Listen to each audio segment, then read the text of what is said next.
Good morning and welcome to the National Transportation Safety Board. I'm Jennifer Homendy and I'm honored to serve as chairwoman of the NTSB. With me today are my board colleagues, Member Michael Graham and Member Tom Chapman. Member Todd Inman is unable to join us today. He is on prearranged travel but has provided his proxy. Today's meeting is open to the public in accordance with the Government in the Sunshine Act. Before we get started, we'll pause for a safety briefing for those who are here in person. Please play the video.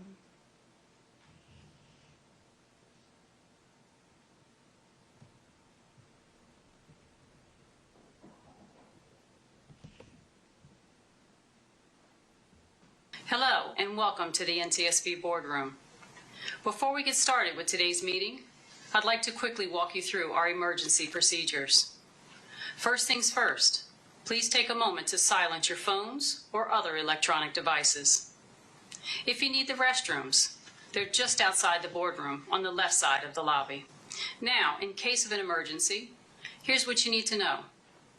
If someone experiences a medical emergency, our on-site Federal Protective Service officers are trained to respond.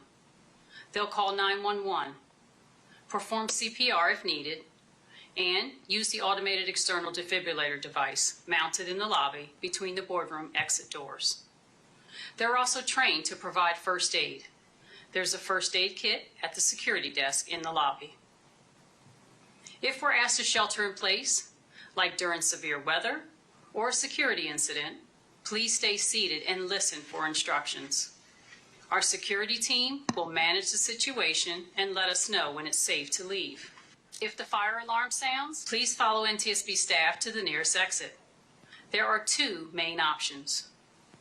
You can exit via the stairs next to the stage, or you can exit the same way you came in through the lobby. Please walk, don't run. Once outside, you'll be directed to an assembly area. Stay there until we're clear to come back inside. If there's a small fire, our security officers are trained to respond using one of the fire extinguishers. You'll find them in 3 locations: by the stairwells on either side of the stage at the front of the boardroom, mounted on the wall in the back of the boardroom, and near the security area in the lobby. For anyone who needs an accessible evacuation route, you can use the door to the left side of the lobby, which leads into the parking garage. From there, turn right and follow the walkway to the street level. NTSB staff will be available to assist anyone who needs help. And finally, safety is everyone's responsibility. If you see anything that seems off or concerning, please let a staff member or security officer know right away. Thank you for helping us maintain a safe and secure space. Thank you, Sherry, for that video.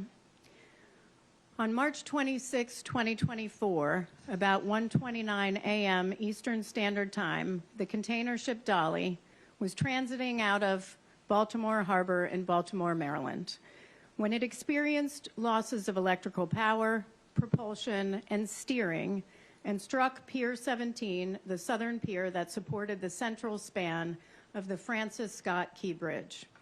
A substantial portion of the bridge subsequently collapsed into the river, and portions of the pier, deck, and truss spans collapsed onto the vessel's bow and forwardmost container bays. Tragically, 6 workers who were on the bridge died as a result of the collapse. A 7th worker survived but suffered serious injuries. An inspector escaped without physical injuries, and one of the 23 crew members aboard the Dali sustained minor injuries. On behalf of the entire agency, I want to extend our deepest sympathies to those who lost loved ones in this terrible, terrible tragedy. As well, of course, of the survivors who I hope are on the mend. I was the board member on scene for this accident, and I met with the families, and I boarded the Dali several times and saw the devastation up close. I can only imagine what the families and survivors have gone through over the last 20 or so months. I also imagine that this has been difficult for those who witnessed the devastation, the senior pilot who called for help as the vessel approached the bridge, the pilot dispatcher who notified the Maryland Transportation Authority, the MDTA police who were on the bridge at the time and who within seconds closed the bridge to traffic, saving countless lives, and the crew aboard the Dali, many of whom are still in the United States. For those in the room or in the family briefing room, Elias Quintanas from our Transportation Disaster Assistance Division is here and will be here throughout the course of the board meeting to provide support to anyone who may need it. Elias and I think that's Max back there, Max Green, if you could just raise your hand. If anyone needs support, please come see them. They'll be at the back of the room. The fact is, none of us should be here today. This tragedy should have never occurred. Lives should have never been lost. As with all accidents that we investigate, this was preventable. Throughout this meeting, you're going to hear exactly how. I'm not going to get ahead of the staff presentations, but what I will do is express our deep, deep appreciation, first, to those who responded to or assisted with the response to this accident. And it is a long list, but they deserve our recognition, so thank you for your patience as I go through the list. The American Red Cross, Baltimore City, Baltimore County, the Cybersecurity and Infrastructure Security Agency, the Environmental Protection Agency, the Federal Bureau of Investigation, the Maryland Air National Guard, the Maryland Department of Emergency Management, the Maryland Department of the Environment, the Maryland Department of Transportation, the Maryland Natural Resources Police, the Maryland Port Administration, the Maryland State Police, Maryland Transportation Authority, the National Oceanic and Atmospheric Administration, the U.S. Army Corps of Engineers, the U.S. Coast Guard, including the Atlantic Strike Team, and the Salvage Engineering Response Team, U.S. Customs and Border Protection, the U.S. Department of Transportation, including the Federal Highway Administration and the Pipeline and Hazardous Materials Safety Administration, the U.S. Navy Supervisor of Salvage and Diving, and Whit O'Brien's, who was Synergy's emergency response company. I also want to thank the Salvers, Resolve Marine, and Don John Marine. And I want to thank our colleagues in the Office of Marine Safety, the Office of Highway Safety, the Office of Research and Engineering and Safety Recommendations and Communications for their meticulous work. This was a complex, multimodal investigation, extremely complex, with tremendous challenges. I also want to recognize two people in our audience today who are former but still our colleagues. Rob Hall, who was our Director of Rail Pipelines and Hazardous Materials, and Paul Stansel, who was our head of the Hazmat Division, and Paul was on scene for this, not just for Hazmat, but for the pipeline that was running through the channel as well. So thank you both for being here.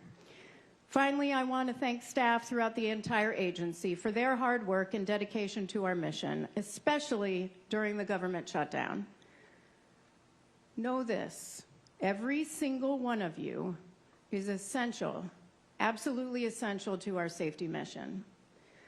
I hope you know that you are highly valued, not just by this agency, but by all the board members.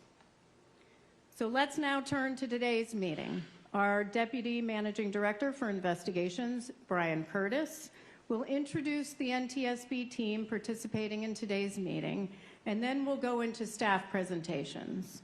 Once staff presentations are done, the board will deliberate. We will ask questions about focused safety issues that we want to raise and highlight in the board meeting. This is the first time the board has gotten together to deliberate the findings in this investigation, but there's some issues that we want to really highlight stemming from the investigation. Then we'll consider a set of findings, the probable cause or causes, and a set of recommendations that are aimed at improving safety and making sure that this never, ever happens again. So with that, good morning, Mr. Curtis. Thank you, Chair Hamidi, and good morning to the board. I'll now introduce staff for today's meeting. Unless otherwise noted, staff are from the Office of Marine Safety. In the front row to my right, Dr. Chris Poland, Acting Director for the Office of Highway Safety, Eric Stolzenberg, Director of the Office of Marine Safety, Captain Marcel Muse, Investigator in charge for this accident, Bart Barnum, Engineering, Captain Bridget Quinn, Nautical Operations. Second row behind me, left to right, Tom McMurray, NTSB's General Counsel, Jennifer Adler, Director for the Office of Safety Recommendations and Communications, Adrian Lamb, Materials from the Office of Research and Engineering, Todd Ginalone, Engineering, Scott Parent, Bridge Structures from the Office of Highway Safety, and the third row, left to right, and Sean Payne at the end of the second row, Recorders, Office of Research and Engineering. Third row, Daniel McClay, Audio Visuals for this meeting, Elizabeth Christopher, Report Writer, Brandy Baldwin, PE, Chief of the Safety Recommendations of the Office of Safety Recommendations and Communications, Liam LaRue, Chief for Marine Investigations, Michael Badinsky, Acting Director for the Office of Research and Engineering, Dan Walsh, PE, Bridge Structures from the Office of Highway Safety.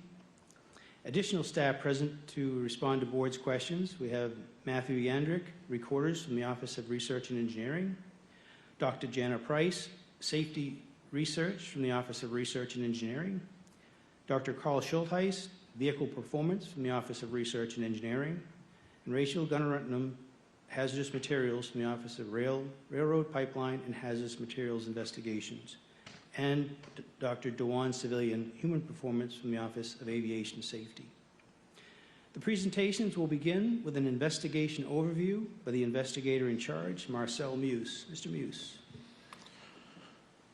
Thank you, Mr. Curtis. Good morning, Chairman Hamidi and members of the board.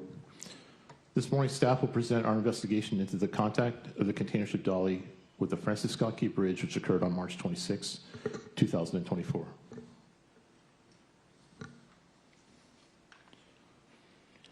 In addition to those who are participating in today's meeting, I'd like to acknowledge the staff noted here for their support and assistance during the investigation and report development.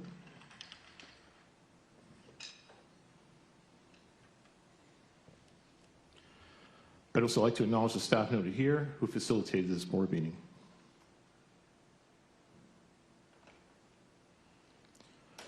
Parties to the investigation are listed here, and we thank them for their assistance throughout the investigation.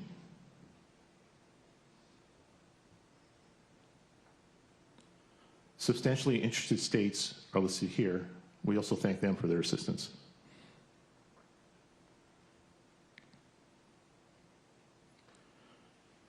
The Dali was a 984-foot-long Neo-Panamax container ship built in 2015 in Ulsan, South Korea. The ship operated in the container liner trade between Asia and the U.S. East Coast. The Singapore flagged ship was owned by Grace Ocean, operated by Synergy Marine Group, and was classed by Nippon Kaiji Kyokai, also known as Class NK. The Francis Scott Key Bridge carried Maryland Route 695 over the Patapsco River from Baltimore to Dundalk, The bridge was owned and operated by the Maryland Transportation Authority and opened to traffic on March 23, 1977. On the morning of March 26th, a crew of 7 highway workers and 1 inspector were working on the bridge, repairing potholes. The Dali arrived in Baltimore at the Seagirt Marine Terminal, shown here, on the north side of the harbor on the morning of March 23rd. Cargo was completed on the evening of March 25th. The crew completed pre-departure checks before 2 pilots from the Association of Maryland Pilots boarded the ship shortly after midnight. The ship was assisted off the pier by 2 harbor assist tugs at 0:36. This chart shows the Fort McHenry Channel and Dali's outbound passage towards the bridge. The channel is 700 feet wide with a base course of 140. The channel has a projected depth of 50 feet, and Dali's underkill clearance was about 10 feet. The Curtis Bay Channel intersects the Fort McHenry Channel about a half a mile north of the Key Bridge. Environmental conditions were favorable, and the accident occurred in darkness. This graphic displays the ship's power management system. Glowing yellow parts represent online machinery or live electrical circuits. The Dali was propelled by a single, slow-speed, 57,000 horsepower diesel engine, which was directly connected to a propeller. A vessel's rudder was moved by rams and up to 3 steering pumps. The ship's electrical power was supplied by 4 diesel generators.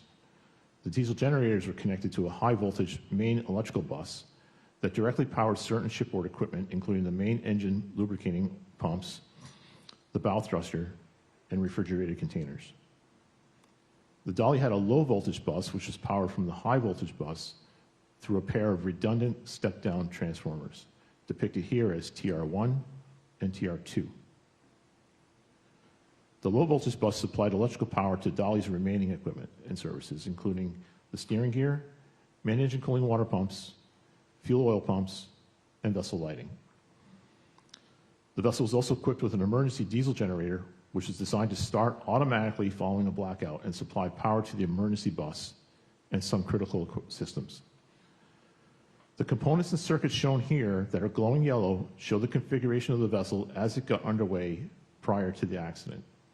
Generators 3 and 4 were running and powering the vessel. The bow thruster was on, but was not being operated. The low voltage power was being supplied from step-down transformer number 1. About 01:08, the ship entered the Fort McHenry Channel. The senior pilot let the assist tugs go, and as the ship lined up in the channel, he turned the con over to the pilot in training. Speed was then increased to slow ahead. At 01:25, as the ship approached the intersection of the Curtis Bay Channel with the Fort McHenry Channel, breaker HR1 unexpectedly opened. The ship experienced a low-voltage blackout. As a result, the vessel lost steering, the ability to operate the bow thruster, and most of the vessel's lighting and equipment essential for operations. 8 seconds later, the cooling water pumps essential for the main engine to operate shut off due to the low-voltage blackout. Loss of the cooling water pressure triggered an automatic main engine shutdown, causing the vessel's propeller to come to a stop. The main engine, as well as the bow thruster, remained off throughout the remainder of the casualty. At 1:25 and 58 seconds, almost a minute after breaker HR1 unexpectedly opened, causing the blackout, the vessel's engineering crew manually closed breaker HR1 and LR1, restoring low-voltage power. Much of the equipment that had shut down with the initial loss of low-voltage power began to automatically restart, including most of the vessel's lighting and steering gear pumps. The electric pump supplying the fuel to generators 3 and 4 was not capable of restarting automatically following the restoration of power and remained off. To restart this pump, a crew member had to do so manually from a local station. Generators 3 and 4 remained running by consuming the remaining fuel in the supply line. The ship was closing with the bridge at 8.6 knots. The vessel developed a starboard rate of turn of 4.5 degrees per minute, and the senior pilot gave a port 20-degree rudder command. He also called his dispatcher by cell phone and requested the bridge be closed to vehicle traffic. He then called for tug assist by radio. Sensing the loss of power to the emergency bus, the vessel's emergency diesel generator automatically started and powered the emergency bus at 1:26 and 10 seconds. Emergency lighting around the vessel came back on.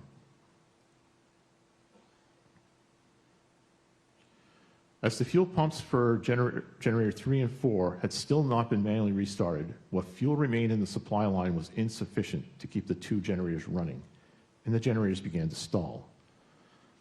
Sensing the underperformance of generators 3 and 4, the vessel's automated power management system automatically started standby generator number 2. 66 seconds after the low voltage power was initially restored and before generator 2 could come up to speed and connect to the high voltage bus, the power management system disconnected generators 3 and 4 due to their inability to maintain a rated speed to produce sufficient power. This resulted in a second blackout. This time, both the high voltage and the low voltage buses blacked out. The emergency generator continued operating and powered the emergency bus through the second blackout, which supplied power to some of the vessel's lights, navigation equipment, and a single steering pump. 3 seconds later, at 1:27 and 7 seconds, generator 2 reached a rated speed and the power management system automatically connected it, repowering the high voltage bus.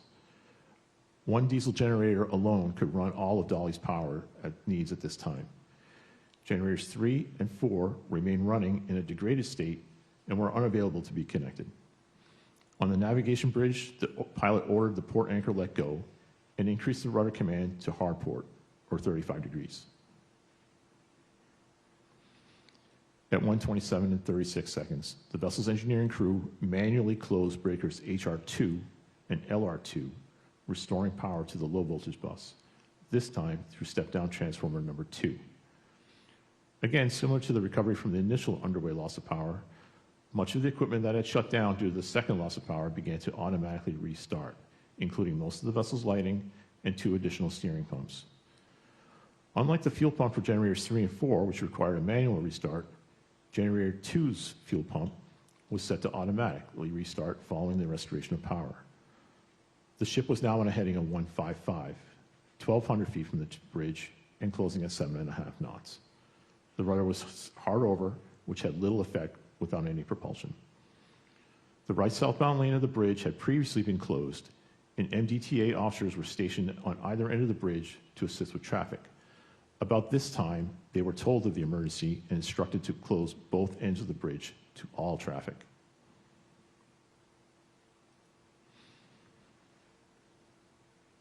About a minute before the contact, the crew manually restarted the fuel supply pumps for generators 3 and 4.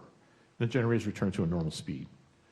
Displayed is the configuration of the system when the ship contacted the bridge at 1:29 and 9 seconds. The Dali's bow contacted Pier 17 at 6.4 knots. The A-frame columns collapsed. This infrared camera looking north captured span 17 and the main span 18, collapsing. Spans 19, 20, 22, and 21 followed. The last southbound vehicle cleared span 17, 31 seconds before it collapsed. Shown here is the last vehicle to safely cross the bridge in the left lane. Dali can be seen on the right, as indicated by the yellow circle, seconds before the second blackout. Although vehicle through traffic was stopped, the 7 highway workers fell in their vehicles into the water. The inspector, who was out of his vehicle and walking the length of the bridge, ran to safety on the north side as the bridge collapsed behind him. One crew member on board Dali was injured by falling debris. An MDTA police boat rescued one seriously injured highway worker who had escaped from his truck. The remaining 6 fatally injured workers were recovered over the next several days. All were found in their vehicles. Shown here is an extract from the dash cam of the last southbound vehicle to safely cross the bridge. Traffic can be seen stopped by MDTA officers on the opposite side by the time this truck reached them. Staff believes the following items were not factors in this accident: the environment or waterway conditions, the vessel's complement and mariner credentialing, the impairment of the Dali crew or pilots due to alcohol or other tested for drugs, fuel quality or the switchover of fuels, the ship's ability to get underway after an import blackout, and bridge construction with non-redundant steel tension members.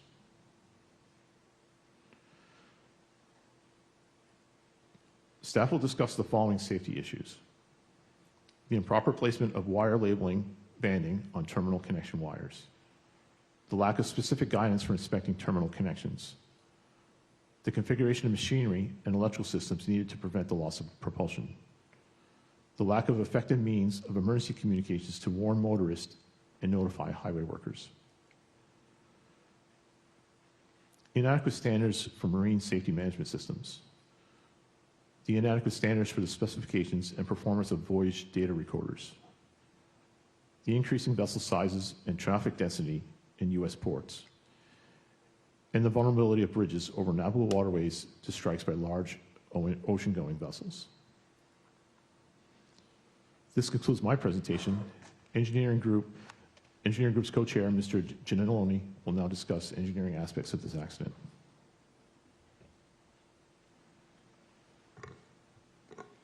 Thank you, Mr. Muse.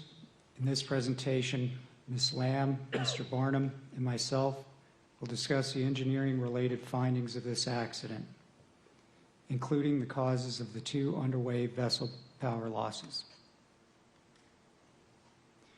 As part of the post-accident investigation, the engineering group focused efforts on determining why HR1 unexpectedly opened, causing the initial underway low-voltage blackout.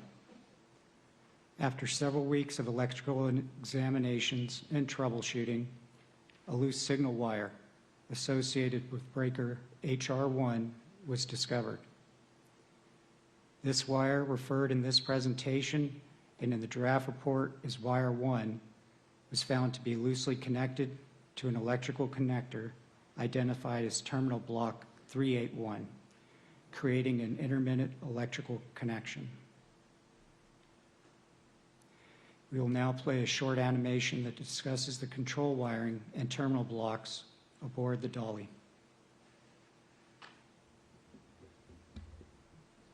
The Dali electrical system distributes power and control signals throughout the vessel.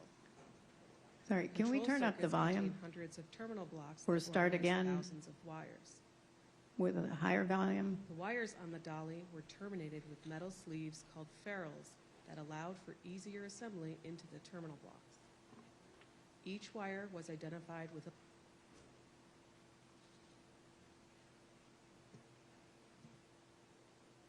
The Dali electrical system distributes power and control signals throughout the vessel. The control circuits contain hundreds of terminal blocks that organize thousands of wires.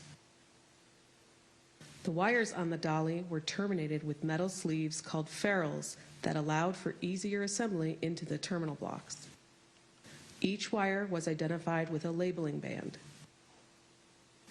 This image shows several terminal blocks on the Dali with wires connected. To assemble a wire into a terminal block, a tool inserted into a side port opens a spring clamp, which allows the wire's ferrule to slide into place. Removing the tool closes the spring clamp, securing the ferrule firmly against the terminal block's internal conductor bar. Labeling bands identify wires and are typically positioned on the wire insulation. However, many labeling bands on the Dali wires were placed partially on the ferrules, which increased the ferrule's overall circumference. As a result, during vessel construction, some of the ferrules could not be fully inserted in the terminal blocks, including the ferrule on wire 1 from terminal block 381. On that wire, the labeling band prevented full insertion of the ferrule, so the spring clamp gripped only the ferrule's tip, resulting in an inadequate connection. Due to this unstable connection, over time the ferrule on wire 1 slipped out of the spring clamp to rest atop the spring clamp face, resulting in a precarious electrical connection. When a gap occurred between the ferrule and the spring clamp face, the electrical circuit was interrupted, leading to a blackout on the Dali.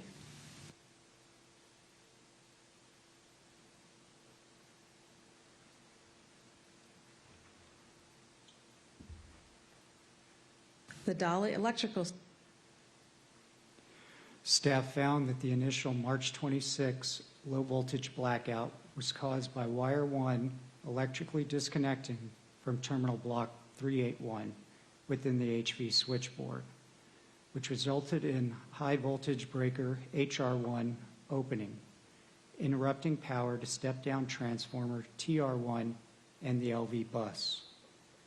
Further, staff believes that the position of the wire label banding on the ferrule of terminal block 381's wire 1 prevented wire 1 from being fully inserted into the terminal block spring clamp gate, causing an inadequate connection and leaving wire 1 loose and vulnerable to becoming electrically disconnected.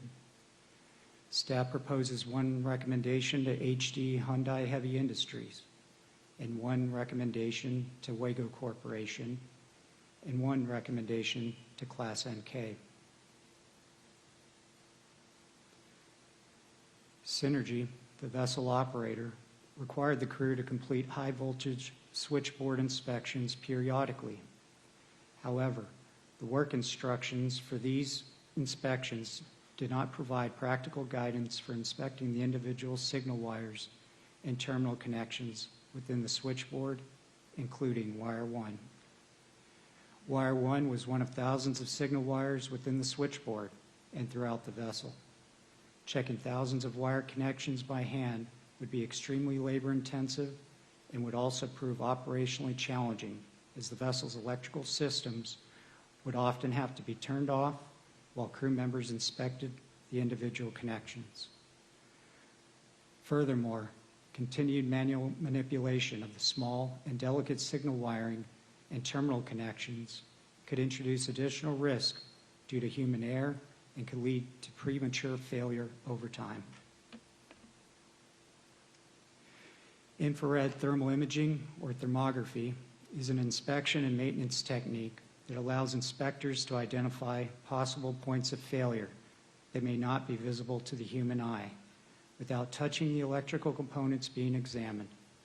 It was not being used aboard the Dali prior to the accident. Thermography uses an infrared camera to observe the surface temperature of a wire. It can be used to help identify inadequate termination of conductors, such as wire 1 in a terminal block 381, as well as overloaded circuits by detecting increased local temperatures in electrical systems. It can also help detect faults early before they come to serious problems.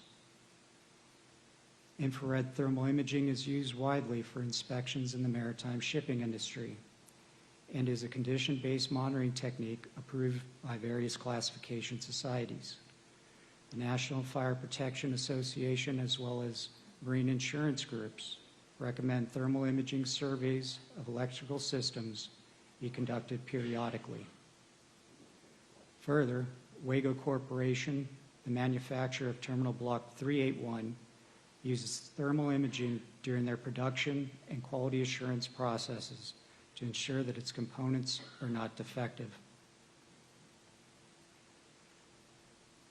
Staff believes if infrared thermal imaging had been used to inspect wire connections within the HV switchboard before the accident as part of the Dali's preventative maintenance program, the loose signal wire may have been identified. Staff proposes one recommendation to Class NK and one recommendation to Synergy Marine Group. Mr. Barnum will now continue. Thank you, Mr. Ginalone. Modern ocean-going vessels are complex pieces of engineering. They are essentially floating cities designed to spend years continuously operating in challenging environments, transporting goods and people around the world. Like most modern equipment, vessels are dependent on electricity to maintain their functionality. Therefore, an unexpected blackout has broad implications for the vessel. Although blackout events are rare, they do occur for various reasons. Given the complexity of a vessel's machinery, recovery from an unexpected blackout is factored into vessel design. However, full machinery recovering can still be complicated and time-consuming. When the Dali initially lost low voltage power while underway, most of the vessel's lighting and equipment essential for operation were also lost. The vessel's alarm monitoring system did not provide the engineering crew members with any warnings or initiating alarms that alerted them of the impending blackout. Despite this sudden blackout, which resulted in numerous alarms sounding immediately, simultaneously, and continuously, the crew members in the engine control room were able to determine relatively quickly, within 58 seconds, that breaker HR1 had opened, causing the low voltage blackout, and were able to manually restore power. Staff found that the loss of power to the low voltage bus led to a loss of lighting and machinery, including the main engine cooling water pumps and steering gear pumps, which resulted in a loss of propulsion and steering. Staff believes that the engineering crew's initial response to restoring LV power after the first underway blackout was timely. In the review of the Dali's machinery and electrical systems, the NTSB identified 4 safety concerns that, although not causal in the initial blackout, are related to preventing a loss of propulsion and recovering fully following a blackout. First was the configuration of the main engine to shut down due to low cooling water pressure. This automatic shutdown was configured during the construction of the vessel to meet the Classification Society rules at the time. However, current classification rules no longer require this shutdown, and the main engine designer does not specify or encourage it to be an engine shutdown. For the crew of the Dali to effectively steer the vessel, the main engine had to be operating, rotating the propeller, and providing wash across the rudder. When the main engine cooling water pumps shut off due to the initial underway blackout, the main engine automatically shut down moments later and was not restarted, severely limiting the vessel's ability to maneuver. Due to the dependence on vessel machinery with maintaining maneuverability, system redundancy is essential and is factored into vessel design. As cargo vessels evolve over time, it is important that technology keeps pace. Staff found that the as-built configuration of the Dali's main engine to automatically shut down due to low cooling water pressure met classification standards at the time the vessel was constructed. However, it endangered the vessel because it prevented the main engine from being available following the initial underway blackout, thus reducing the vessel's maneuverability. Staff proposes 1 recommendation to Synergy Marine Group and 1 recommendation to the U.S. Coast Guard. The second safety concern that, although not causal in the initial blackout, was the use of the flushing pump as a fuel oil service pump for the 2 online diesel generators. While the Dali was in Baltimore prior to the accident and during the accident events, diesel generators 3 and 4 were supplied fuel from a single standalone fuel pump, the fuel oil flushing pump. This pump shut off and stopped supplying fuel to the generators on March 25th, when a blackout occurred due to human error while the vessel was alongside the dock, and then again on March 26th while the vessel was underway following the initial underway blackout. As a result of this insufficient fuel pressure supply, the online diesel generators began to stall and were automatically disconnected from the high voltage bus, which resulted in a second vessel blackout on both days. The flushing pump was not capable of restarting automatically when power was restored and required a manual restart, something that was not quickly done. According to the vessel's Classification Society, the operation of the pump as a fuel oil service pump did not meet classification requirements because it was not able to restart automatically. Staff found that the second underway blackout on March 26th and the second import blackout on March 25th, during which both the high and low voltage buses were lost, were caused by insufficient fuel pressure to the online diesel generators, resulting from the inability of the flushing pump to automatically restart following a loss of power. Further, staff believes that the crew's operation of flushing pump as the service pump for the online diesel generators was inappropriate because the necessary fuel pressure for diesel generators 3 and diesel generator 4 would not be automatically reestablished after a blackout per the fuel system's design. Synergy provided technical oversight, assistance, and guidance to its vessel operators through several means. The Dali was equipped with a remote equipment monitoring system, which allowed Synergy's technical superintendents and managers to monitor real-time vessel operations, data, and analytics.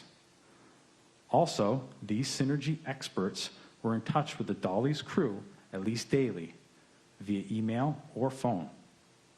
Further, a team of experienced Synergy technical managers and superintendents provided oversight to Synergy's vessels through biannual vessel inspections. These comprehensive inspections lasted a week or longer and covered a broad range of areas and topics, including the vessel's machinery and electrical systems. Despite this, Synergy was unaware that the flushing pump was being used as a standalone fuel oil service pump on the Dali and at least one other Synergy-operated vessel.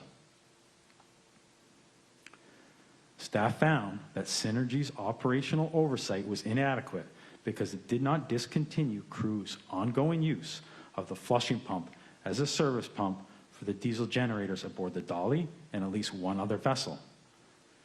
Staff proposes one recommendation to Synergy Marine Group.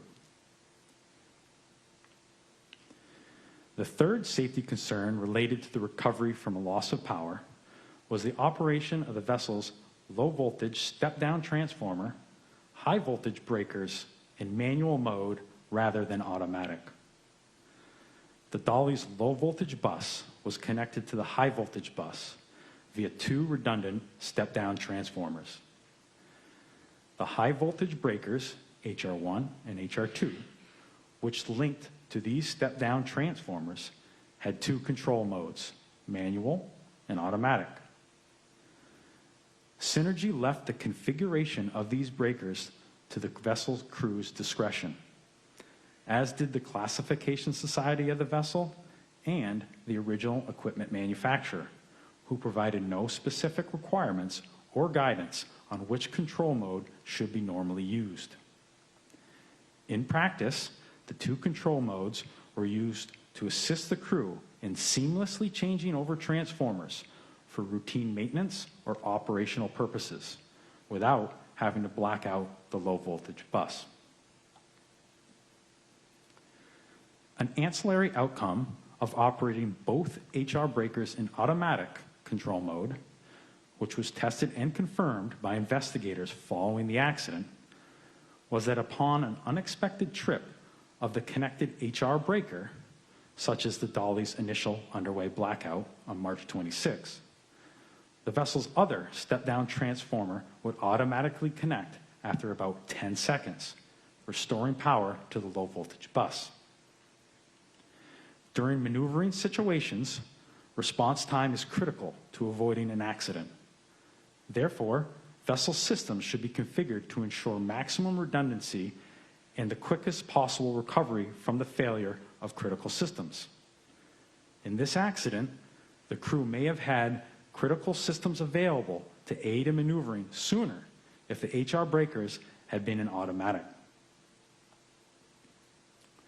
Staff believes that keeping the high voltage breakers control modes set to automatic rather than manual would not have prevented either underway blackout, but it would have shortened the duration of the initial underway blackout from 58 seconds to 10 seconds, providing more time for the crew to attempt to recover critical systems, such as propulsion, as the vessel approached the key bridge.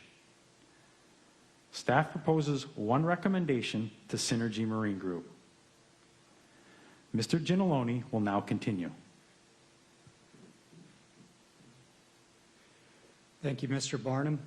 The fourth safety concern related to recovery from a loss of power was the effect of the emergency diesel generator radiator damper positions on the generator's ability to start. The Dali was equipped with an emergency diesel generator able to power essential onboard systems during a loss of low voltage power. Regulations required the generator to be able to automatically start and power the emergency bus within 45 seconds of the loss of normal low voltage power. However, during the accident, it took 70 seconds. For the generator to automatically start and power the emergency bus, it had to be in standby start configuration, something that the crew and pre-departure paperwork confirmed to investigators following the accident. Additionally, once the start sequence was initiated, for the generator to successfully start, the radiator damper, which was opened and closed automatically by means of a mechanical actuator, had to be fully open. The position of this damper was relayed to the starting controls of the generator by means of a limit switch. If the limit switch did not indicate fully open, the generator would not start. Staff found that it is likely that the emergency diesel generator's failure to connect and power the emergency switchboard within 45 seconds, as required by International Maritime Organization regulations, was due to the emergency diesel generator radiator damper actuator's limit switch not indicating open in the required time due to unknown circumstances. Staff proposes one recommendation to Synergy Marine Group and one recommendation to Class NK. This concludes the engineering group's presentation. Ms. Quinn will now discuss nautical operational aspects of the accident. Thank you, Mr. Ginalone. This presentation will address the Nautical Operations Group investigative findings. This is a photo of the Dali underway, viewing the vessel's starboard side. The vessel's length overall was 984 feet, and the vessel's beam was 158 feet. Dali's design was a split house configuration. The forward house contains the navigational bridge and accommodation areas. The aft house contains the engine room and exhaust stacks. The anchors are located forward on the bow and must be operated locally. This hull marking indicates the bow thruster's location below the water. The graphic on the left shows the approximate locations of all personnel stationed on the navigational bridge. The bridge team consisted of the master, second mate, and helmsman. 2 pilots were also on board for departure. The picture on the right is Dali's bridge. The arrow points to the helm, where the helmsman steers the vessel. Despite the actions to control the vessel's heading, its path towards Pier 17 remained unchanged. The graphic on the left shows the vessel footprints from the first blackout to the pier contact. On the right, the waterway depths are shown. The dark blue is the channel, surrounded by shallow areas beyond the channel's boundaries. The vessel tended to starboard due to external forces acting on the vessel's hull, such as bank effect and the residual rate of turn from steering prior to the blackout. These forces were unable to be counteracted effectively using available resources, as the propeller was not providing wash over the rudder.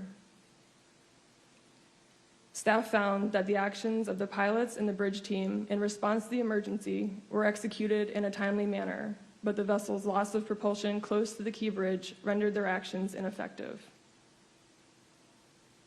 On the left, there is a graphic comparing the size of a cargo vessel which struck the Key Bridge in 1980 to the size of the Dali. When the smaller vessel struck the bridge, it destroyed the pier fendering system and caused minimal damage to the pier and the vessel. The expansion of global trade is a major driver of increased vessel size. As the volume of goods transported across the ocean grew, the demand for larger vessels to accommodate the increase also grew.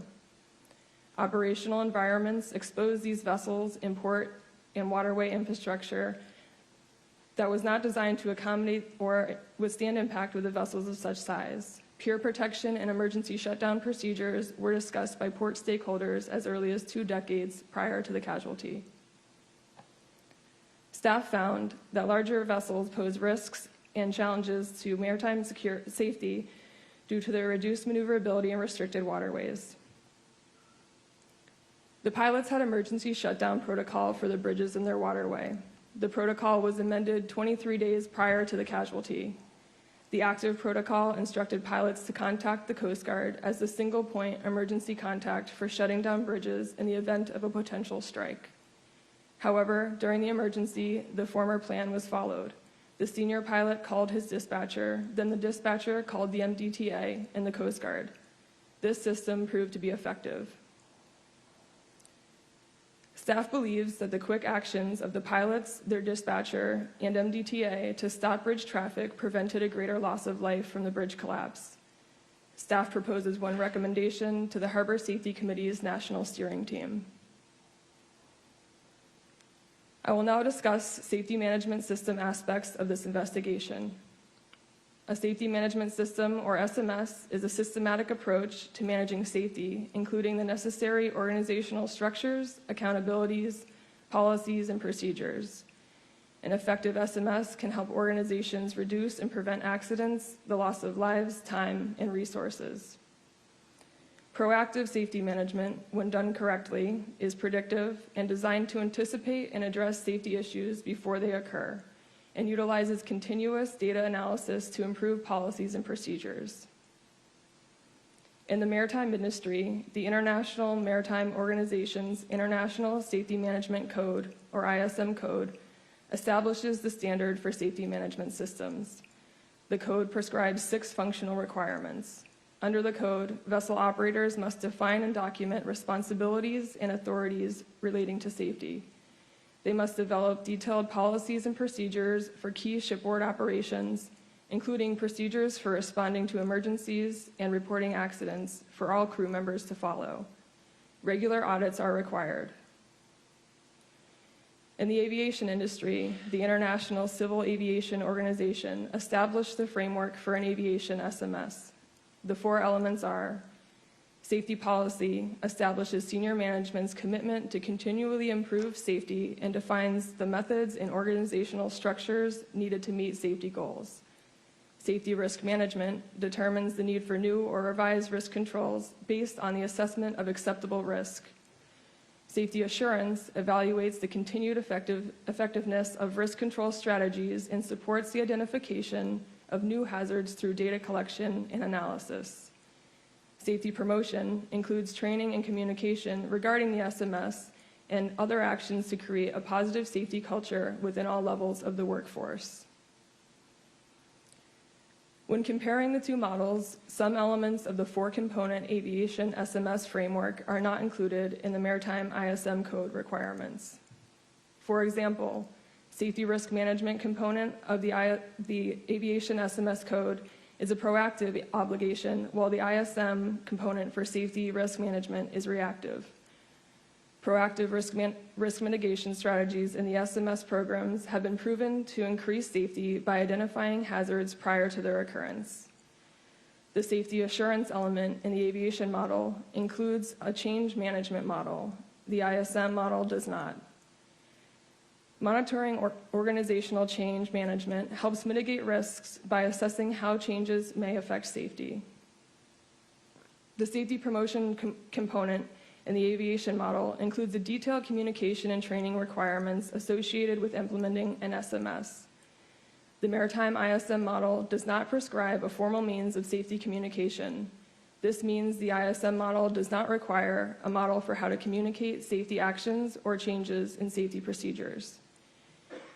Because the ISM model does not specifically include this element, the possibility exists that mariners may not receive critical safety information.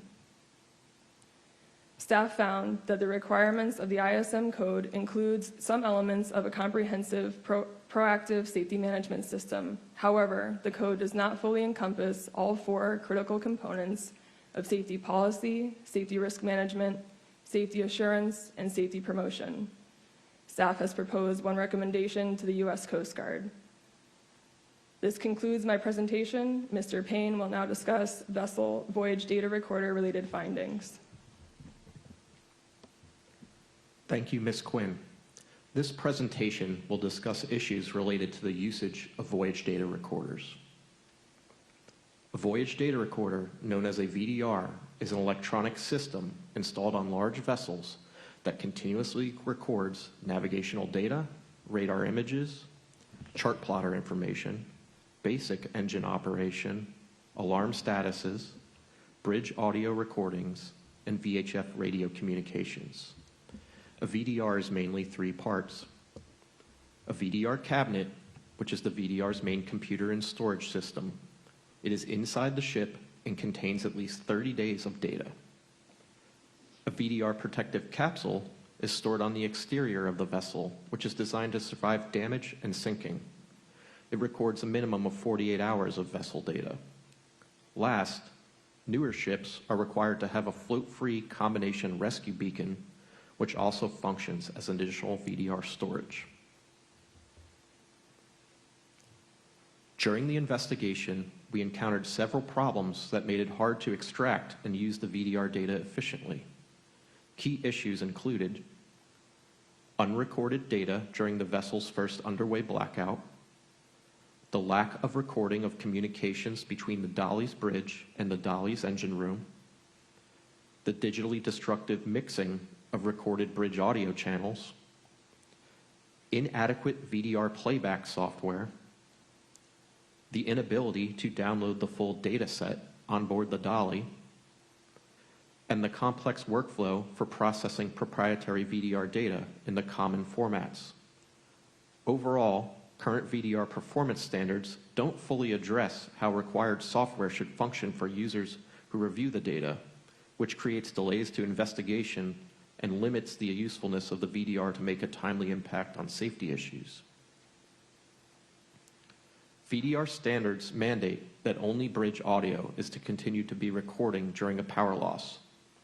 Under normal power, the VDR records information streams such as bridge microphone audio, the ship's engine and rudder operation, GPS position, AIS automatic identification information system, and chart plotter information. However, when the ship blacked out, only bridge audio was recorded.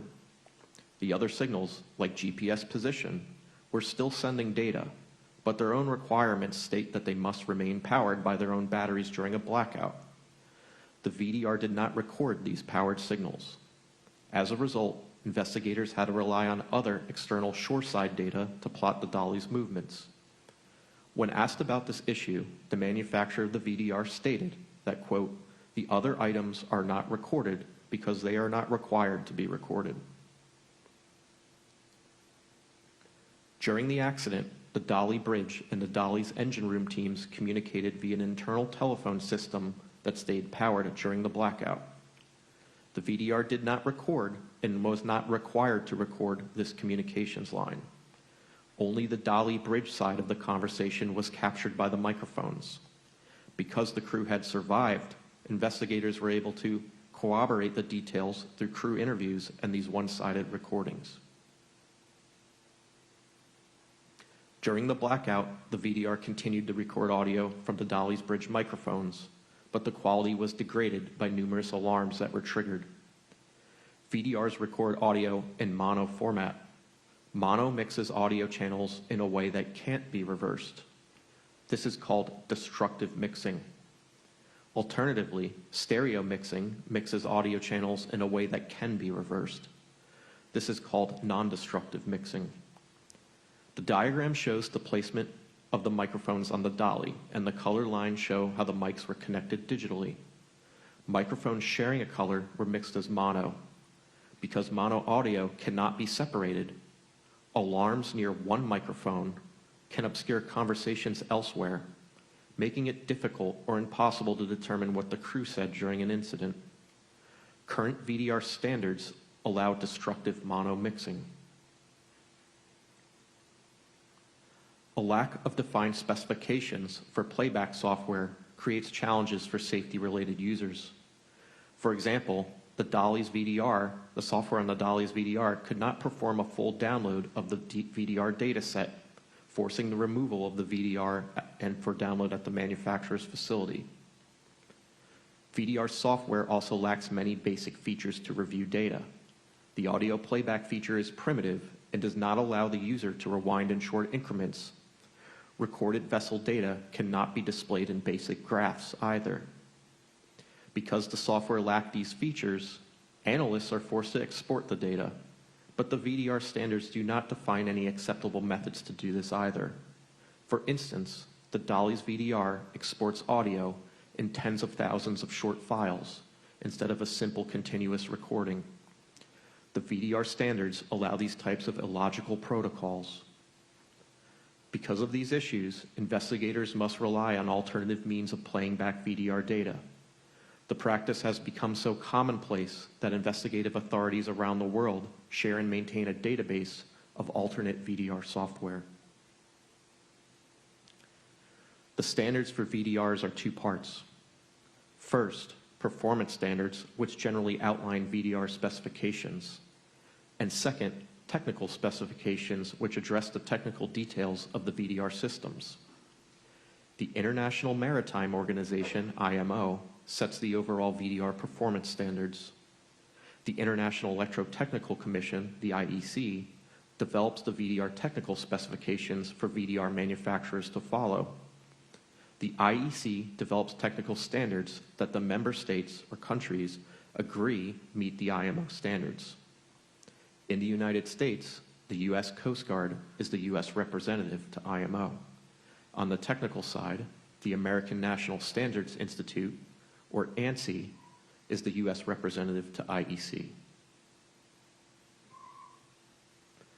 Staff has found the VDR was designed to shut off data during the blackout despite the availability of important incoming data streams.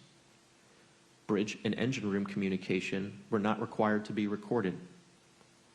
The VDR standards allow independent bridge audio recordings to be destructively mixed, which worsens the quality of the audio.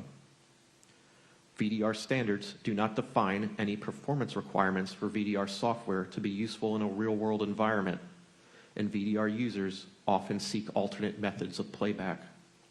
Staff has proposed one recommendation to the American National Standards Institute and one recommendation to the U.S. Coast Guard.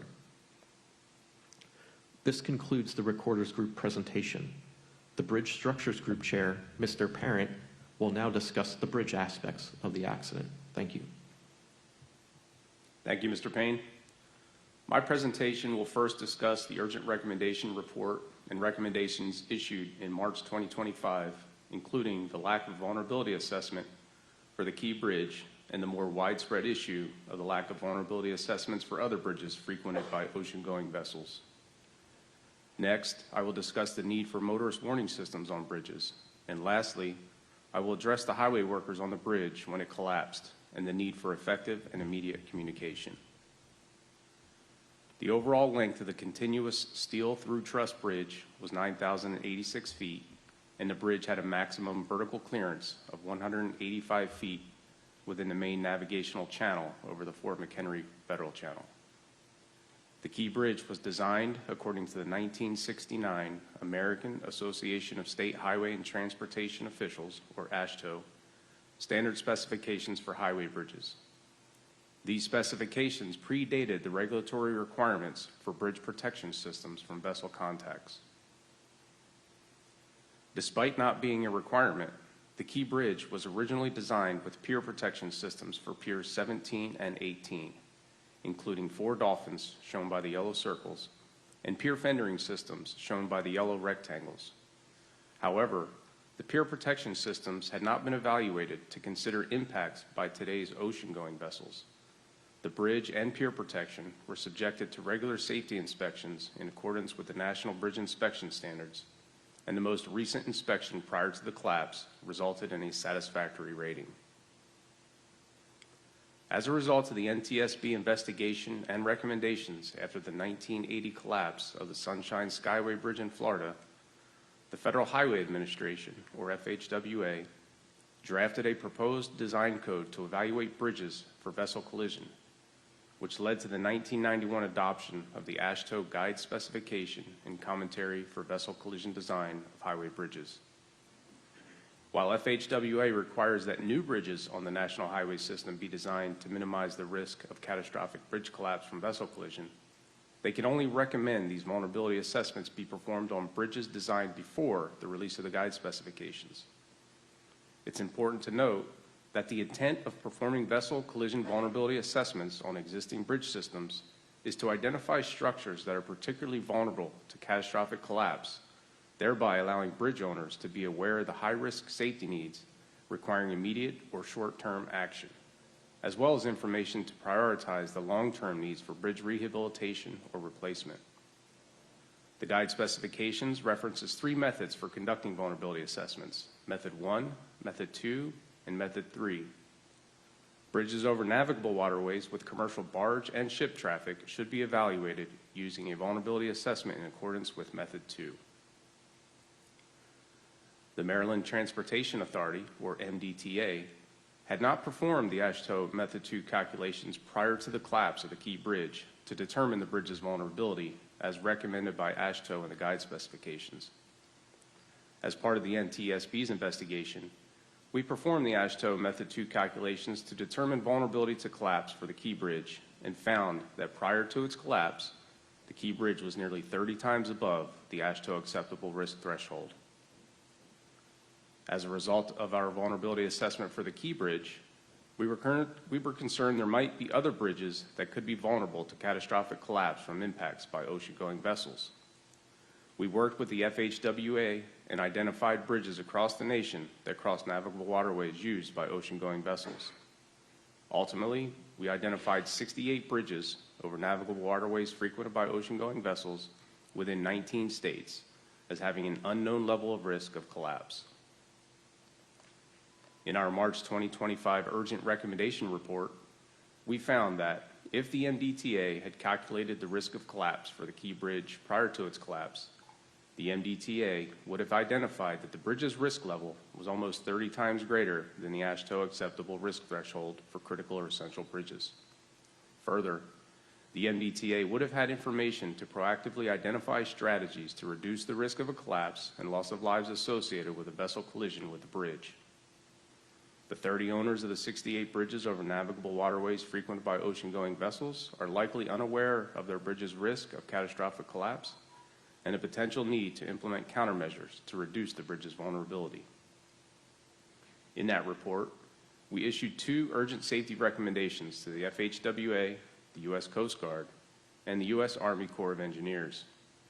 These 2 recommendations called for the formation of an interdisciplinary team comprised of experts from the 3 agencies to provide guidance to bridge owners on evaluating and reducing the risk of a bridge collapse from vessel collisions.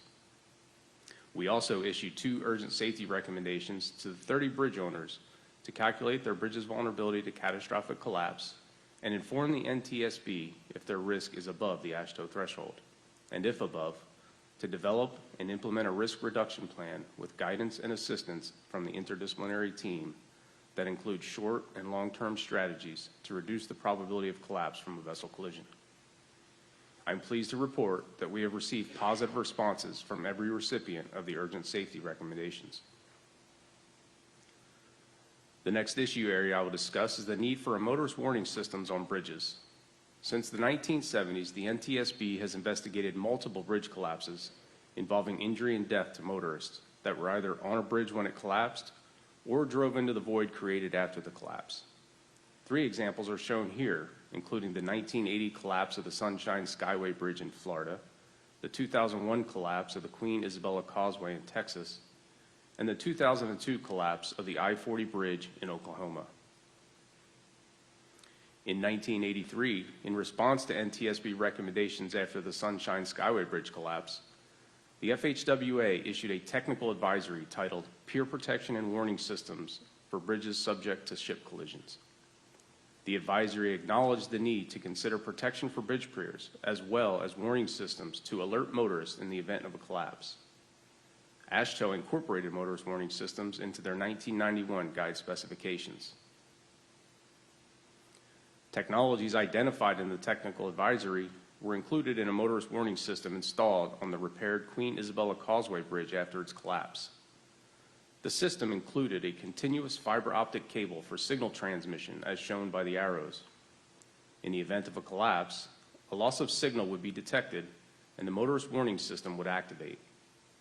Primary motorist warning is accomplished through a series of flashing red traffic signals, circled in yellow, which are configured to notify motorists who have not reached the site of the bridge collapse to stop, and to allow those who have already passed the site to exit the bridge. Warning mechanisms, marked by the yellow arrow, include signs alerting motorists when they approach the bridge, traffic gates, dynamic message signs, and preemption of nearby traffic signals. Staff found that in lieu of police officers or highway workers charged with traffic control and capable of quickly stopping traffic, motorist warning systems designed to warn and stop motorists from entering onto a bridge are a possible countermeasure that can be quickly implemented to save lives and may be a component of an effective bridge protection strategy. For this reason, staff proposes one recommendation to bridge owners with bridges above the AASHTO threshold or who have not yet completed their Method 2 calculations. Staff also found that the owners of bridges over navigable waterways frequented by ocean-going vessels would benefit from updated guidance on motorist warning systems, including incorporation of a hazard alert and sensing technologies capable of detecting errant vessels and bridge movements that would indicate a need for a bridge closure, and systems that would both warn and prevent motorists from entering a bridge once a threat is detected. For these reasons, staff proposes two recommendations, one to AASHTO and one to the FHWA. My last issue area will address the highway workers that were on the bridge when it collapsed. There were 7 highway workers and 1 inspector on the key bridge performing roadway repairs as part of an MDTA contract. Prior to the collapse, the inspector was walking on span 22 near his vehicle, and the highway workers were on a break and were all sitting in vehicles. 2 of the vehicles were on span 20 and 4 were on span 18. Although unknown to the workers, spans 16 and 23 were the closest points of safety for them to escape to before the bridge collapsed. The shaded area shows the portion of the bridge that collapsed into the water below. As a result of the collapse, the 7 highway workers and all vehicles fell into the water along with the collapsed section of bridge. 6 of the workers were fatally injured and 1 sustained serious injuries. The inspector was able to run to the safety of span 23 before the collapse. The highway workers on the bridge did not receive advance warning of the impending impact between the ship and the bridge. The MDTA contract for the work being conducted included a traffic control plan that required the contractor to provide a means of communication to the MDTA police detachment as a safety requirement. The contract specified acceptable forms of communication such as a mobile telephone, a citizens band radio, or a portable two-way radio. Prior to the start of the maintenance activities, the inspector exchanged cell phone numbers with the MDTA police officers that were providing traffic control for the work being conducted, thereby meeting the requirements of the contract. Staff examined the timeline of events leading up to the workers becoming involved in the collapse of the bridge. We found that 2 minutes and 25 seconds before impact, the pilot's dispatcher called the MDTA duty officer to notify them of the need to shut down the key bridge. 1 minute and 16 seconds before impact, the MDTA duty officer radioed the police officers performing traffic control to shut down all traffic lanes. 48 seconds before impact, the police officers blocked all traffic from entering the bridge. At 1:29:09 a.m., the starboard bow of the Dali impacted Pier 17. 13 seconds later, the pier collapsed, and shortly after, the other piers and spans collapsed.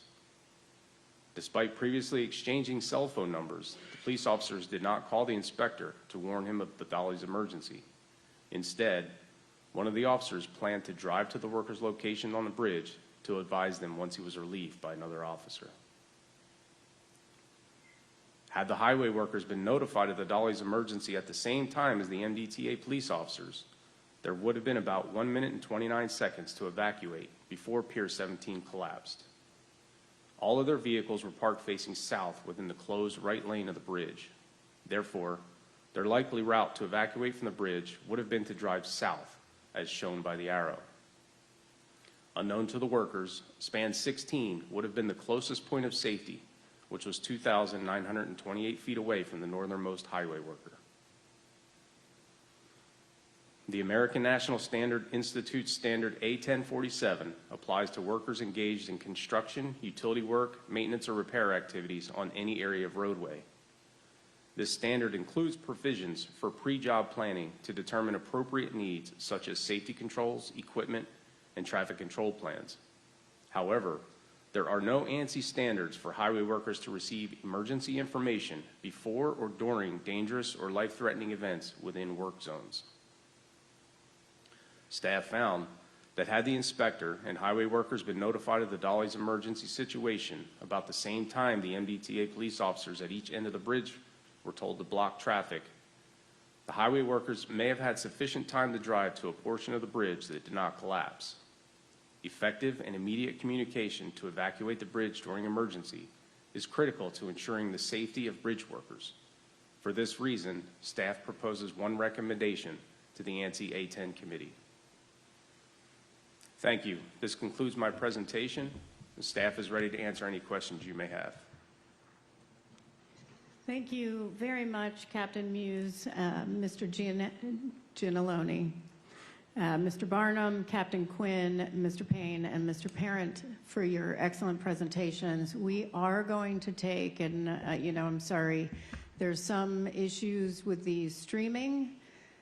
So people who are tuning in virtually are unable to watch. So we're going to take a 20-minute break so that we can reset the system. And so, we'll just do 5 after 11. So a little less than 20 minutes. And then we'll come back and deliberate.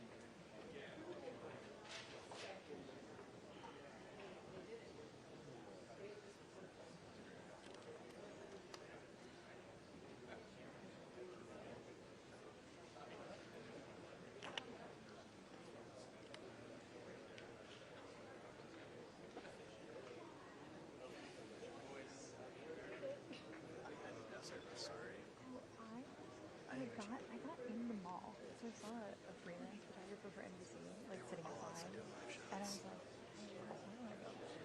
So he told me to go to the right place, but I followed the wrong sign to the food court. I was like, I'm in a food court. It's funny because I looked at Google Maps and it kept showing me the parking garage, but that's where the entrance is. No, it's definitely confusing, and I wish I lived like An hour before. or even. It took me 3 hours. I left the station at 6:15. Did you take 295 down, or did you take the other one? 295. It was just accident after accident after I accident. should have just had you take 295. I don't know why I did not think of that, because I lived right off of 295, and that would have made so much more money then. I've done this drive multiple times in the Green Belt, whatever. It was like Nothing like there that. was an accident. You also have to remember, we're back from the shutdown after 45 days, so people are also probably. So see how we're all crammed over here? Yeah. Because their little camera, they can't move it to the front of us. So we're is that the live stream? We're blocking their way. So that's why we can't be in the corner where I was all set up there. And then I was about to go to the bathroom. I started to go to the bathroom and I had to move over here. I could have just got to still have this seal. But I got on. I was like, it's so cool I think here. But I'm we've just just accepted that today is kind of going the way it's going, and we're just gonna make it work. my phone kept looking for service. I put on airplane mode. I'm getting some stuff coming through. Okay. I think I was trying to reply to you, but It's okay. I ended up figuring it out. yeah, nothing's. But I like nothing's just said followed yet. the wrong sign, and so I was all over the place. I'll let you go to the bathroom. I just wanted to. No, everyone's probably in the bathroom. I wanted to convene with you. I did miss basically the first half hour. So, I don't know. This person, the first guy, and they talked about circuits and how they, like a wire was clipped so it couldn't go all the way down to connect it. So it was like this, all this electrical engineering terminology. I know what it is. I just. Well, I mean, I don't need to know. No, like, that was that. So yeah. they said that the manufacturer. So they're basically of saying. Hyundai should have put the. That's why it wiggled out and caused the blackout.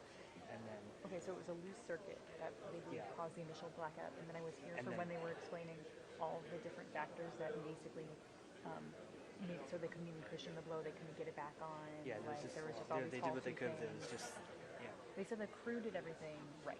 Basically, it was just a bunch of stuff on the ship that was Mechanical also stuff. wrong. It's outdated stuff. All outdated stuff. Yeah. It's with everything. It's always like, yep, could have this. That Yep, last thing could that have they that. said, the fact that they had a minute and 29 seconds to evacuate and the police didn't notify Well, think them. about even the people we know of and love, how when you in a pressure situation, people don't react. That's what the airline pilots are the most calm people ever because no matter how stressed out they are, they just do their job like machines. You can't panic. You don't have time to panic. Right. And unfortunately, it's probably what happened. People panicked.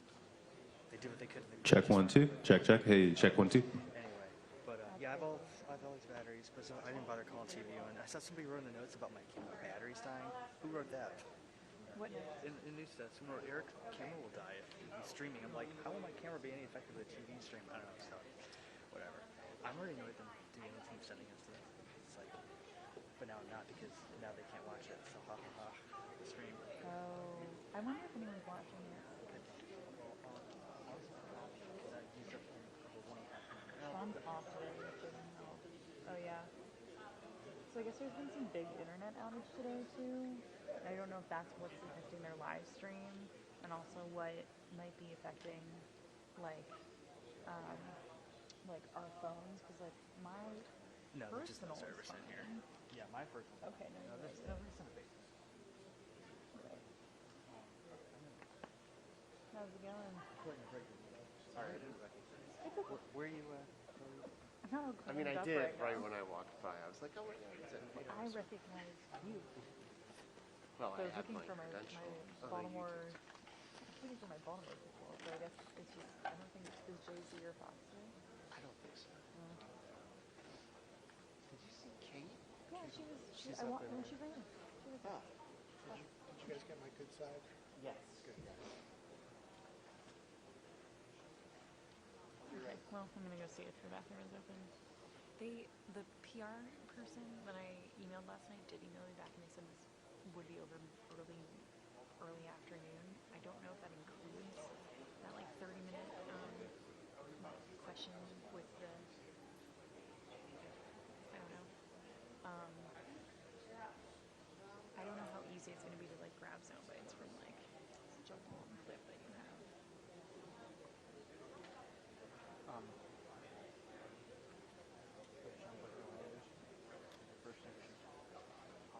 Was it? We shouldn't be here today. Okay. I like that one though. She's like, we shouldn't be here today, but here we are.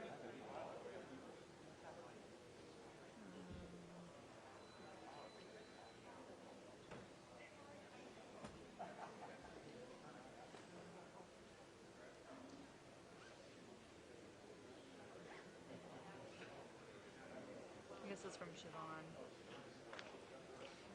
Would your stuff not have died because you can plug in your live view here? I don't know these logistics. I'm reading it right now.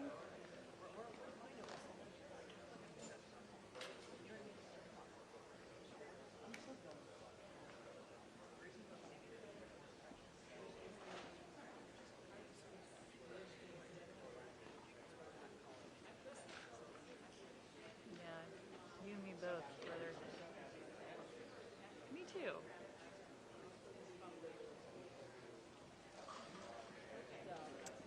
I'm not seeing any assignments yet, so I guess they haven't decided, or they haven't put it in what shows we're in. Well, I mean, I was the one who was like, should we bring a TV? Like, do you think we're gonna be live? Like, I don't know what time it's gonna end. Like.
Testing, 1, 2, testing, testing, 1, 2, testing, testing, 1, 2, testing, testing, 1, 2, test, test, test, 1, 2, testing, testing, testing, 1, 2, test, test, test, 1, 2. This is a test of an app.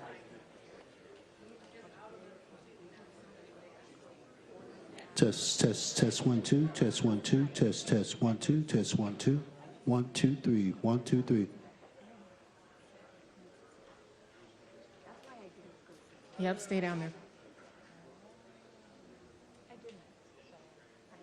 Yeah, sure. Testing, testing.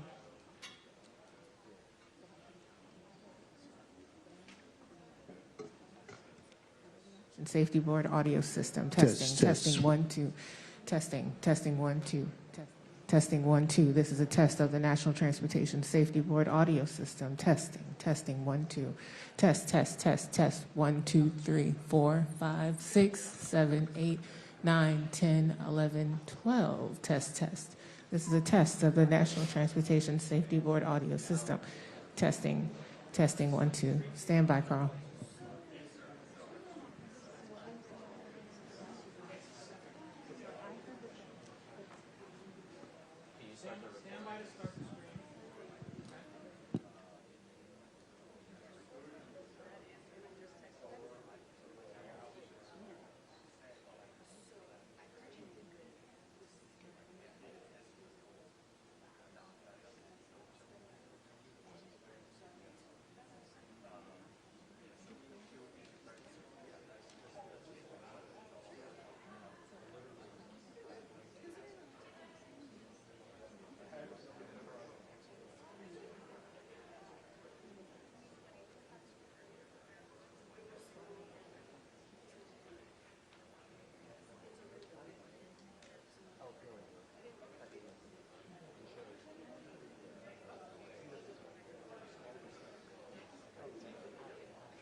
This meeting of the National Transportation Safety Board will resume shortly.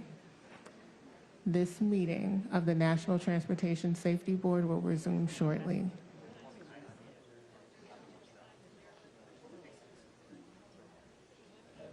This meeting of the National Transportation Safety Board will resume shortly.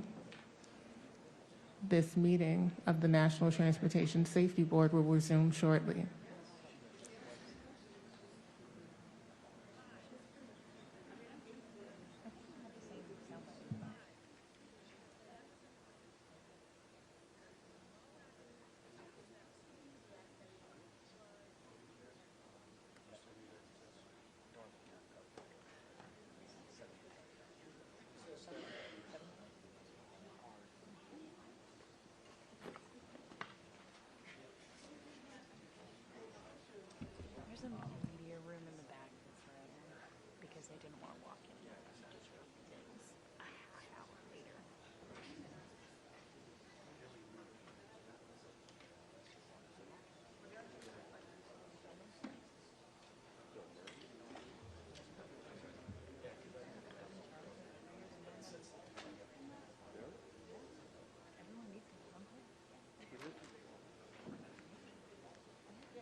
Yeah, I got you.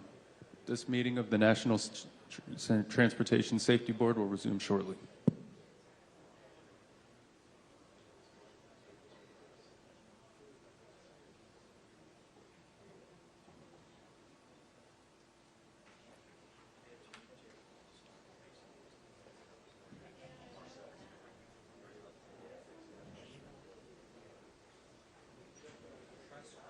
This meeting of the National Transportation Safety Board will resume shortly. This meeting of the National Transportation Safety Board will resume shortly. This meeting of the National Transportation Safety Board will resume shortly.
This meeting of the National Transportation Safety Board will resume shortly. This meeting of the National Transportation Safety Board will resume shortly. This meeting of the National Transportation Safety Board will resume shortly.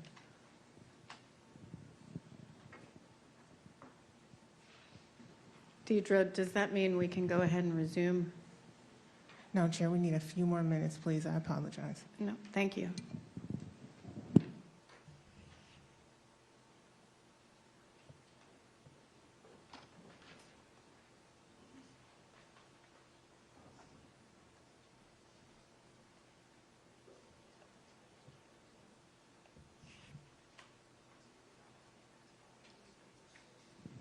This meeting of the National Transportation Safety Board will resume shortly. This meeting of the National Transportation Safety Board will resume shortly. This meeting of the National Transportation Safety Board will resume shortly.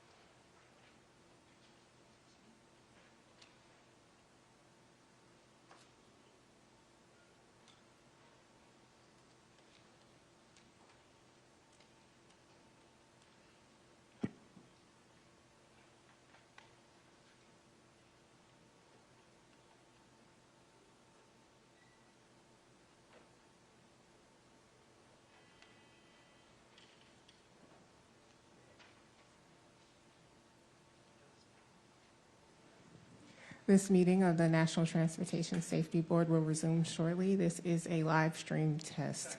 This meeting of the National Transportation Safety Board will resume shortly. This is a live stream test. This meeting of the National Transportation Safety Board will resume shortly. This is a live stream test. This meeting of the National Transportation Safety Board will resume shortly.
We're going to give it 5 more minutes, and then we're just going to move on. Thank you for your patience.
What seems good? Chairwoman, we're ready when you are. Thank you very much, and thank you for your patience, everyone. And thank you again to the staff for your excellent presentations. We're going to get into some of your work. We'll turn to board member questions now, focused on the major safety issues that we identified in the investigation. For the first round, we're going to discuss engineering. In the second round, we're going to cover ship handling and communications. In the third round, we're going to focus on bridge vulnerability and highway workers' safety. In the fourth round, we're going to discuss voyage data recorders and safety management systems. We'll have a final round for any other questions we want to ask about any other safety issue or additional questions on the safety issues we discussed. And the purpose of this discussion is to highlight those areas where we believe we can make the biggest difference to improve safety. So with that, I'm going to begin with a discussion. We're going to begin the discussion on engineering, and I'm going to start with Mr. Barnum. And just for you all, our investigators routinely accomplish the impossible. And this investigation is no different. Certainly our parties are also key to our investigation. The Dali is almost 1,000 feet, and it's as long as the Eiffel Tower is high, with miles of wiring and thousands of electrical connections. Locating a single wire that is loose among thousands of wires is like looking for a loose bolt in the Eiffel Tower. So, Mr. Barnum, can you talk about your work, certainly your work with the party, but the extensive and meticulous work to find a loose wire? And you can have my entire 5 minutes. I see my clock wasn't started. You can have the entire time. Thank you, Chair. And you are correct. This was an extremely challenging investigation. Myself and Captain Quinn were among the first people on board directly following the casualty. That's where the work really began. But, you know, the nature of international shipping, this is rather typical, this type of vessel. The vessel was owned by a Singaporean company. It was registered to a Singaporean flag state. It was managed by a company predominantly composed of Indian nationals, as well as the crew were from India. The vessel was built in Korea. The vessel was classed in Japan. The engine manufacturer, the licensor, was a German company. The engine controls were a Kongsberg company. And the accident obviously was in America. So that was the first challenge to overcome, is setting up our parties, our groups. We were able to do that, and it's really a testament, I believe, to our party system, which was crucial in this incident. Everybody within the party was extremely helpful and supplied expertise. So that's that part, and then naturally we moved to the trying to determine why the vessel blacked out. It was a mystery to the crew on board at the time. They were extremely helpful. Often in these types of casualties, the vessel is moved to a dock, or it sinks or is damaged. But in this instance, the crew remained on board. The vessel had to be continually manned and operated, so they were there the entire time. They were able to assist us in our troubleshooting.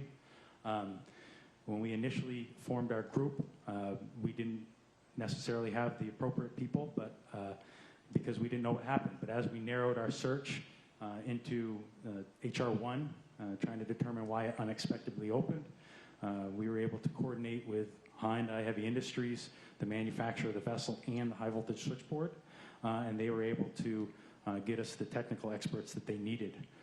They faced challenges getting their people here, but eventually were able to do that. Another impediment to determining the cause of the blackout was the manner in which it failed. This was an intermittent electrical failure. So meaning it didn't fail all the time.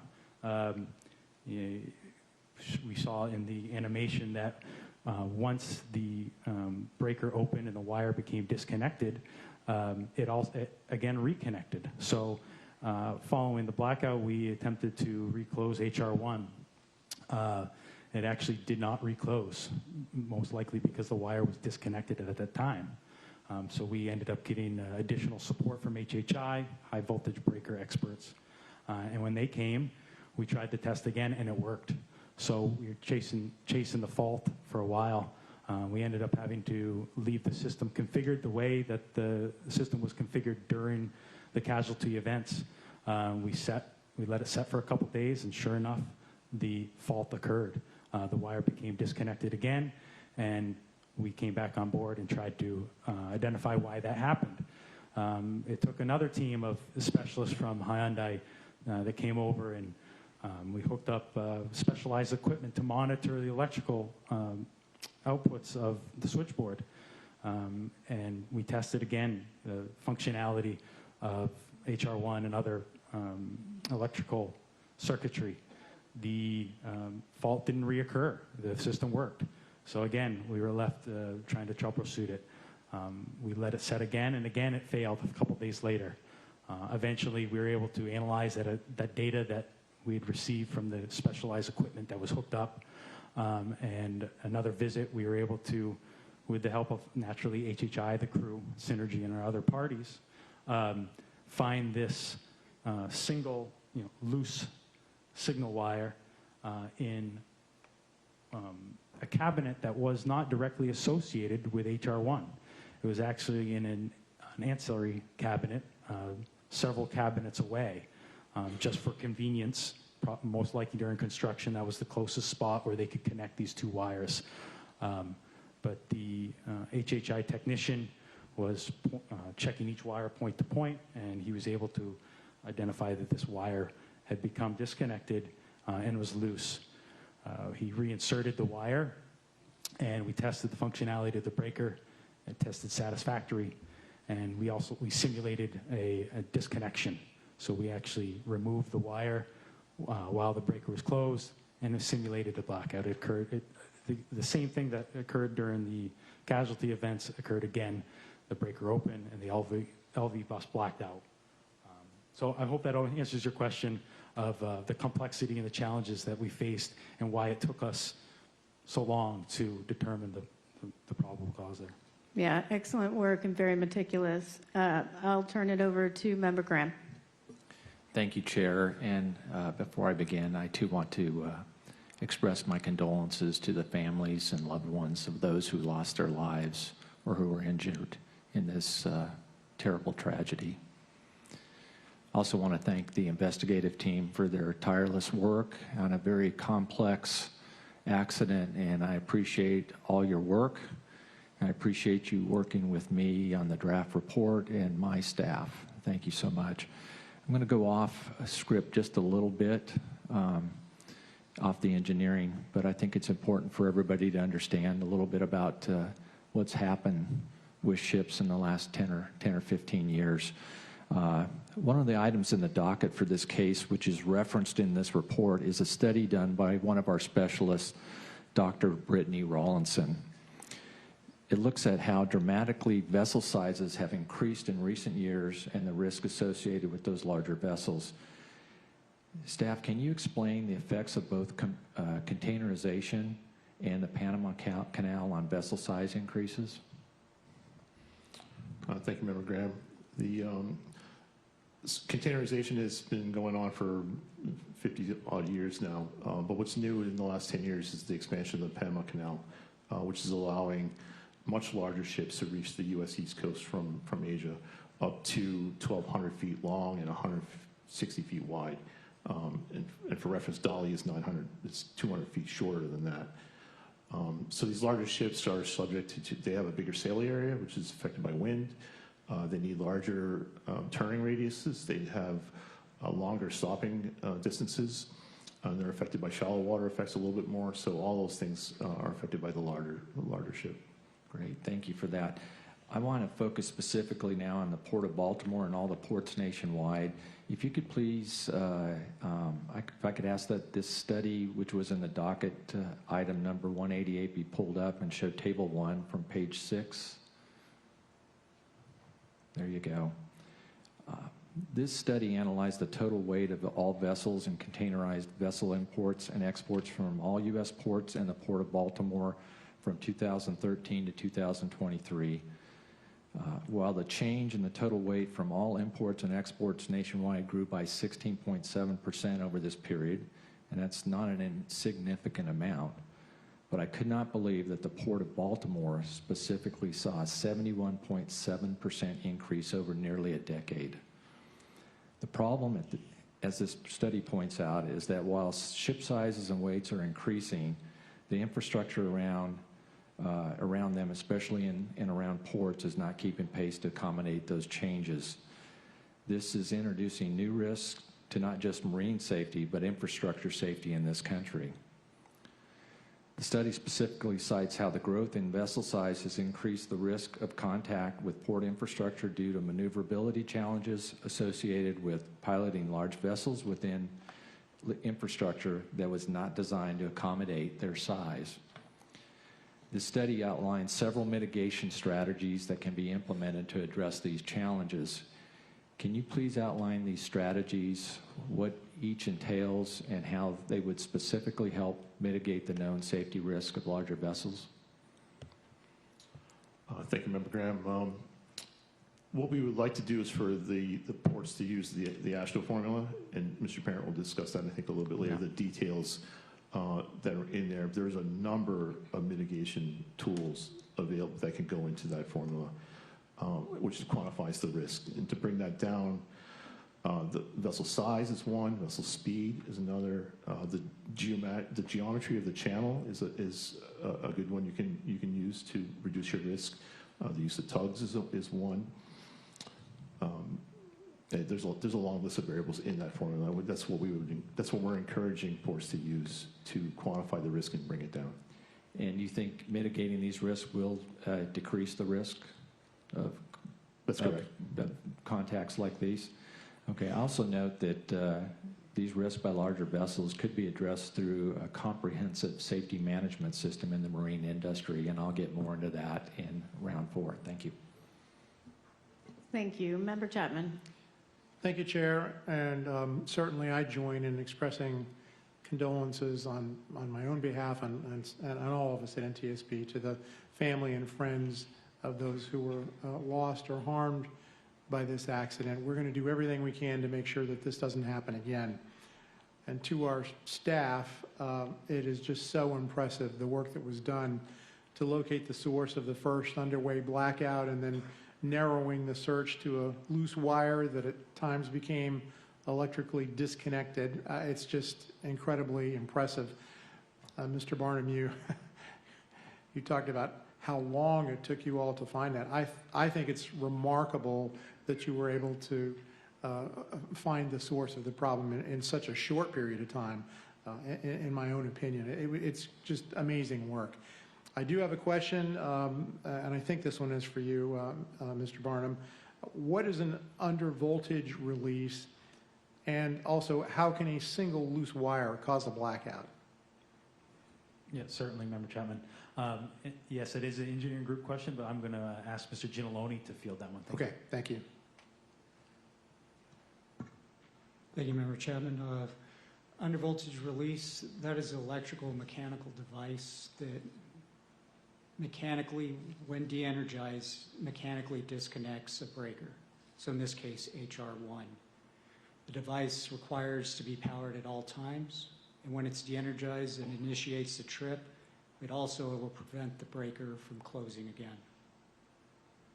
The second part of your question was how could a single loose wire do this? It was this specific wire and its location was the reason why the breaker tripped. That loose wire was in series with the UVR that I just explained. It needs to be energized at all times to keep the breaker closed, and also when de-energized, it will open. So had it been a loose wire somewhere else, it could have been an indicator light that flickered. It just so happened to be in a location that energizes the UVR. So it's not that any old loose wire on board a giant ship like this is going to cause this sort of a problem. This one just happened to be in a critical location. And just to kind of put in layman's terms, the undervoltage release is what a layperson would refer to essentially as a circuit breaker. It is a device that will open a circuit breaker or close it without a human. Okay, very good. And what is the, we heard discussion of the terminal block and the wires being inserted into the terminal block. What is the function of a terminal block, and is this something that's commonly used? It is commonly used, sir. Function of it, it's an efficient way to tie two wires together. Instead of using a wire nut like you do at home and a light switch, use a terminal block. Okay. And if you could just reiterate, what did you find when you examined wire 1's connection and terminal block 381? Member Chapman, I'd like to pass that to Ms. Lamb. What we found was different contact marks and wear patterns on the wire 1, and we compared that to wire 3 that was in the same terminal block, as well as sister wire from a sister ship, also in Synergy's fleet. And we obtained some unused terminal blocks and wires and activated them independently and marked that, so we could see what typical damage was and compare that to what we saw on the accident vessel evidence. And then that way we could determine position and what was abnormal. Thank you. And you very kindly put together these little examples for us. This is a real terminal block, as I understand it. Correct. That is the exact make and model that was on board the Dali. It is just an unused one that we obtained separately. And each of us has one of these. And I have to say, until I saw this morning, I did not realize we're talking about a very small component here. And this is what caused all the problems. The poor connection within this terminal block is what started the sequence of events that resulted in the blackout. Correct. Okay, thank you. Thanks very much. I have some additional questions in this area, and I'm going to hold till the next round. Thank you, Chair. Thank you very much. And did we determine, outside of the label banding that prevented it from being secure, why it became loose? Like what loosens it? Yeah, Chair. So like you had mentioned, the wire label banding increased the circumference of the ferrule insulated collar and prevented it full insertion. So we found that the ferrule was only inserted just, and the spring gate clamp only grasped the very tip of the ferrule, resulting in a very precarious connection. Now that connection was made likely 10 years ago during the vessel construction. So over the length of that 10 years, that wire, like all the other wires, was exposed to normal vessel conditions, vibrations, and at some time, we believe in the relative recent past, that wire, a spring gate clamp, the closing force exceeded the ferrule's precarious connection, and the ferrule became disconnected. Yeah, and that's what I was looking for. We've seen the draft report, but a lot of people have not, so I'm just trying to raise some of these issues that to bring awareness. Would the crew have known about that in any way? We're talking thousands of wires. That was certainly one of the areas we tried to determine. This failure in the way that it failed, the only way the crew would have known is if they were operating HR1 and TR1. So we attempted to determine when the last time that was in use, those two components. We determined that it hadn't been used for at least about 7 months. But prior to that, we couldn't find when the last time TR1 was in use. We do know that the number of times it was been in use, we were able to compare breaker counter readings. We know that it was in use relatively consistently to that of HR2 and TR2. So it had been used, we just don't know exactly when the last time it was used, and that would have been the only way the crew would have been aware outside some of the recommendations we have with respect to thermography.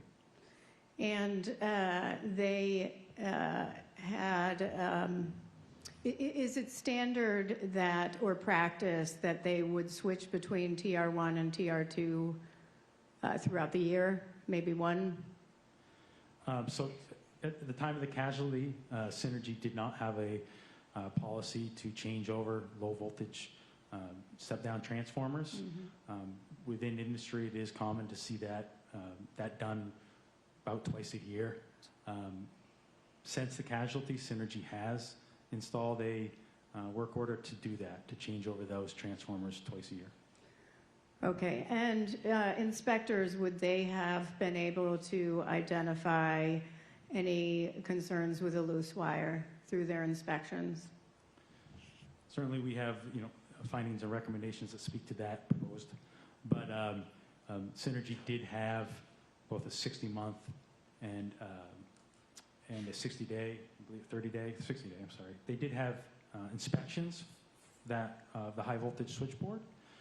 We feel that those inspections weren't specific enough on how to inspect it.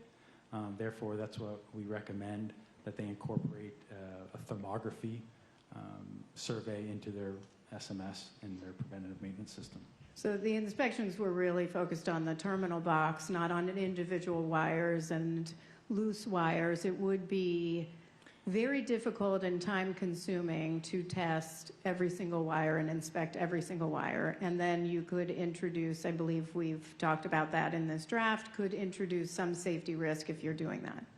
Yes, ma'am. We discussed in the presentations, but yeah, it's mostly a visual inspection. It can be harmful to the operator to be manually manipulating live wires. It can also be detrimental to those small signal wires.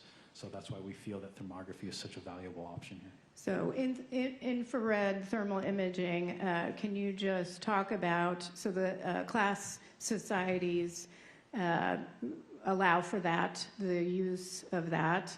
Is that used throughout the marine industry? And that's the end of my questions after that. Yes, ma'am. It is a widely used method, yes. I have a follow-up to that, but I'll go after these two. Member Graham. Thank you, Chair. I want to move to redundancy and have a little discussion about that, and I want to thank the team for, you fielding all my questions over the past few weeks on redundant systems. With my experience and background in aviation, redundancy is very critical on board an aircraft, and there's certification requirements and everything that have given aviation a good safety rating out there. But and I've learned this is one of the main differences between the marine industry and aviation. For example, the Dali did not have a second engine, but as the team has educated me on this, can you talk about all the redundant systems surrounding the main engine on board large vessels like the Dali to help people understand that the redundancy already exists?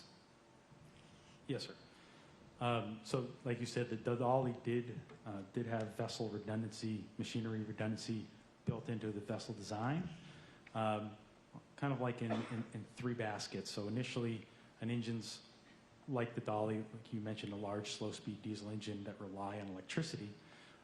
Redundancy is built into that power generation. So Dali had redundant generators, had 4 generators that could produce sufficient power. We discussed earlier that 1 generator was often sufficient enough to power the entire vessel, so 4 certainly was in excess. They also had a redundant ability for redundancy within their switchboards. They had redundant step-down transformers like we've discussed. They also had the ability to split both the high voltage and low voltage switchboards if for some reason one became inoperable. That's kind of your first layer, and actually trying to prevent a blackout in the first place for redundancy. Secondly, you have redundant pumps. So large diesel engines require cooling water, lubricating oil, fuel oil to operate. Those are supplied via large pumps. On this vessel, they had multiple pumps that could be used. If one failed, another one would automatically connect. If power were to be lost and then regained, those pumps would automatically start. So it's kind of like the second layer of redundancy that this vessel had. And then third layer, you spoke about the single means of propulsion. Yes, there was 1 diesel engine, but this is a very, very large diesel engine that, if need be, you could actually take out. If 1 cylinder became inoperable, you could take that out of the formula and basically, at a reduced speed, still utilize the engine to return to port or safe harbor with the remaining cylinders in use.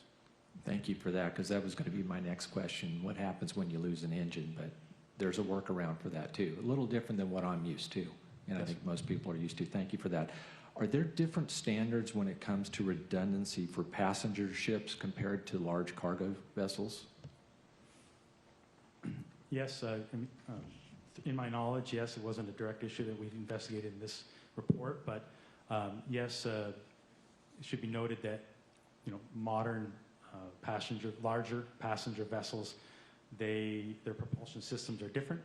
Most of them are diesel electric propulsion systems, but there are return to safe harbor regulations in place that require these vessels that are built, I believe, after 2010 to be able to return to port safely in the event of the loss of one propulsor or one single propulsion system. They need to have a redundant one, and they're able to do that. So they're able to return to port if they lose an engine. Yes, sir. That's their requirement for passenger vessels, but not container ships. Yeah, larger, modern passenger vessels, yes. Yes, thank you. As we've already discussed, larger vessels pose an increased threat to the port infrastructure that was not designed for them. Given this increased risk, do you believe increased redundancy for critical systems such as the main engine and steering help mitigate these risks in restricted waters? Yes, staff certainly believes that anything that can be done to increase redundancy is a benefit. All right, thank you. Member Chapman. Thank you, Chair. Mr. Barnum, I think this is for you. Can you explain, please, just a little bit more about what is thermography, how it works, and why we're recommending, or will be recommending, why that would be helpful? Yes, certainly. We can discuss that. I will ask Mr. Ginalone to discuss it. Thermography is an infrared camera that an inspector can use. It monitors Surface temperature, comparing it to ambient temperature in a space. It can be used for machines, electronic equipment. And in this case, we talk about the difficulty of inspecting thousands and thousands of wires.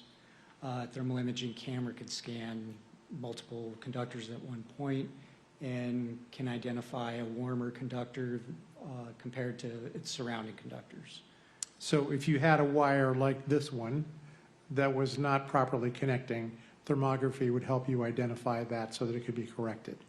It could, yes, sir. Great, thank you. There's a lot of information in this report to digest, and with that in mind, I want to ask, and whoever's appropriate, please take this, if you could just discuss a little bit more some of the critical equipment with respect to the investigation, starting with what is a flushing pump, and why was it non-standard for the flushing pump to be being used as a service pump? Yeah, so as used aboard the Dali, the fuel oil flushing pump was, as the name implies, a pump that could be used to flush the fuel lines. It's a maintenance pump. Large vessels like the Dali utilize different types of fuel that are used at different areas around the world. So in order to clean the lines between fuel usage, this pump could be used to help flush the lines out. I believe the second part of your question was asking why it was used. Is that Why correct? was it non-standard to be used as a service pump rather than its intended function, which was a flushing pump? Well, primary purpose is that, as class indicated to us, is that it would not restart automatically following loss of power and restoration of that power. And there was no redundancy on the flushing pump, correct? Additionally, that is correct. The flushing pump was a single standalone pump. It did not have a redundant pump. And maybe you said this already, do we know why they were using the flushing pump as a service pump? What we could determine is that the flushing pump was being used. We interviewed, obviously, the crew aboard Dali at the time of the casualty. We also interviewed prior crew members, and they all said that, the chief engineers indicated to us that they suspected that the normal supply and booster pumps and the associated pipework with those pumps had been isolated for some time, and that they suspected that the fuel within that system had been contaminated, and that in order for them to use that system, it would need to be opened up and cleaned, a process that would take a couple days. So they opted just to continue using the flushing pump, which was in use when they boarded the vessel, and so they continued to use it. And the problem here is that the flushing pump didn't automatically restart after the initial blackout. That then ultimately resulted in effectively fuel starvation to the two generators that were online. Once they didn't shut down completely, but once they essentially got to the point where they didn't have enough fuel to run at a speed to generate sufficient power, that then resulted in the second blackout, and things got very complicated at that point. That is correct. The name of this next device I want to ask you about, and I'll do this quickly because I'm running low on time, is obvious. The main engine cooling water pump. This is the pump that provides cooling water to the main engine. It was configured on board the Dali to shut down, for the engine to shut down after only 6 seconds due to low cooling water pressure. This pump shut down during the initial blackout. That then resulted in the main engine shutting down, correct? That is correct. And the main engine shutting down, of course, resulted in loss of propulsion and effectively loss of steering, because without propulsion, it's very difficult to steer a big ship like this, correct? Yes, to clarify, that it didn't affect the ability to move the rudder, but it did affect, yes, the ability The effectiveness to of this, yes.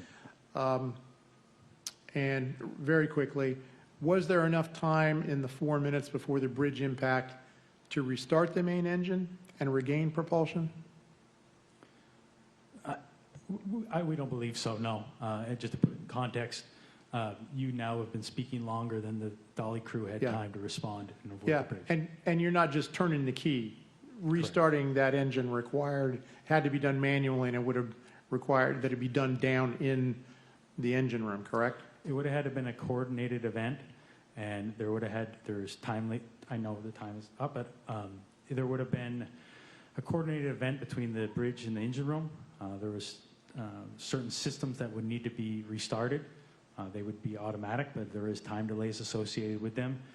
It would have taken about 40 seconds for those conditions to be met, and then another roughly 40 seconds once the engine was restarted to achieve a sufficient RPM to sufficiently provide wash across the rudder. Thank you. That's helpful. Chair, thanks. Sorry to go over. Thank you. I'm going to continue on the flushing pump. And you mentioned that it had been isolated for some time. In 2020, when emissions requirements changed and to comply with the requirements, Grace Ocean, with approval from the Classification Society, installed an exhaust gas scrubber system, which would clean certain pollutants from exhaust gas before being released into the atmosphere, allowing the vessel to burn heavy fuel oil in the main engine via diesel generators 1 and 2. Diesel generators 3 and 4 did not have a scrubber system installed, so they could only burn very low sulfur, heavy fuel, and marine gas oil, correct? Or just marine gas oil? Mostly the generators 3 and 4 could burn low sulfur marine gas oil, MGO. Yep. And they could also, were configured to, they could burn low sulfur heavy fuel oil. That's right. But the flushing pump was designed for maintenance, correct? Yes, ma'am. So the flushing pump in this situation was actually supplying the marine gas oil. Was there any evidence that there was a reliance on using the flushing pump for the use of marine gas oil to comply with emissions requirements? That was certainly an area of our investigation. We looked into this.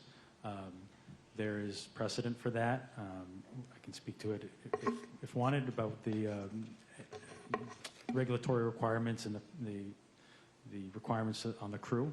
But the fuel flushing pump could only provide the engine with low sulfur marine gas oil. That's how it was configured. It could not take suction from the LS low sulfur fuel oil tank. The crew did not indicate that that was the reason why they were using the flushing pump, but that was one of the shouldn't say reasons, but one of the methods of using it is that it could never be accidentally crossed over to a different type of fuel. And so, and again, I'm certainly supportive of strengthening environmental regulations, but we have to also look at safety impacts and make sure there are not unintended consequences by use of some other configuration to comply with those emission standards. And we raised this very issue in the draft report.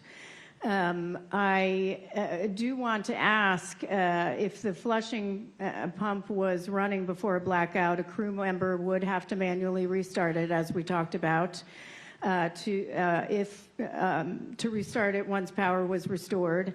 But to do that, where does the crew member who is likely in the engine control room have to go? The crew member would have to go to the local station, the local start panel, which is located directly adjacent to the flushing pump, which is 3 to 4 levels down and to the side of the vessel within the fuel purifier room.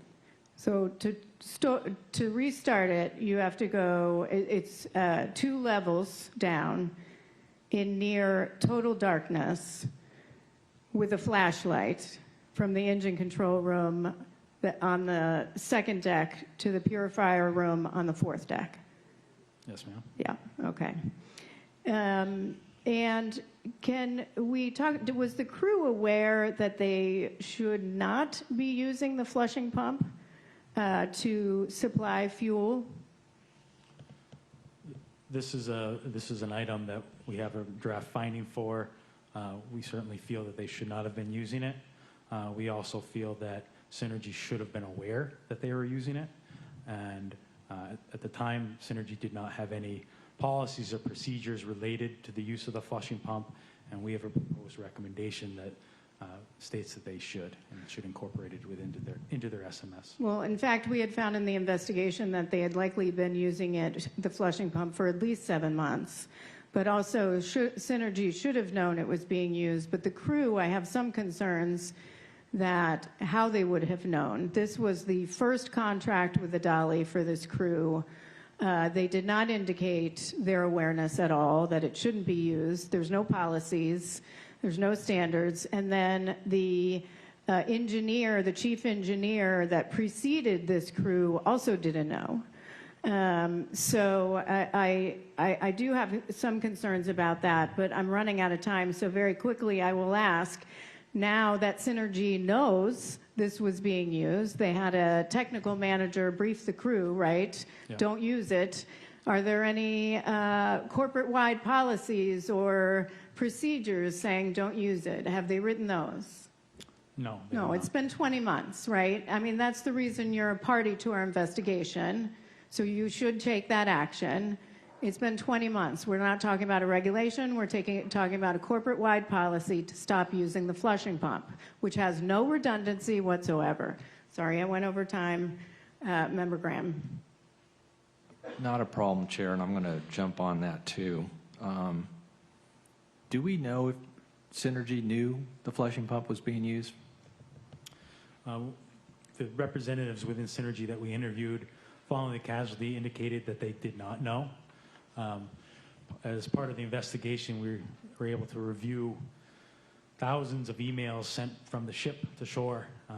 Contained within those emails, we found a couple from the previous chief engineer aboard the vessel that seemed to indicate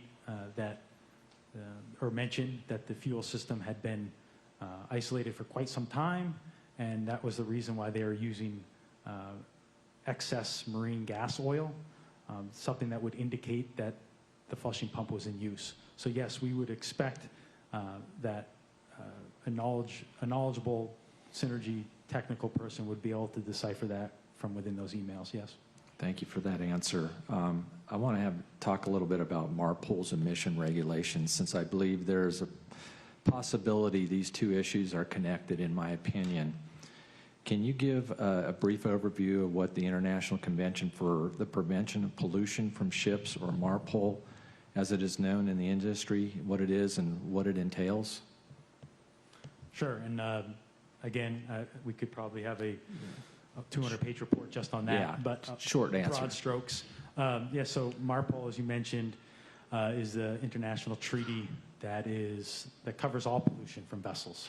So not only contaminants from an accidental or operational release of fuel or lube oil, but it also covers other hazardous materials. It covers garbage. It covers sewage as well. But in the context of this, Annex 6 in particular covers emissions. So within MARPOL Annex 6, it sets worldwide limits on what percentage of sulfur can be contained within your fuel oil and where that fuel oil can be burned. Okay, thank you for that. And that was in January 2020 when that Annex 6 came about, is that correct? Yes, sir, the current. Okay. Do we know if they addressed or accounted for safety, or is it purely focused on emission regulations irrespective of safety risk or benefits? Yeah, to my knowledge, Annex 6 is strictly concentrated on what parameters your vessel needs to adhere to with respect to the equipment that's operating, the engines, the exhaust gas scrubber systems, the different emission control devices used, also the fuel sulfur content. It doesn't take into account the potential effects on safety. It doesn't take into account the number of times the crew has to switch fuel tanks and pumps to move the different types of fuels around, does it? Not that I'm aware of. Synergy does have within their SMS, a technical manual with respect to fuel management. That manual is 162 pages as it is. It's pretty lengthy. Do you think, in your professional opinion, that increasing the frequency of fuel switchovers increases the risk of unexpected or negative outcomes from such as mixing fuels or accidentally using the wrong fuels in the engine or the generators? That's certainly an issue that we didn't necessarily think contributed here, but it is a well-known issue, and yes, I think that is a safe assessment. I would like to emphasize my concern with these new emission requirements, which I believe have not adequately addressed safety concerns that would naturally arise from the substantial changes to vessels, policies, and procedures. Moving forward, I would hope that the IMO and the Coast Guard, as the U.S. representative of the IMO, will address these concerns rather than issuing blanket regulatory climate requirements that apply to international vessels. Thank you, Chair. Member Chapman. Thank you, Chair. The Dali was configured with a high voltage switchboard and a low voltage switchboard, correct? Yes, sir. And is that a common configuration for electrical systems on large ships such as this? Yes, such as the Dali. They have a lot of refrigerated containers that obviously need to stay cooled and require a lot of electricity, and an efficient way to do that is utilizing these high voltage switchboards, yes. Okay. After the vessel got underway, the first of the two blackouts was a blackout of the low voltage switchboard, correct? Yes. And that resulted in the loss of a number of important systems, important equipment. Among them, first of all, the lights. So no, everything's dark. Most everything is dark. The cooling water pumps, that resulted in the main engine shutting down from loss of cooling water. The flushing pump, which we've been discussing, which not at this point in the sequence, but later on, resulted effectively in fuel starvation of the generators that were powering the system at the time, and also the steering gear pumps, correct? Yes, sir. Which had an obvious negative impact on steering, at least at that stage of the accident sequence. So I mean, now having pieced all of this together, we can see how this fit, but the crew would have been in the dark facing this inexplicable series of situations, all with a very, very short period of time to try to react. Yes, sir, that is correct. And I think just one thing, if I could add, is as a vessel crew on a vessel when it blacks out, if you're in the engine room, your first reaction is to look at your generators and suspect that those were likely the reason for the blackout. They were able to identify that they still had the generators at this point and that something else had caused the blackout. Quickly, they were able to determine that it was just an LV blackout.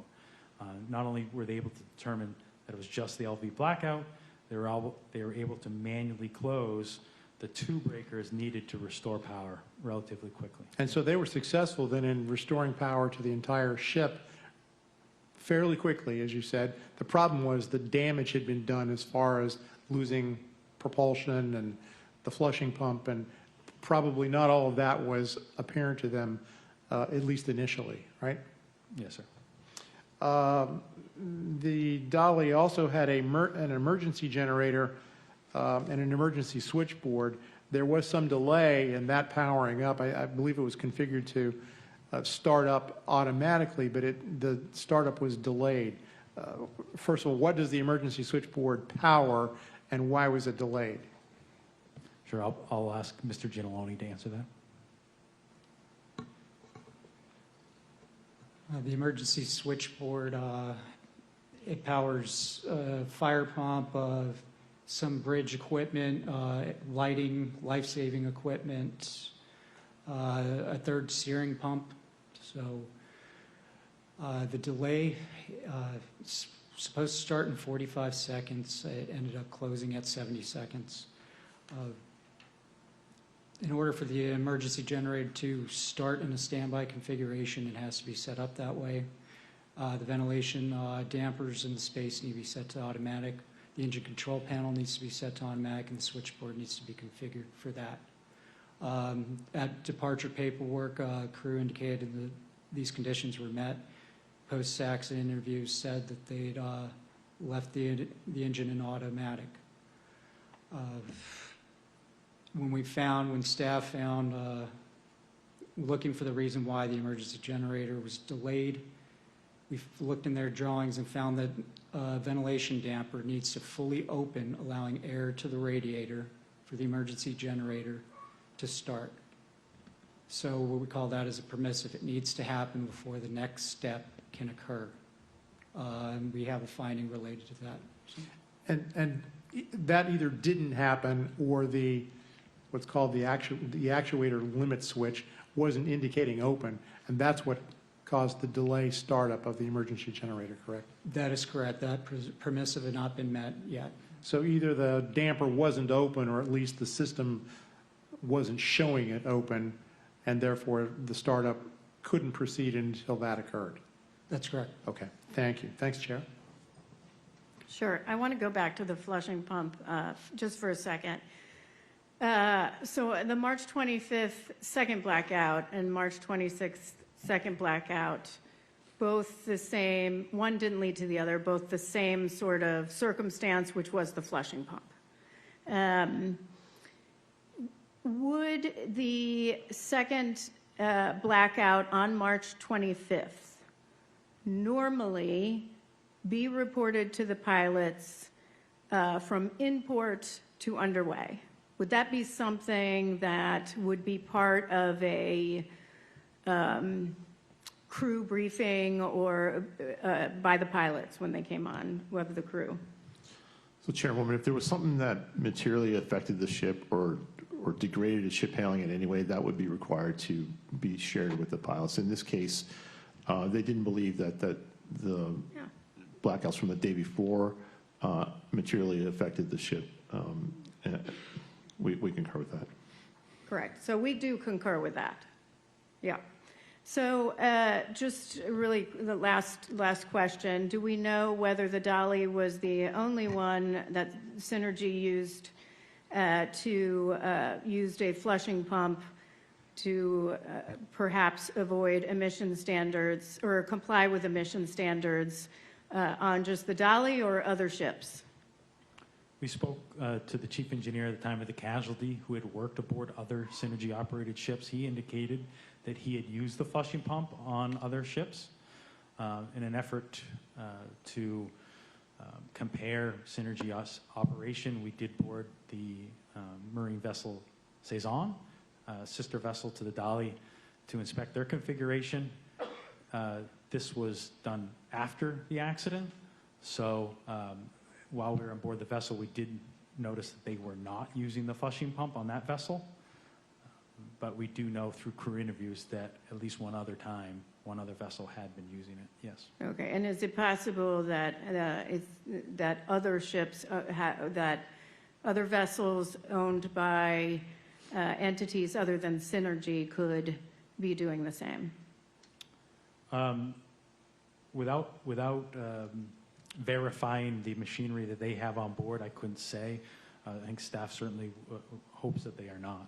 Yeah, and exactly. And I just want to emphasize one more time that when we're talking about clean fuel and moving towards zero emissions, whether it's in aviation or any other mode of transportation, rail, marine, we have got to be very focused on unintended safety consequences of compliance using some other means. So again, that is just unfortunate. I'm going to turn to the main engine.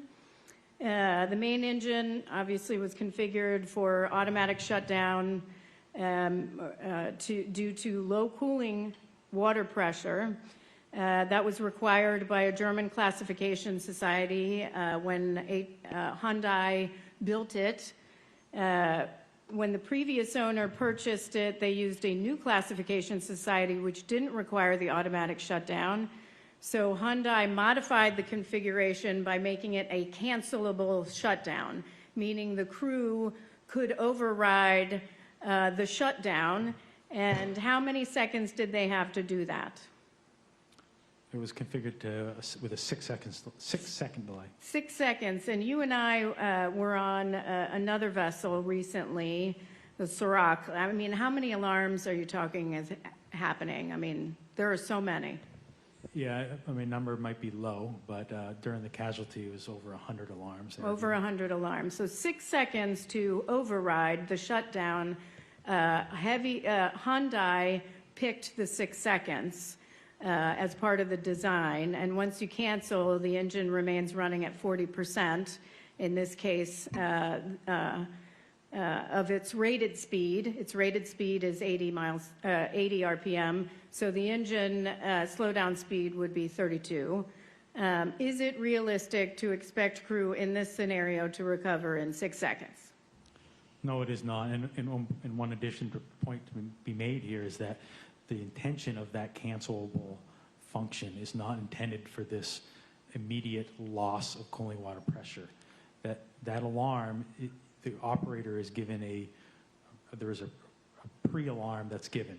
They're alerted by a low pressure alarm and then a low pressure alarm. It gives them time to start another pump. It's not intended for a loss of pressure that happens all of a sudden. It's not intended for emergencies.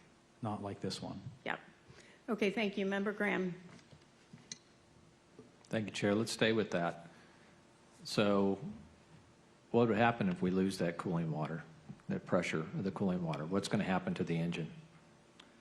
The engines like these are configured with a cooling water head tank, so that it's a tank of water that's connected to the system that's located at an elevated level. So there is a minimum, as long as that head tank stays full of water, there is a minimum amount of pressure that will stay on the system. Without that water circulating through the system, however, the engine's going to begin to overheat. Do we know how long it would take for that to happen? It all depends on the load the engine has on it. I couldn't give you an exact time. So do we know why, well, we did talk about why this engine was configured this way. Do we know of any other societies that are configuring engines this way? We reviewed the other IACS membered classification societies at the time of vessel construction, and the only one that required this to be a shutdown was GL. So no. So do we, is this a dangerous design feature for this engine? We feel that it's an unnecessary shutdown. We feel that in this particular casualty, it endangered the vessel because it prevented them to have maneuverability.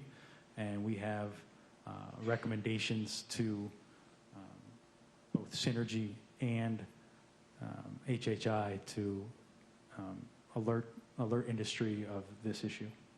Okay.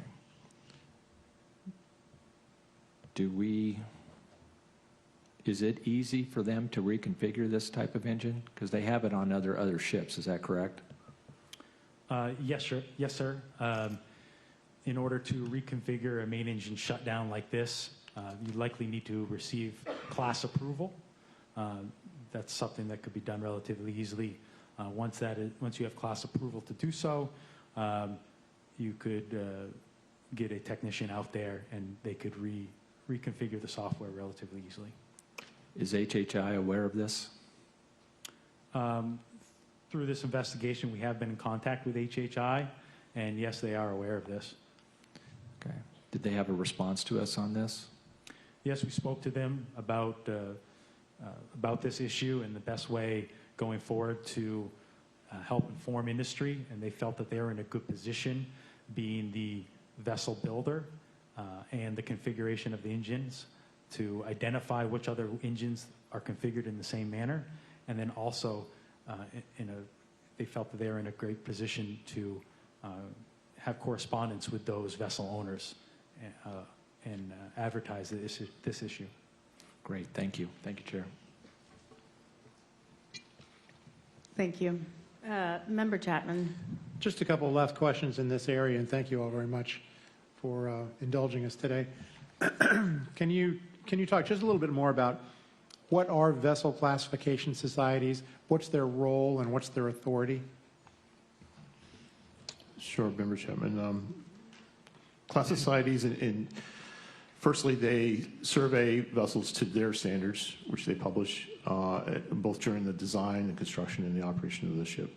The vessels then issued a classification document, or certification of class, it's called. There can be many different endorsements on there depending on what's required, either by your customer or by your flag state. There's rules for steel vessels versus aluminum vessels versus periodically unintended interims, a whole slew of different rules that you can ask for. Their other role is as a recognized organization on behalf of the flag state. So in this case, Singapore can delegate some of their statutory responsibilities to the class. And they will issue certificates such as load line certificates, the SOLAS Safety Ship Construction Certificate, safety management certificates are all issued by the class society on behalf of the flag state. Thank you. And the draft report explains that the Dali fell under several different classification societies since its design phase. I think it was 3 different classification societies. Why is that, and how or why would a vessel owner choose a classification society or a different classification society? Those are normally business decisions that are made by owners. Probably the biggest factor is just geography. If that particular class society has surveyors in the port where you're doing business or the shipyard that you're using, that's beneficial there. In some cases, a class society might have a technical expertise in some equipment that you want to use, and therefore you would use that class of society. So it could be something as simple as just convenience. Yes, sir. But it might also have something to do with some technical issue where there might be an advantage going one way or another. That's correct. Thank you, Chair. I don't have any other questions in this area. Thank you. I'm just going to read, just back to Member Graham's point, one statement by HHI in their letter dated November 12, 2025. Hyundai Heavy Industries recommends, instead of addressing engine configuration or configuration in the Dali, that we focus on ensuring that all crew operators and captains are properly trained to understand the safety features and proper functioning of the vessels they are operating, which I think is a pretty poor response. Any comments on that? No, I would agree with you there. We've already discussed about the intended purpose of that cancelable shutdown. It's not practical in the case of this accident. Exactly. Okay, so no problems with the fuel. That was a question on scene. I just want to reiterate that. No problems with the switchover for the fuels or the fuel quality, correct? No, ma'am, we excluded that early. Okay. And you mentioned in your presentation that there were no warnings or alarms when the circuit breaker HR1 opened. Why? And were we able to replicate that in testing? Sure. I'll ask Mr. Ginalone to address that. That's correct, ma'am. There was no preceding alarms. The location of the loose wire that de-energized the UVR was in series with the same manual function if you wanted to open the breaker itself. Great. And is there, just quickly, is there a standard for recovery time for a full vessel blackout like the Dali experienced? For vessels such as the Dali, I believe regulations permit 30 minutes. Okay, great. Really quickly, I'm going to go over to Mr. McMurray. And I appreciate the work of our parties. Parties to our investigation help us gain technical information that helps us in the course of investigation. They are not part of the analysis. They don't help develop our findings, our recommendations, or our probable cause, but they help us obtain the factual information throughout the course of the investigation. The advantage to them is they get information early so that they can take safety action and don't have to wait until the end of our investigation.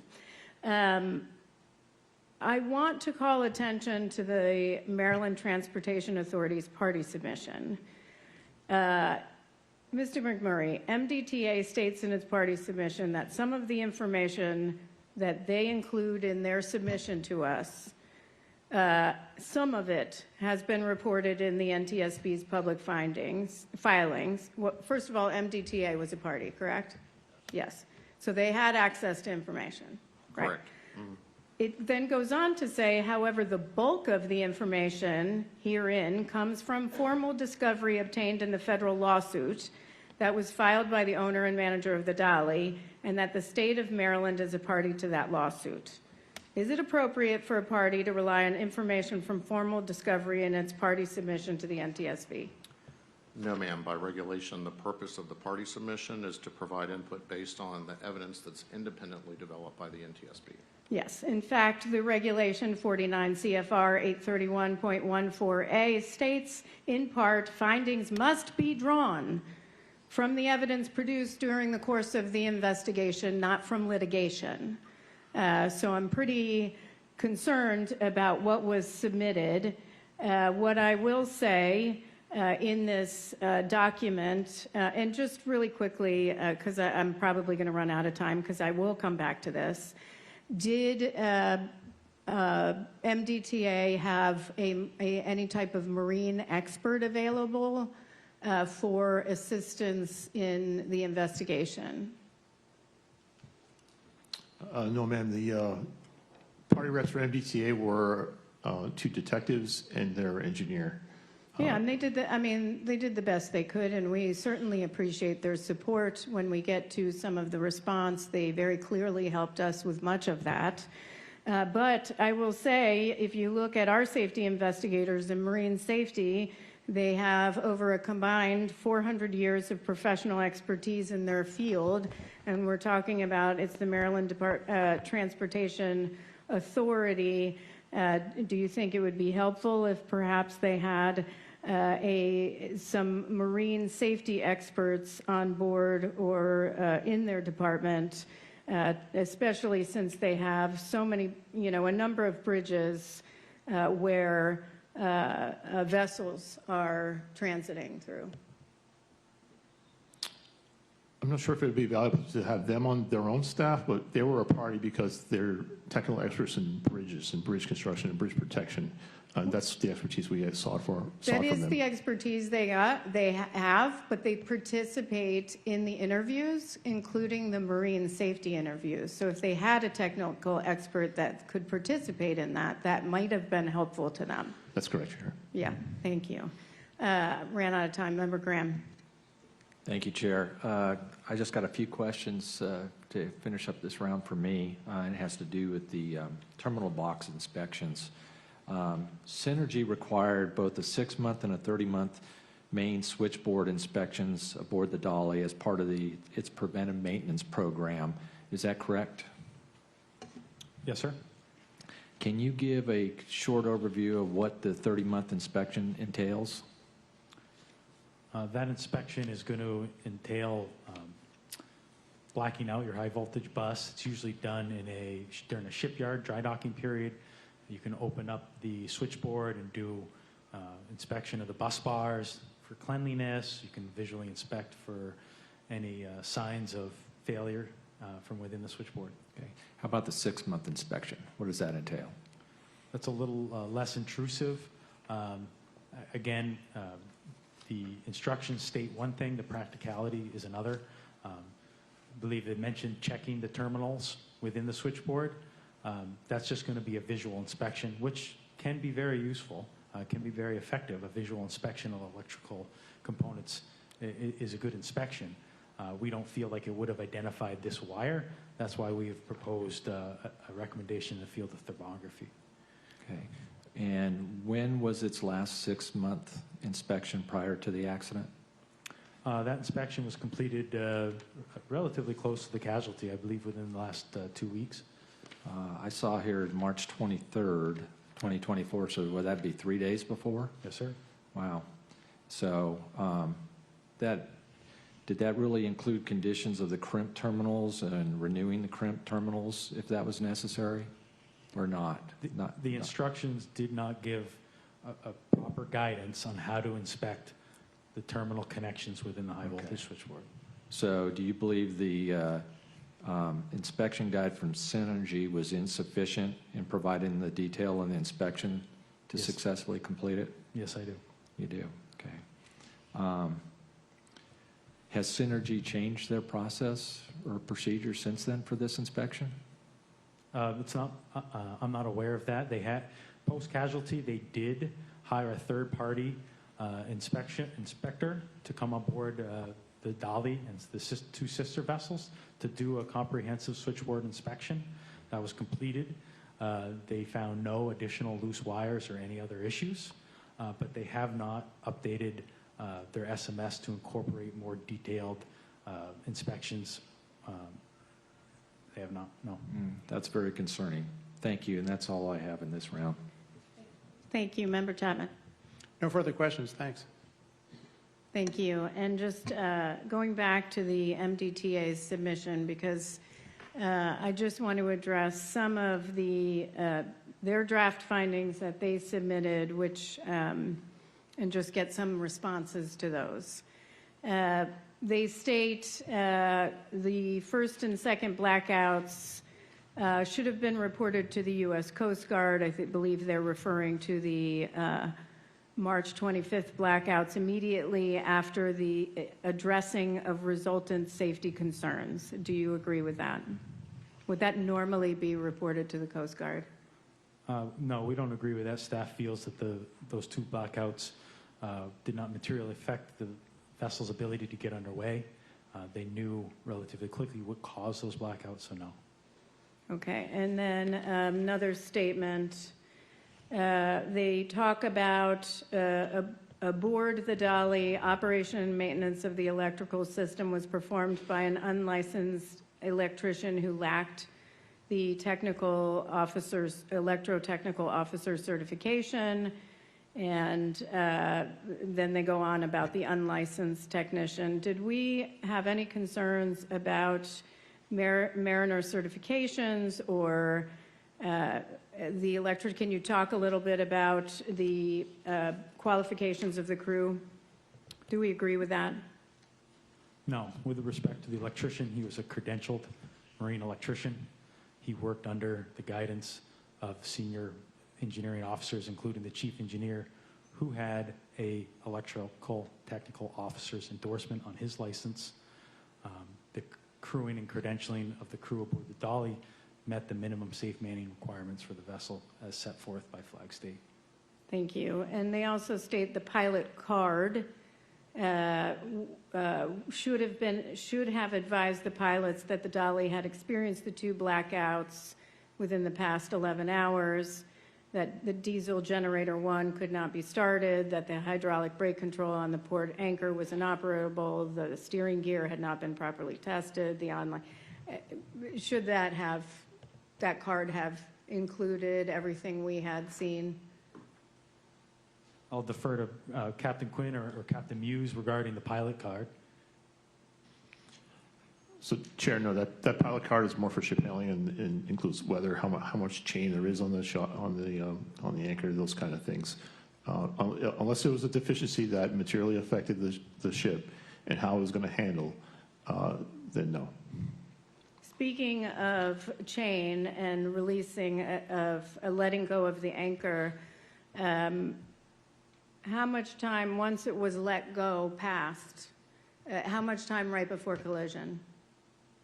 The VDR recorded it. You could hear the anchor chain. I'll invite Ms. Quinn to answer that. I believe about 2 minutes passed. 10 seconds. 10 seconds, excuse me. 10 seconds. Once that anchor chain was running, 10 seconds before the bridge collapsed. MDTA states that the anchor chain release could have prevented the striking of the bridge. 10 seconds. No way.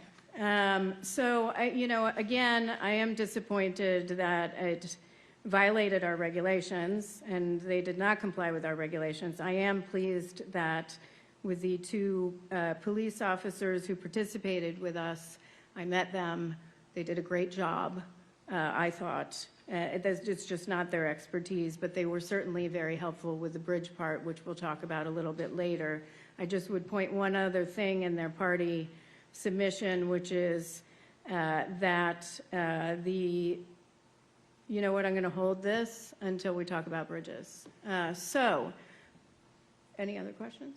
Any other questions? All right, we're going to move on to a second round of questions, this time focused on ship handling and communications. And I will start with Member Graham. Thank you, Chair. I want to start with the communication protocols from the Maryland Pilots Association.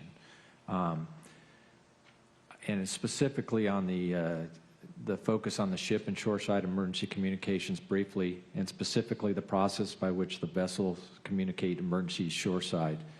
In this case specifically, who should an emergency such as a blackout or a loss of control be communicated to shoreside, and how quickly should this communication occur, and what information should be communicated? Again, I'd like to defer to Captain Quinn on this. The speed at which you need to get shoreside response would depend on the capabilities of that specific port. In this case, it was immediate that they were able to contact their dispatcher shoreside, and their dispatcher was able to call the NDTA police and then call the Coast Guard. So the pilot was able to contact the dispatcher pretty quickly then? Yes, he called by cell phone. Now that the dispatcher had received this information on March 26th, what was their next step, and what was that step supposed to be? Procedurally, the standing protocol would have been to call the Coast Guard first on the ship. However, the senior pilot called his dispatcher, and the dispatcher called the police and then the Coast Guard. And in this case, that was a good thing, right? That's correct. And why is that? The response was timely and effective. Okay, and they were able to get the police to shut the bridge down quickly. Yes. Otherwise, it would have continued. If they would have contacted the Coast Guard first, we don't know when they would have got to the MDTA. Is that correct? That's correct. So, now, how long had that procedure been in place? It was changed 23 days prior to the casualty. Okay. Have they changed it back to the original, or back to the other way of contacting the bridge? Yes, MDTA? they have. They have. Okay, that's a good thing. That's a good policy change. And I'm so thankful that they found that number before the Coast Guard number. Because what would the Coast Guard have been able to do at that point? Based on the calls that were recorded that showed the Coast Guard's response, it seemed that their response might have been a little bit slower, for lack of better terms, in responding to closing down the bridge. Okay, great. Thank you for that. I see got a couple minutes left on this round. I want to switch to focus on March 25th, the import blackouts on the Dali, and specifically, how were these communicated outside of the Dali? Were they communicated outside?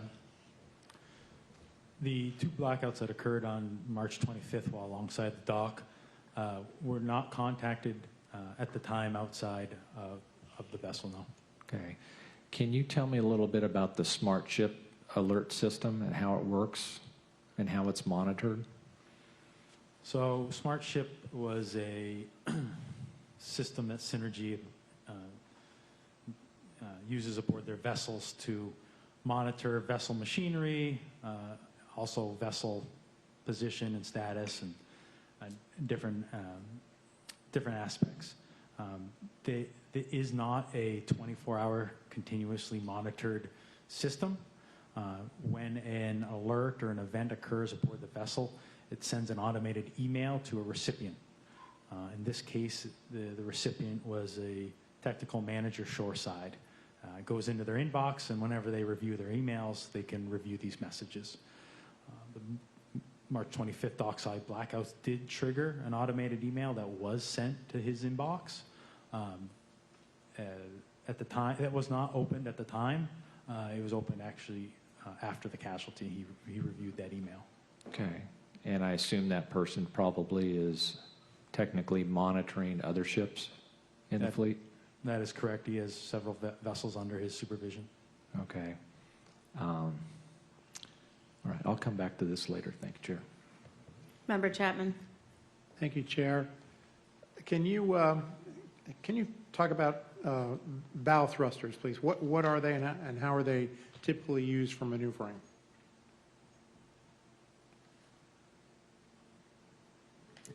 A bow thruster is a propulsor forward on the vessel on the bow, and it provides lateral thrust at slow speeds. It's typically used at speeds below 3 knots. It's effective at speeds below 3 knots, and the Dali's bow thruster was not designed to be used above 5 knots. And am I correct? Its intended purpose is for maneuvering in tight places like docking and that sort of thing. That's correct. Changing the vessel's heading at slow speeds. And you mentioned that it's not effective at higher speeds. I believe the senior pilot did attempt to use the bow thruster to help maneuver the vessel. What were the circumstances there, and was it effective? It was not effective. The bow thruster was not turned on. However, regardless of whether it was turned on or not, at that speed, it would not have rendered a valuable impact on maneuvering the vessel's heading.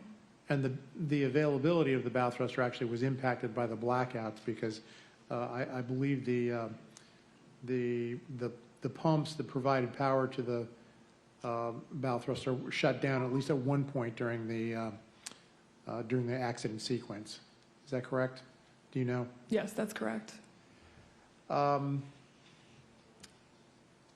the low voltage, the initial low voltage blackout, after that was corrected and power was restored, the steering gear pumps once again became available, but there was no propulsion because the main engine had shut down.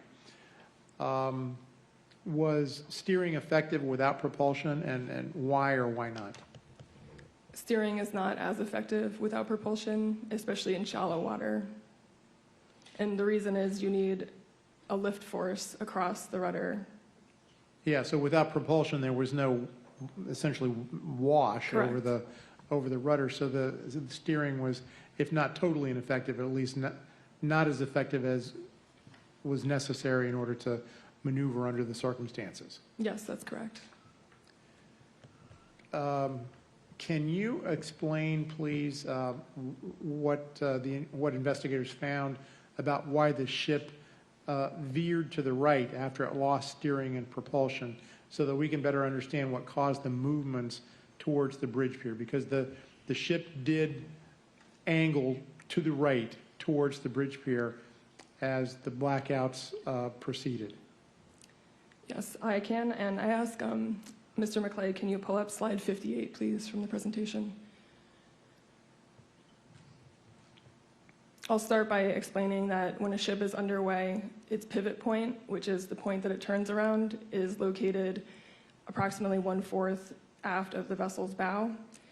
And so when a vessel is underway, there is positive pressure around the bow, and so that's bank cushion, and there's negative pressure around the stern. So here you can see in this graphic of the Fort McHenry Channel where both banks are where it's in symmetry. Danny, if you can hover over that area, thank you. So when the vessel is in this area of the channel, the hull is in equilibrium, so it has positive pressure on both sides of the bow, and the vessel will continue to go straight. When the Curtis Bay Channel is introduced on the starboard side, there's a release of the positive pressure on the port side of the bow, which causes the vessel to veer to starboard, and the stern suction, which is a greater effect because the pivot point is forward and the ship acts like a lever. The stern sucks towards the bank and the bow pushes away from the bank, putting them on a collision course with Pier 17 of the Francis Scott Key Bridge. Yeah, that's an excellent description. I've been I'm a pilot, not a very good pilot, but I've been thinking of it a little bit in terms of a phenomenon called ground effect. It's not exactly the same thing, but there's an interaction between the aircraft and the lift characteristics that is impacted by proximity to the ground. It sounds like this is a somewhat similar situation where essentially the forces on the hull are impacted by the pressures, the changing pressures as a result of the characteristics of the terrain around it, right? Yes, that's correct. Don't ask me to repeat that. I probably can't. Thank you, Chair. I have some more questions in this area. Thank you. And I would just ask, bank effect has been a factor in how many of our investigations over the last decade? Does anyone know? I think countless. We see it very frequently in the Houston shipping channel, but in that situation, it's when vessels are meeting and they use it to their advantage, but it is a very common cause of vessels grounding or hitting things faster than they would like to. Yeah, and we picked up 9, 2010, 2011, 2012, 2 in 2015, 1 in 2016, 1 in 2019, 2022, and 2024. So I just point that out. Member Graham. Thank you, Chair. I'm going to talk about the crew's response to the blackouts on the night of the accident, but let's first go back to the night before when there were 2 blackouts. While we know that the blackouts from the 25th were not directly related to the blackouts on the 26th, the night of the accident, and that's outlined in the report, I think it is still helpful for us to learn how the crew responded to a blackout on a vessel of this size. So on the 25th, when the initial import blackout occurred, how did the crew respond? Specifically, how did they identify the issue that caused the blackout, and how did they address that issue they identified? So, important point here would be to mention that the vessel is in two very different operational status. So, while the vessel's alongside the dock, the engine room is unmanned. Crew are ashore or conducting maintenance. They're not stationed in the machine and engine control room like they were while the vessel was underway. They were standing by, ready to respond. So when the initial dockside blackout occurred, a member of the vessel crew was conducting maintenance. He inadvertently closed an exhaust gas damper associated with the single generator that was supplying power to the vessel. In doing so, it essentially stopped any exhaust from leaving the engine, causing the engine to sputter and stall, and was unable to produce sufficient power to power the vessel. So the automated power management system, sensing this failure of the generator, disconnected it, blacking out the vessel. Okay. And then they determined that. Oh, sorry. Yeah. Yes, that was rather obvious. Okay. He knew immediately that his actions had caused the engine to disconnect and black out the vessel. To alleviate it, they reopened it. By that time, the automated power management system had connected another generator, so high voltage power had been restored. The crew had to manually close HR1 and LR1 to regain power to the low voltage switchboard. Okay, so their recovery, identification recovery, was that per in accordance with policies and procedures they had in place? Yes, I think their standard training for any marine engineer is to restore power as quickly as possible, and yes, they did that. Okay. Now the second blackout, how did the crew respond to that one? So the second blackout, as we discussed, was caused by insufficient fuel pressure.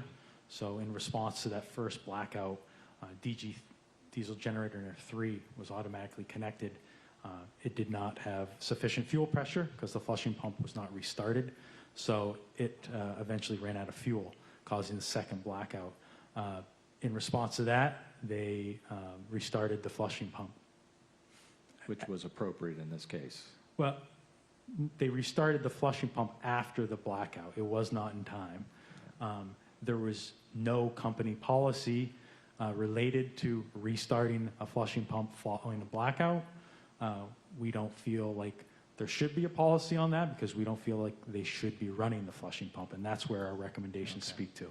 Okay. But their response was timely to the second blackout, would you say? Considering that it was an unmanned engine room at the time and minimal crew on board, yes. Okay.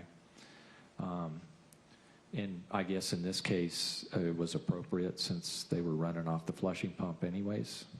No, I think, I think that speaks to the fact that staff does not believe that the flushing pump should be being utilized, whether in port or underway. So I don't think necessarily it was appropriate because they shouldn't have been running that. Thank you.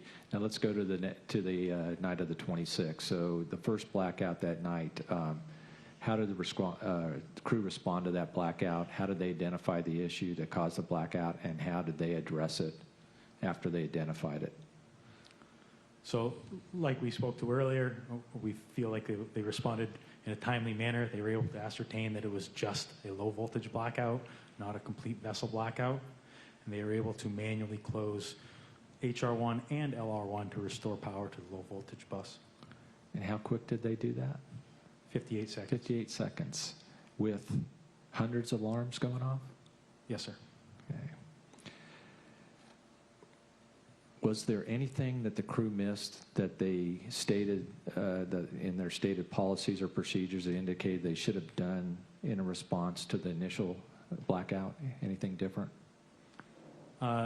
No, other than, we feel that the flushing pump should not have been being used, and there was nothing in their SMS indicating or provided to them stating that it should not be used. Okay, now how about the second blackout while underway? How did the crew respond, and was it appropriate and timely? Yes, the automated power management system aided in the recovery. The second blackout was a high voltage blackout. The power management system automatically connected the standby generator within a couple seconds. So HV power was restored extremely quickly. LV power was restored, I think, within 30 seconds, so quicker than the first blackout. Okay, so it was timely. Yes, sir. And for that configuration, was it appropriate? No, the flushing pump is what caused the second blackout, so no, it was not an appropriate configuration. Thank you. We keep hammering that home, don't we? All right, thank you. Thank you. Member Chapman. We'll be discussing Voyage data recorder and the challenges in a later round of questions, but I do want to just ask generally, did you find that the pilots and the crew of the Dali communicated effectively during the emergency? We do, Member Chapman, yes. And I think Member Graham's questions covered this. You found that the crew took appropriate action throughout the emergency, given the circumstances that were handed to them. Now, again, we get back to the question of whether the flushing pump should have been used, but at least in terms of the circumstances that they were faced with during the emergency, their actions were appropriate. Given the circumstances and the information that they had at hand, yes. And the chair covered this in some of her questions. Dali's crew was properly qualified. That's correct, and we confirmed that with the flag state. They were also a party to our investigation, the Maritime and Port Authority of Singapore, and they confirmed that they would consider it fully manned and qualified. And what entity or entities set crew standards? Is that the International Maritime Organization or the flag state, or is it a combination of both? There is guidance from the International Maritime Organization, but the flag state uses that to require manning and staffing on a ship. And about how long we may have covered this already, but I'll ask again. About how long had most of the crew been working on the ship prior to the accident? Most of them, I believe, had been on board since October or November. They got on in Colombo in Sri Lanka. So 6 or 7 months. Okay. And is sailing with a relatively new crew common in international shipping? It is, because the operating companies use manning agencies, and they'll find crew from these agencies and they'll put minimum requirements, perhaps for a chief engineer who has experience on this type of ship. But yes, it's common for them to move around. And a ship like this would be essentially in continuous operation, correct? That's correct. And so you would need to change out the crew periodically. It's not realistic to think that you have the same crew on board continuously. Yes, sir. Chair, thank you. I think that's all the questions I have in this round. Thank you. I don't have any more questions in this round. Member Graham. Just real quick, I want to just make sure I get this right, that before leaving or getting underway, there's a briefing between the master and the pilot before they get underway. Is that correct?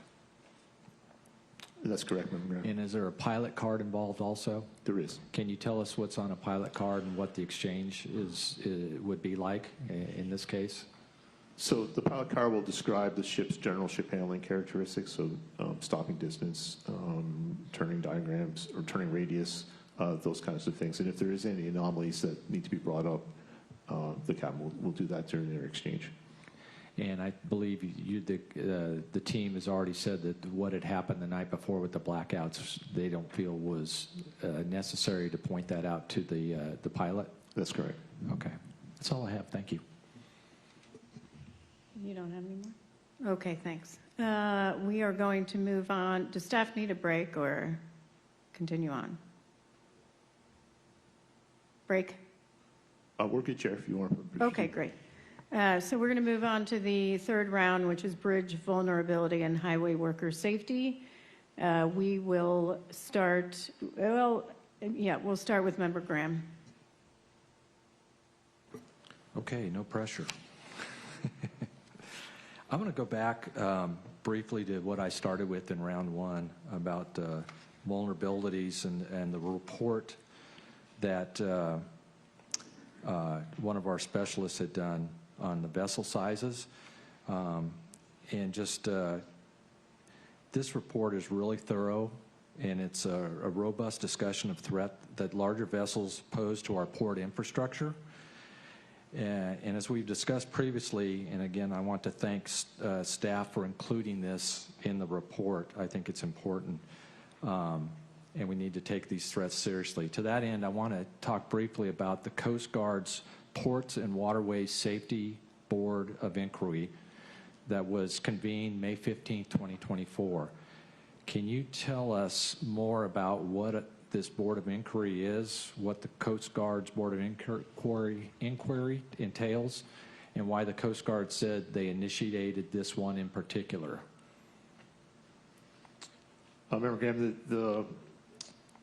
this Board of Inquiry was chartered to look at port vulnerabilities around the nation. They specifically excluded Baltimore because of our ongoing investigation, but they looked at there was 10, and they added one, so 11 ports. They evaluated their existing risk assessment tools and legislative authorities and made recommendations to that effect.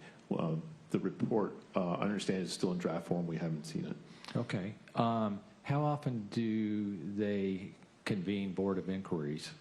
It's very rare. It's been several decades. Okay.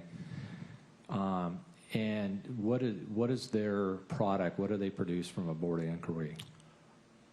Our understanding, this specific Board of Inquiry is trying to develop a risk assessment tool for the local captain of the port, the Coast Guard captain of the port, so that they can evaluate the risk given everything from sizes to weather to infrastructure. And that would be what, recommendations that they would come out of this?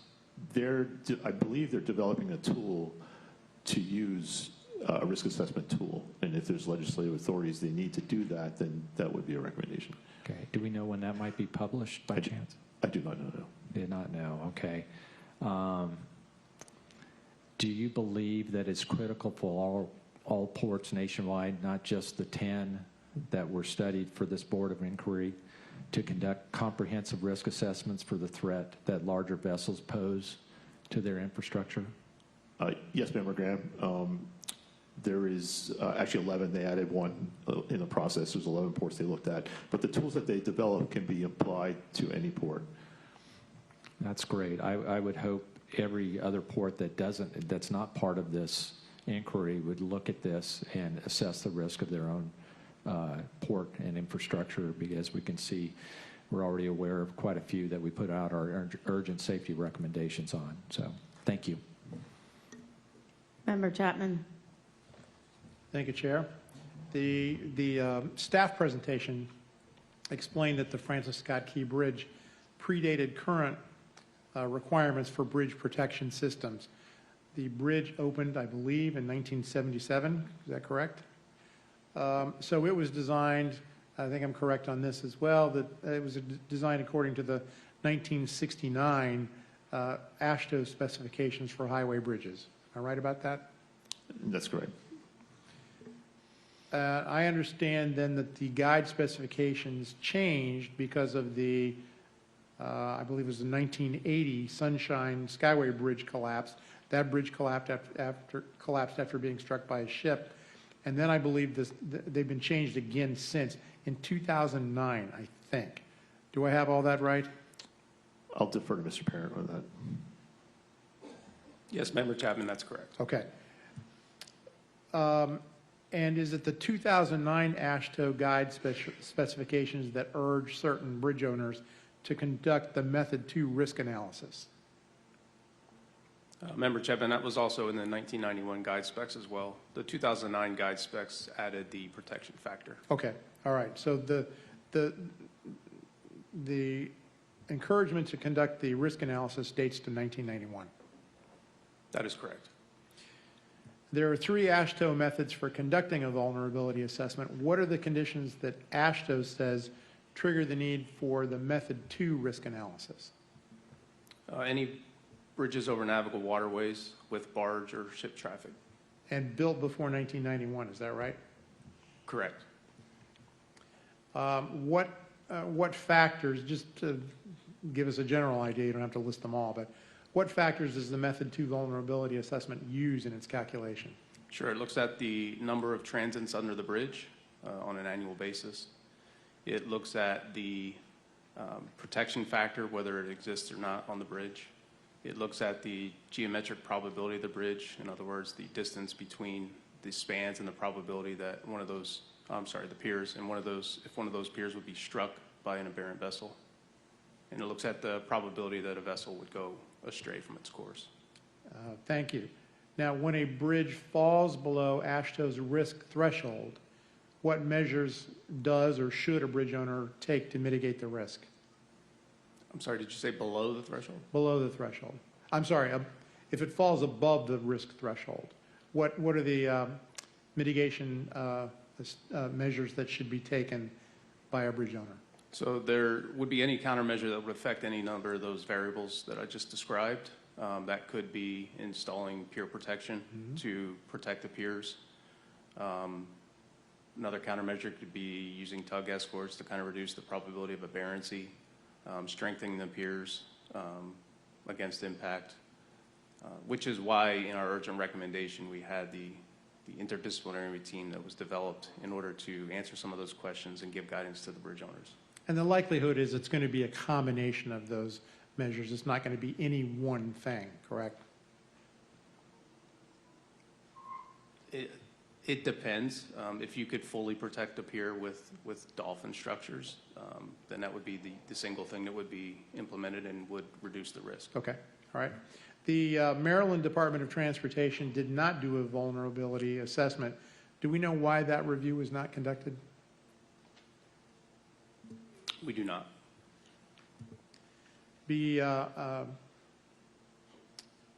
Chair, I have some additional questions in this area. I'm going to hold them because it might take a little bit. Thank you.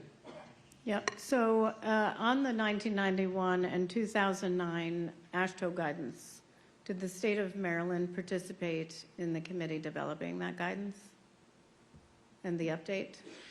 Yes, they were part of the committee that developed those standards. Oh, sorry, Mr. Parent. Good to see you back there. I'm so used to talking to everybody up front here. Thank you. They were part of that committee. What is the Baltimore Harbor Safety and Coordination Committee? That was a committee that was formed in the 80s. It's essentially to address matters related to the efficiency and the safety of marine transportation systems. And still going? Yes. Okay. And did the committee, is Maryland part of that or MDTA part of that committee? They are. Had the Baltimore Harbor Safety and Coordination Committee ever raised concerns about the vulnerability of the Key Bridge? Yes, in 2006, an MDTA representative had mentioned that the pier protection was inadequate. Was any meaningful action taken? No. No.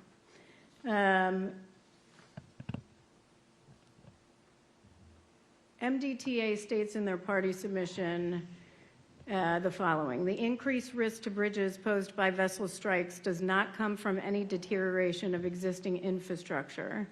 The bridges are strong and resilient as ever. Rather, the increased risk comes directly from the ever-increasing size of commercial vessels. The reason why we look at bridges is because we look at everything that could have prevented a tragedy, which was the tragic death of several highway workers on the bridge. And the need to constantly evaluate what sort of, as a state, what sort of vessels are transiting underneath your bridges and act accordingly. In fact, when I was there on scene, I noted, and I'm sure you all did too, that it seemed that the fender system and protection in place from a utility pole next to the Dali was more sufficient than what existed around the piers of the bridge. It was pretty extensive, probably because it was constructed under newer regulations at the time. What was the force that the Dali hit Pier 17? Anyone? Mr. Walsh? I can't hear you. Hit the little button. Okay, can you borrow somebody else's mic? Chairwoman, it was over 5 times, it was nearly 5 times greater than the structural capacity of the pier. Dan, do you want to add anything? By any means?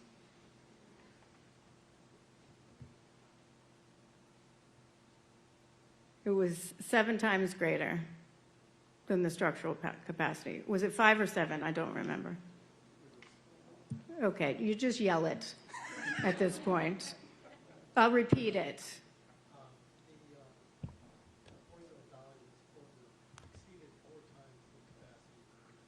Okay, I'm hearing 3 different answers here. I got a writing on 7, I've got 5 from Scott, and 4 from Dr. Poland. They calculate it based on AASHTO's estimate as being over 4 times what the capacity was for the pier. Okay, and what were 4 times? Over 4 times. It was nearly 5 times. That's what Mr. Parent was saying. It was nearly 5 times. So it was very close to 5 times above what the lateral capacity of the pier was. Thank you. And with that,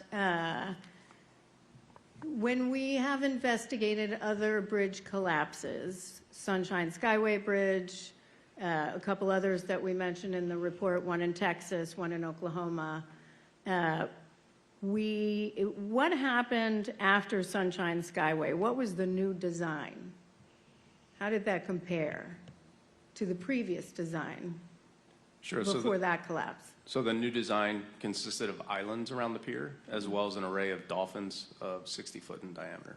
Yeah, I mean, because you want to take every precaution to ensure the safety of those transiting, or being transported or driving over the bridge, right? You have a responsibility as well, is my point. I have additional questions on this, but Member Graham, I've run out of time. Thank you, Chair. The AASHTO method 2, what variables go into that calculation? So you have the number of transits, you have the probability of aberrancy, you have the geometric probability, and then you have the protection factor. So if you had... I'm sorry, there's one more, probability of collapse. Okay, probability of collapse. So if you had, say, just one vessel pass under a bridge twice, going in and out in a year, would it be safe to say that that calculation would probably put that under the threshold? Well, you really can't calculate annual frequency of collapse just based on that variable of transits. However, given the number of 2, that's a fair statement to say that Yeah. it probably would be below. So would it be fair to say, well, would it be fair to say just because you drop below the threshold that you're completely safe from a large ship striking a bridge and taking it down? No. No, because what this does, the calculation simply helps the bridge owner identify if additional mitigation strategies are necessary. Is that correct? That's correct. It just provides them with a number to evaluate their vulnerability. Great, thank you for that. I want to switch to law enforcement in the construction zone the night of the striking of the bridge. And I want to say, I know we've already talked about it, but having the presence of law enforcement already there made a huge difference in this case, and I know we've already stated that. They clearly play a critical role in bridge safety, but I want to discuss exactly what that role is. Can you give a brief overview of what the American National Standards Institute Standard A10 Work Zone Safety for Roadway Construction is, and what does it entail? Sure, it's a series of, it's a standard really geared toward keeping workers safe on the highways. Okay. And who uses this document, and when would they use it? Yeah, so highway workers, construction companies, federal agencies, regulatory agencies, and it's typically used during the pre-planning and site-specific traffic control plans. Okay, is this just for construction, or is this also for maintenance? Maintenance as well. Maintenance as well, so repairing potholes? Yes. Okay. I just want to be clear, this is not a regulatory requirement, is that correct? That is correct. However, it has been largely adopted by the stakeholders. Okay, so it's a standard practice or guidance for the industry then? Okay. We know how important pre-job briefings and planning is across all modes of transportation, and I continue to believe it is one of the most effective ways to mitigate risk because it allows real-time discussions of current conditions and measures that may need to be taken to address new or changing conditions. Currently, the pre-job planning outlined by the ANSI Standard A10 requires method statements and a job hazard analysis to be conducted before work begins. What are the required elements of this pre-job hazard analysis according to the standard?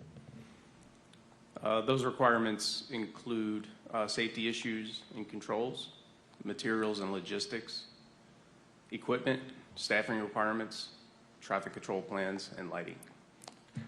And can you share where the team believes this standard falls short currently? Currently, there is no standard regarding providing emergency communication to workers in the case of some type of disaster that may occur, which is why we have a recommendation to ANSI. Great. And tying things back to the presence of law enforcement, do you think having a pre-job discussion of whether law enforcement should be present for traffic calming, as was the case this night, or any other reason would be beneficial to road workers performing construction on bridges over navigable waters? Absolutely. The timeliness of the law enforcement officers on that bridge to shut down that traffic saved lives. Just their mere presence also keeps workers safe in that, their visual presence may slow drivers as they pass through a construction zone. Do all states do that? I don't know if all states do that. Yeah. I mean, I've seen them in construction zones on just highways, and a lot of states will have state police and stuff at the beginning or the end. But I don't see that in every state when I travel around, which is unfortunate. But I definitely agree. If we didn't have them in place that night, we could be talking about even more fatalities, unfortunately. So thank you. Member Chapman. Thank you, Chair. In our urgent recommendation report from March, the team identified 30 bridge owners with 68 total bridges built before 1991 that had not recently performed a vulnerability assessment and did not know their probability of collapse from a vessel strike. Have all those bridge owners responded to our urgent recommendations? We heard from 27 respondents covering all those bridges. Okay, so the owners of all 30 bridges have responded. That's correct. And they've responded, I believe the staff presentation indicated they've responded positively. Correct. And have any indicated that they will measure the vulnerability of their bridges and take steps to mitigate risk if needed? In other words, are they taking the steps that are appropriate with regard to first identifying that risk and then, maybe more important, mitigating that risk? Member Chapman, we've gotten response from numerous bridge owners. Some of them have reported that they've done the vulnerability assessment calculation and are below the AASHTO threshold. All right. Others have reported that they have performed the calculation and are above the threshold and are now working to implement short-term and long-term countermeasures to reduce the risk of their bridge. There are still other bridge owners that are still in the process. Some had to hire consultants to assist them with this calculation. And of course, Ms. Baldwin is available if you want to know the specific numbers of Sure. each in that category. Yeah, thank you. That's helpful. Just to know that we're moving in the right direction. There are, and they've been discussed, there are numerous mitigations available and appropriate. There has been some discussion, though, even just sort of anecdotally in some of my wanderings and musings on this issue, about the use of tugs to guide large vessels under bridges. And I know that that's sometimes an important mitigation measure, but it's, can you comment, is that something that's always available, and is it always appropriate as a mitigation? It's not always available or feasible or appropriate. Certainly, escort tugs have been used successfully in ports around the country. Staff doesn't feel that we're in a position to recommend one mitigation, specifically tugs, over another one.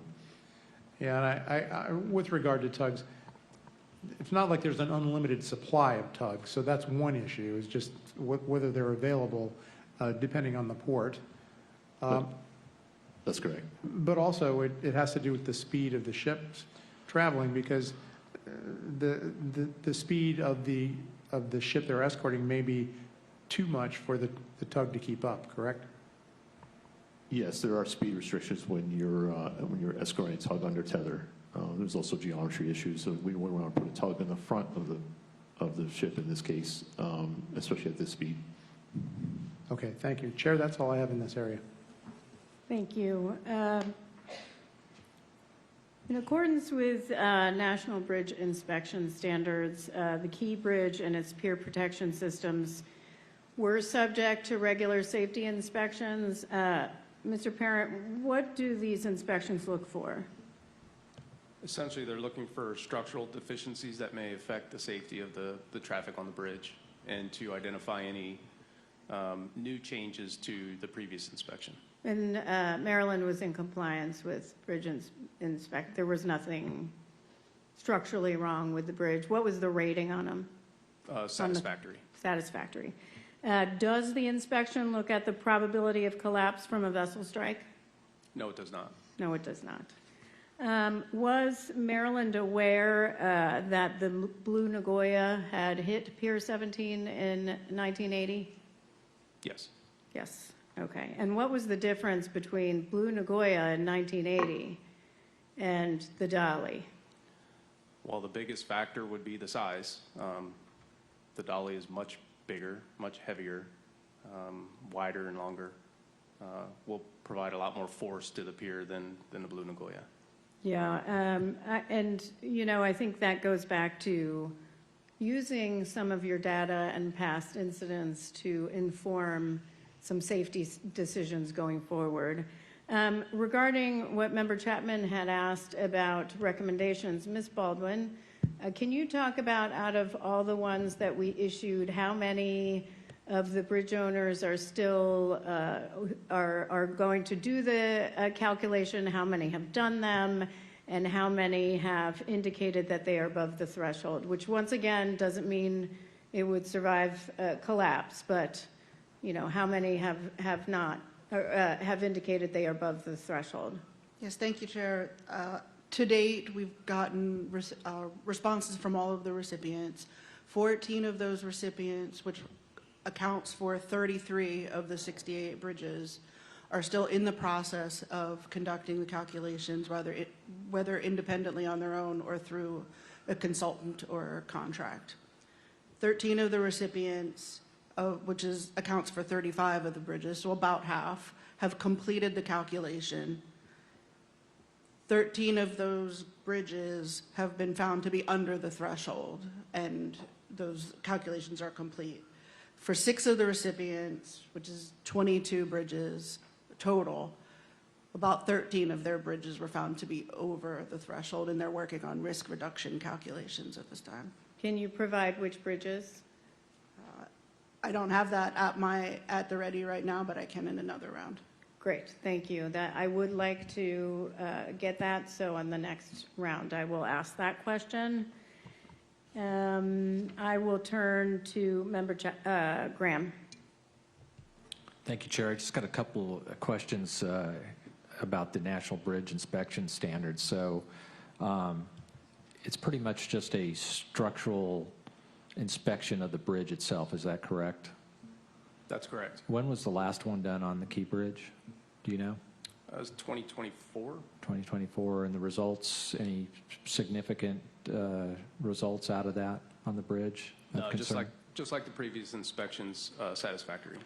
And so this inspection does not evaluate the protection systems around the bridge, like the dolphins and piers and barriers, is that correct? It does consider the protection systems and whether or not they're present and functioning. Okay, but not if they're effective. Would that be correct? Correct. And this inspection is, who oversees this? Is this Federal Highway Administration? Yes. Okay. Do we know if they have any plans on changing their inspection program for vulnerabilities? Staff is not aware of any proposed changes. Okay. I think that's all I have in this section. Thank you, Chair. Thank you. Member Chapman. No further questions, Chair. Okay, I would like staff, while we give Ms. Baldwin some time, I want to go back to the force of the Dali when it hit Pier 17 relative to the pier's capacity. And Mr. Parent, you had stated that the impact force of the Dali at the time of contact was over 4 times the capacity of the pier. What is impact force? And in plain language, what does that mean structurally?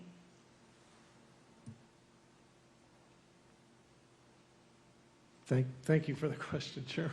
Working microphone. Yes, the force of the Dali, the magnitude of the force was approximately 4 times greater than the capacity of the pier. And so what that would mean is that there's different variations in terms of calculating that force. It would be based on speed and deadweight tonnage of the Dali itself. And so in plain language, structurally, that means the bridge piers were not strong enough to withstand an impact from the Dali. That's correct. Okay, thank you. Have I given you enough time, Ms. Baldwin? You need additional time. I can keep going. Let's talk about the dolphins, very tiny. So these dolphins, what are the purpose of dolphins? Can you talk about the size of the dolphins that were there? Absolutely. Dolphins are sheet pile rings that extend down to the floor of the channel. In this case, it was filled with tremmy concrete, and the purpose of the dolphins is to redirect a vessel or puncture a hole in the bow of the vessel so that it doesn't strike the pier. The dolphins at the Francis Scott Key Bridge were 28-foot diameter at the cap, and below the cap, they were 25 feet diameter down to the bottom of the channel. In comparison to the Sunshine Skyway Bridge, those are 60-foot diameter dolphins, and the Delaware Memorial Bridge has 80-foot diameter dolphins. Does the placement of dolphins also matter? Yes, it does. Yes, it does, Chairwoman Hamady. For instance, the Delaware Memorial Bridge, they're placed very close to the pier itself, rendering the annual frequency of collapse to 0.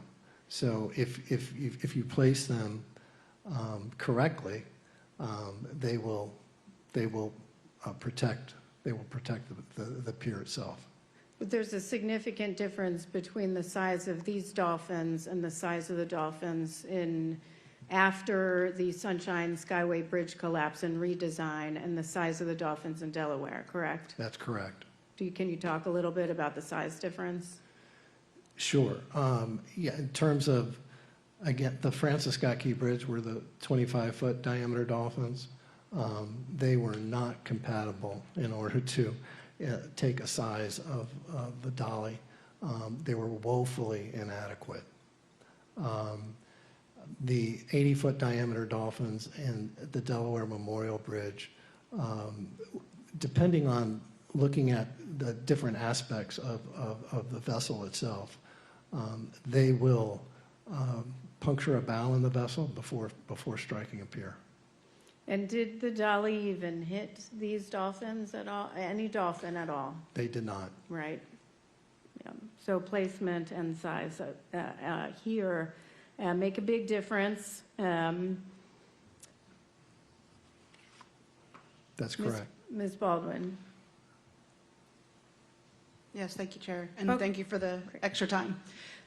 So the bridges that we have had reports that are over the threshold are the Walt Whitman and Betsy Ross Bridge in the New Jersey Turnpike, Seaway International Bridge, Detroit Avenue and Carnegie Avenue bridges in Ohio, the Vincent Cassiano Newark Bay Bridge, the Huey P. Long, Greater New Orleans, Crescent City Connection, Gramercy, and Sunshine Bridges in Louisiana, and both spans of the Chesapeake Bay Bridge. Great. Thank you very much for that. I appreciate that. Any more questions in this area? Okay. So we are going to go... we're going to go to round 4, which is voyage data recorders and safety management. Oh, Member Graham. Okay. I don't know if you guys need to do a little swap out there.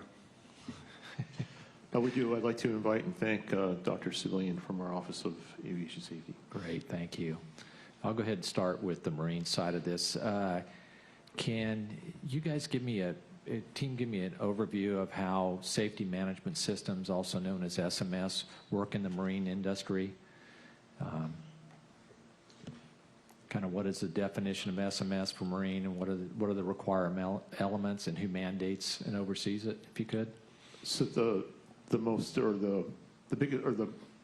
most common standard is the International Safety Management Code, which is published by the International Maritime Organization. That applies to all vessels on international voyages over 500 tons or carrying 12 or more passengers. That code, there's 12 functional elements. It requires safety and environmental policy, and then it also requires you to identify key shipboard operations which need to then develop procedures to follow in order to, and the goal is to prevent, in order to promote safety and environmental protection, along with regulatory compliance. Okay, thank you. And is SMS done kind of vessel by vessel, or is it done company-wide? The code applies to the operating companies, and also each vessel has its own certificate. Would you say would it be fair to say that marine SMS is heavily focused on compliance with policies and procedures? That would be fair to say. There's 2 of the elements are policy and 1 for procedures, but the other elements revolve around auditing and investigating nonconformities with those procedures. Auditing, okay. As part of our investigation, did we find that Synergy's SMS was in compliance with the IMO regulation? It was in compliance. They had a valid safety management certificate, and the Synergy as a company had a valid document of compliance. The several audits, there was only a few nonconformities in the past 5 years. Did we find during the investigation that Synergy went above and beyond the IMO code for this? That's fair to say. Some of that may be attributed to what they call an integrated management system, because it also included ISO 14001 environmental management, information security management, energy management. There's a couple, but because of that, their SMS had a lot more in it than a system that only had SMS. So they went above the IMO regulation, you believe? That's correct. Okay. I'd like to welcome Dr. Civilian in here. He's a specialist in safety management systems in aviation, and since International Maritime Organization is a United Nations entity setting standards for marine industry internationally, can you provide a similar overview of how safety management systems is defined, the required elements and oversight structure as outlined by the International Civil Aviation Organization, or ICAO? Absolutely. The International Civil Aviation Organization, or ICAO, establishes the protocol, if you will, for SMS, and the SMS components. There are 4 components for SMS, and that is safety policy, safety risk management, safety promotion, and safety assurance. And all of those components are required when you are developing and integrating an SMS. An important part of that, in terms of what ICAO discusses, is having an accountable executive to sort of lead that way for the organization to implement the SMS. Okay, thank you. Definition, so it's more or less, it's company or organization-wide SMSs in aviation, is that correct? That is true, and it's a top-down process of looking at risks and the mitigation of those risks throughout the organization. So it's risk-based? Yes. Predictive and proactive? Correct. Okay. I think I'll leave it at that. I don't have much time. I'll come back next round. Member Chapman. Thank you, Chair. Mr. Payne, a couple of questions about video, I'm sorry, voyage data recorders. Your presentation was very helpful, and I do want to just ask you to revisit a couple of the points that you covered in your presentation. Why were you unable to download the full VDR data set while on the ship? I think this case was unique in the sense that when we first arrived on scene, we had begun hearing rumors that there were a blackout on the previous day. So then it became required not just to download the incident itself, but the previous 24 hours. If we think like an investigator, we know that the voyage data recorder was required to have 30 days, at least 30 days of data. It then became interested to attempt to download all 30 days of that information. And the requirements do not specifically say that an investigator needs to be able to do that when communicating with the VDR, even though it is capable of storing that much data. So simply stated, the VDR continued to fail that download every time we tried it, which resulted in us removing the VDR and bringing it to the manufacturer's facility. And then at that point, what issues did you and the NTSB team encounter after recovering the Dali's VDR for analysis?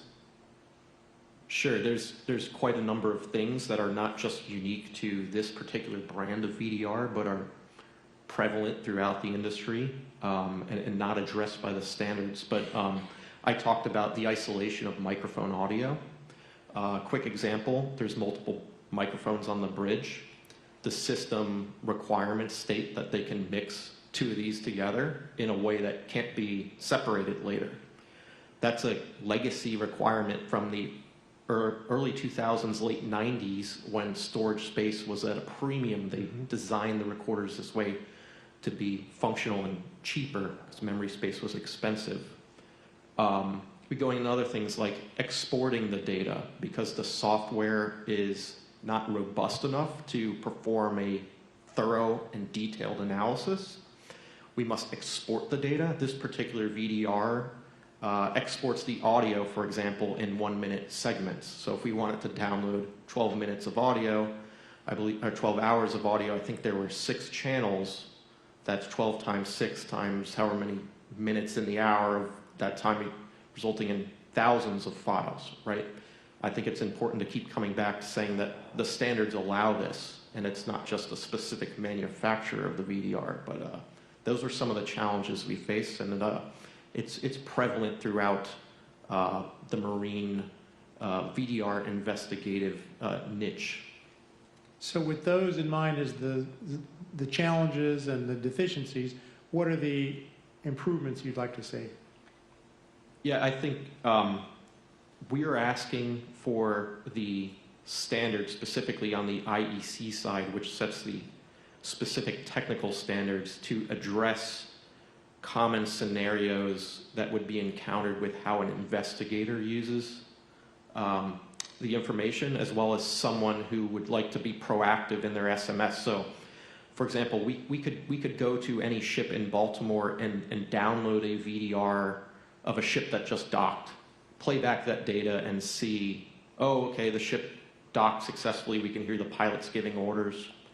It's not until you peel one more layer of that onion that you start to run into these problems like timing errors, exporting problems, the inability to make a simple graph of the data.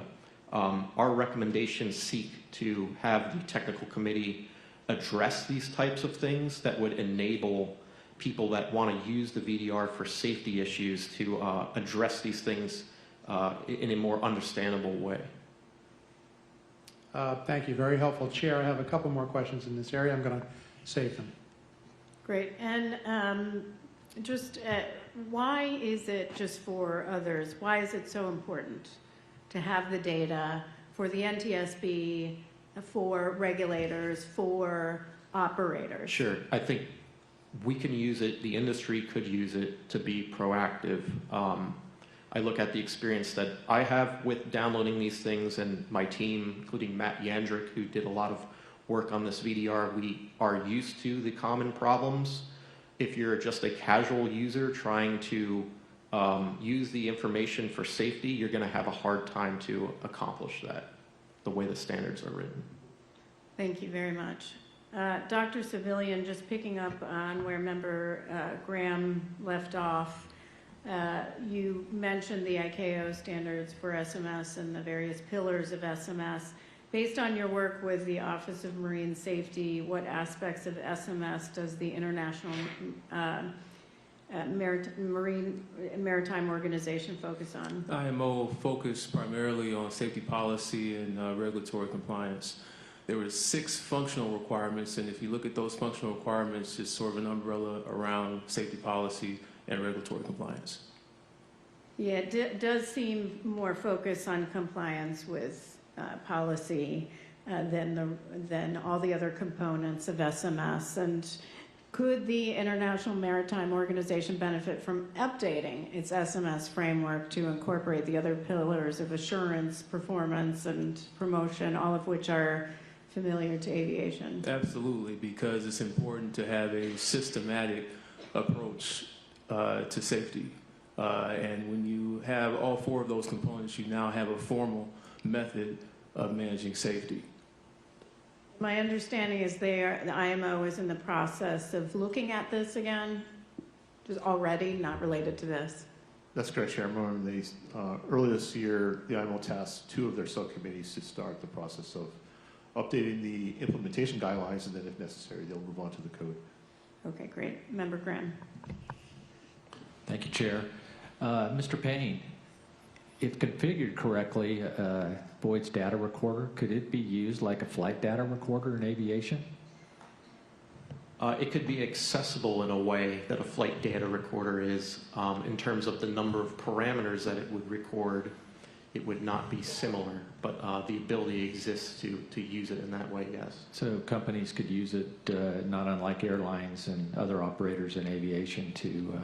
Yes, certainly they could gain a great amount of operational insight if they had the ability to communicate with the VDR and review it regularly with risk management and safety assurance, two pillars of a good SMS, which leads me to, as we've heard from both our marine and aviation teams, safety management systems is handled differently in both industries. As most people know, I have long been a proponent of SMS in my career before coming to the board, here at the board, and across all modes of transportation. I've seen firsthand how an SMS is the most effective way to either eliminate or mitigate risk while maximizing your resources. Given my involvement with and oversight of SMS throughout my career, I am concerned that the maritime industry's definition of SMS as it exists today and outlined in the IMS code has concerning gaps when it comes to fulfilling the 4 components or pillars of a comprehensive SMS. I recognize, and I want to thank our staff for helping educate me on this, that there are certain fundamental differences between marine and other modes of transportation that need to be accounted for when it comes to SMS. Understanding those differences, however, it is clear the current SMS standard set by IMO is immature and leaves gaps in SMS, or in safety management. The ISM code's definition of SMS itself is incomplete, as it focuses mostly on compliance and implementation of policy rather than taking a systematic, risk-based approach. There are certain aspects of the existing IMS code that address some of the 4 pillars or 4 components required for a comprehensive SMS. As noted in this report, safety policy is addressed through many of the code's 6 functional requirements of SMS. There are also elements of safety promotion that are addressed in the code, such as requiring detailed communication and training requirements associated with an SMS. However, current maritime regulations are woefully insufficient, or in some cases silent, on certain elements of an SMS. As this final report notes, safety risk management requires hazard identification by both reactive and proactive methods, as well as safety risk analysis, assessment, and control using processes that include predictive methods. The existing IMS code's handling of risk management is entirely reactive. In order to fulfill this component, the code needs to incorporate proactive hazard identification and predictive analysis, assessment, and control, which can be achieved through a much more robust data analysis than exists today in the industry. Similarly, the safety assurance pillar of SMS evaluates the continued effectiveness of implemented risk control strategies and supports the identification of new hazards through data collection and analysis. Safety assurance includes management of change, which assesses safety implications of changing before implementation and manages safety risk that may arise from these changes. Management of change is not a requirement of marine SMS under the IMS code, but it is critical to ensuring any changes in an operation, such as varying staffing levels, engineering modifications, or changes in the type of fuel used, do not compromise safety. The marine industry has the foundation for a holistic SMS, but they need to build upon the foundation in advanced SMS to meet the comprehensive, systematic approach that we have seen applied in the other modes of transportation. Many of these issues we have discussed today as part of this accident could have been identified, addressed, and either mitigated or eliminated if a comprehensive SMS was in place. I want to thank our investigative team for working with me on this issue, and Dr. Civilian for stepping in late in the game to help out. And I know we can improve maritime safety by advocating for the incorporation of all 4 components of SMS into the IMS code. And I look forward to working with our team, the Coast Guard, IMO, and any other organizations in the maritime industry in moving the ball forward on incorporating a fully mature safety management system. Thank you. Thanks. Members are just reminded that you have an opportunity to do a closing statement before I do mine. Member Chapman. Thank you, Chair. Just a couple of additional questions in this area. And again, for you, Mr. Payne, on VDRs. In your presentation, you included a helpful visual on the VDR regulatory framework. Can you just repeat for us, what's the relative role of the International Maritime Organization versus the International Electrotechnical Commission?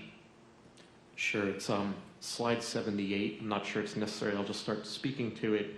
The IMO generally sets overall performance characteristics for VDRs. In other words, it lists the parameters, for example, that the VDR is required to record, which is not very much, I might add.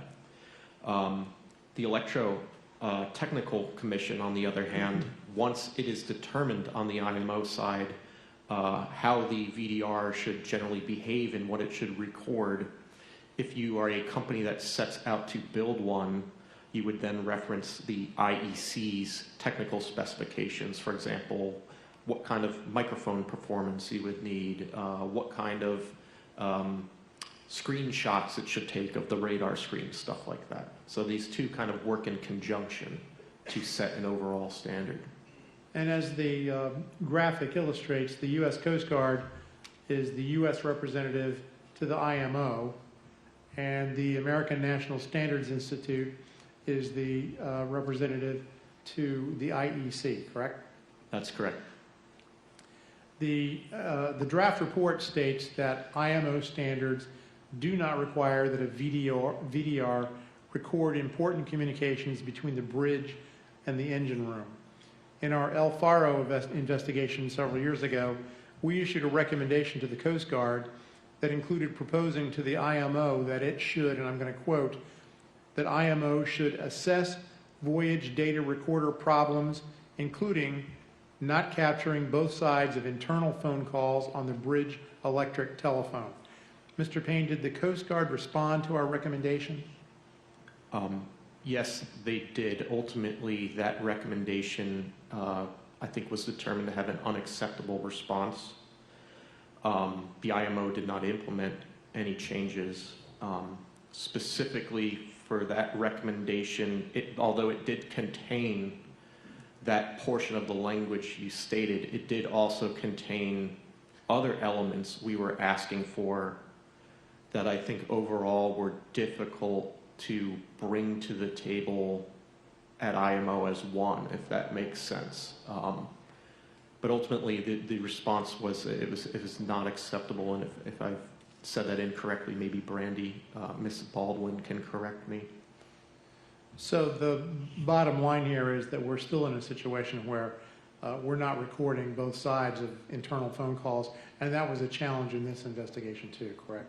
Yeah, I'm bringing this forward in a way from the El Faro. In this particular investigation, there were at least 3 phone calls to the engine room from the bridge, all by quick phone calls, because the nature of the casualty happened very quickly. And there was one immediately post-accident in which the master of the Dali asked what happened to the engine room. I think holistically, the marine industry, we have bridge officers and we have engineers. The engineers are as critical as the bridge team in operating a ship. And when we have an accident, that communications line is often critical if it involves a machinery problem or equipment malfunction, propulsion issue. What we have seen, and not just those 2 investigations, are one-sided recording of the conversation. So in the El Faro, we got the captain saying, yes, okay, got it, that's bad, stuff like that. But we're not capturing the engineers explaining the problem to them. I don't necessarily think that's what happened in the Dali, but the master did call the engine room to ask for 3 status updates, as well as the second officer. Yeah, and having both sides of that conversation would be helpful under any circumstances. Yes, absolutely. It's part of the operation of the vessel.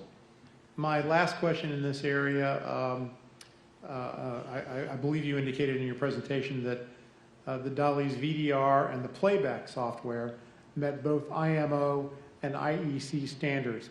But was that playback software, was that useful? No, we did not use, other than playing back the incident initially to ensure it was captured, the type of work that someone would need to do to get a good grasp of what actually happened is done by marine investigators around the world outside of this VDR software for most every brand. So Is it fair to say that this whole area needs a comprehensive look in terms of both the standards and the practices that are being used to try to capture this information? Yeah, I'm thankful to have the opportunity to bring this up in such a public forum for such a major accident. I don't believe it's been spoken about in other marine investigation reports, specifically calling out the software and bringing to light that we use alternate software to conduct these investigations. That's a reason we export the data in the first place. Thank you. Thanks for sharing the concerns. Chair, I don't have any other questions in this area. Do you have any other? Okay. So we'll move to our final round of questions on any other safety issues that we did not discuss or anything we want to discuss in addition. I'm going to start with Ms. Adler. I often say that the board meeting or closing out the final investigation with a final investigative report is really just the start of our work. Because it is up to us to work towards implementation of our safety recommendations, which are aimed at preventing this from happening again. So, Ms. Adler, can you talk about what we do after today? Sure. Thank you for the question, Chair. So after today, and Ms. Baldwin behind me leads the team of safety recommendation specialists who will continue to work diligently to close these recommendations, with partnership from the modal offices and highway safety and marine safety. So as we discussed earlier, we have a number of urgent recommendations, for the 14 recipients that are currently conducting the vulnerability assessments. The team will get updates from them to make sure they're complying with the recommendation.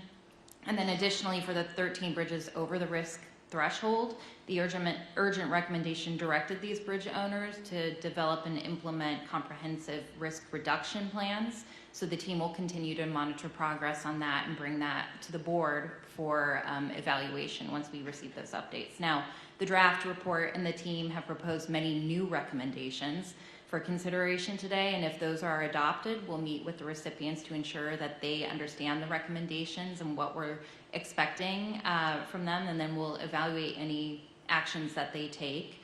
And as I said, the safety recommendation specialists work diligently with the recommendation recipients to close these out. It's on average, we have an 80% rate of closure. The recommendations are closed acceptably.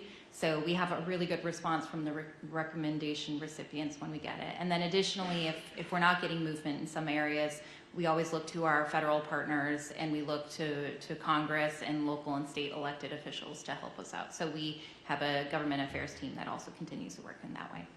Thank you. I think that's an excellent summary of our work after today. I did forget to ask Mr. Parent about the need for motorist warning systems. We're going to talk about a recommendation and some findings and what types are available, and the need for updating guidance. Sure. So the guidance is from 1983. It's an FHWA advisory, technical advisory.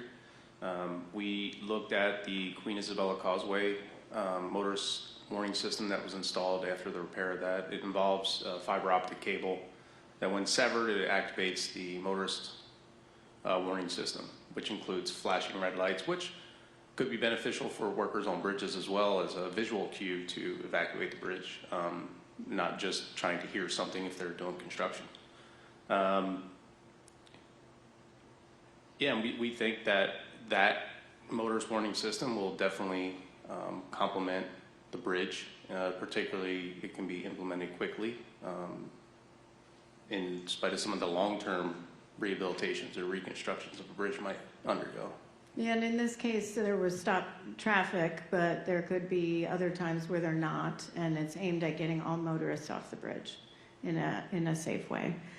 And not relying on a cell phone communication between an inspector and a police officer to then notify the workers. And as you mentioned, there was time that went by that could have been used for the workers to get off the bridge. So thank you for that. Member Graham. Member Chapman. Okay. With that, I think that closes out our questions. Is staff okay if we move to the findings? Okay. All right, Mr. Curtis, will you please read the proposed findings? Certainly, Chair. As a result of this investigation, staff proposes 24 new findings. Number 1, none of the following were factors in this accident. 1, environmental or waterway conditions. 2, vessel complement and mariner credentialing. 3, impairment of the Dali crew or pilots due to alcohol or other tested for drugs. 4, fuel quality or switchover of fuels. 5, vessel's ability to get underway after import blackouts. Or 6, the presence of non-redundant steel tension members in the key bridge's continuous steel through truss. Number 2, the initial March 26 low voltage blackout was caused by wire 1 electrically disconnecting from terminal block 381 within the HV switchboard, which resulted in high voltage breaker HR1 opening, interrupting power to step down transformer TR1 and the LV bus. Number 3, the position of the wire label banding on the ferrule of terminal block 381's wire 1 prevented wire 1 from being fully inserted into the terminal block spring clamp gate, causing an inadequate connection and leaving wire 1 loose and vulnerable to becoming electrically disconnected. Number 4, if infrared thermal imaging had been used to inspect wire connections within the HV switchboard before the accident as part of the Dali's preventative maintenance program, the loose signal wire may have been identified. Number 5, the loss of power to the low voltage bus led to a loss of lighting and machinery, including the main engine cooling water pump and the steering gear pumps, which resulted in a loss of propulsion and steering. Number 6, the as-built configuration of the Dali's main engine to automatically shut down due to low cooling water pressure met classifications standards at the time the vessel was constructed. However, it endangered the vessel because it prevented the main engine from being available following the initial underway blackout, thus reducing the vessel's maneuverability. Number 7, the engineering crew's initial response to restoring low voltage LV power after the first underway blackout was timely. Number 8, the second underway blackout on March 26 and the second in-port blackout on March 25, during which both the high and low voltage buses lost power, were caused by insufficient fuel pressure to online diesel generators, resulting from the inability of the flushing pump to automatically restart following a loss of power. Number 9, the crew's operation of the flushing pump as the service pump for online diesel generators was inappropriate because the necessary fuel pressure for diesel generator 3 and diesel generator 4 would not be automatically reestablished after a blackout per the fuel system's design. Number 10, Synergy's operational oversight was inadequate because it did not discontinue crew's ongoing use of the flushing pump as a service pump for the diesel generators aboard the Dali and at least one other vessel. Number 11, keeping the high voltage HV breakers control modes set to automatic rather than manual would not have prevented either underway blackout, but it would have shortened the duration of the initial underway blackout from 58 seconds to 10 seconds, providing more time for the crew to attempt to recover critical systems such as propulsion as the vessel approached the key bridge. Number 12, it is likely that the emergency diesel generator's failure to connect and power the emergency switchboard within 45 seconds, as required by International Maritime Organization regulations, was due to the emergency diesel generator radiator damper actuator's limit switch not indicating open in the required time due to unknown circumstances.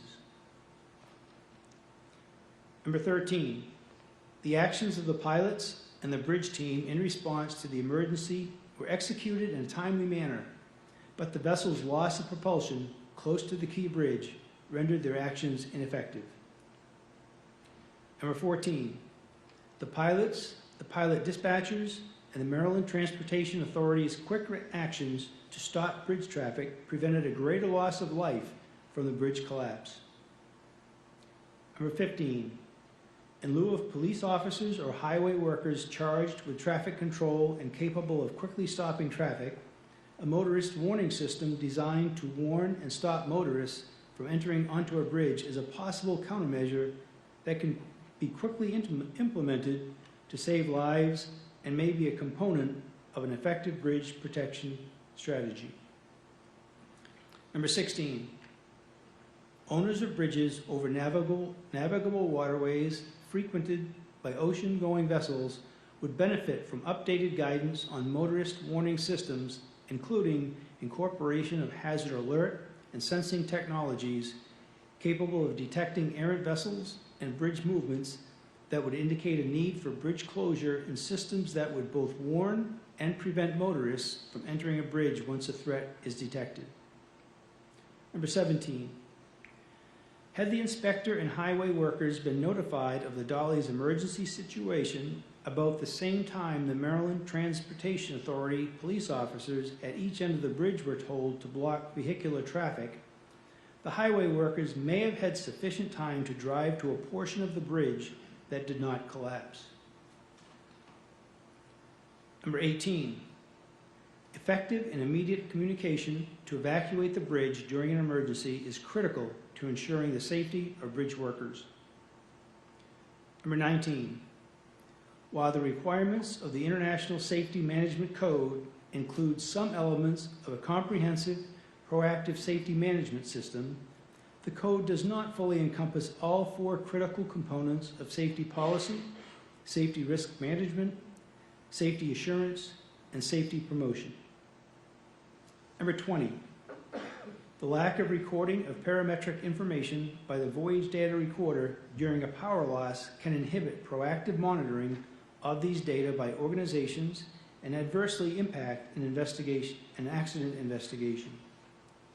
Number 21, audio information from both sides of the Dali's electric telephone was not recorded during the accident, which prevented the National Transportation Safety Board from hearing the engine room's responses to the accident.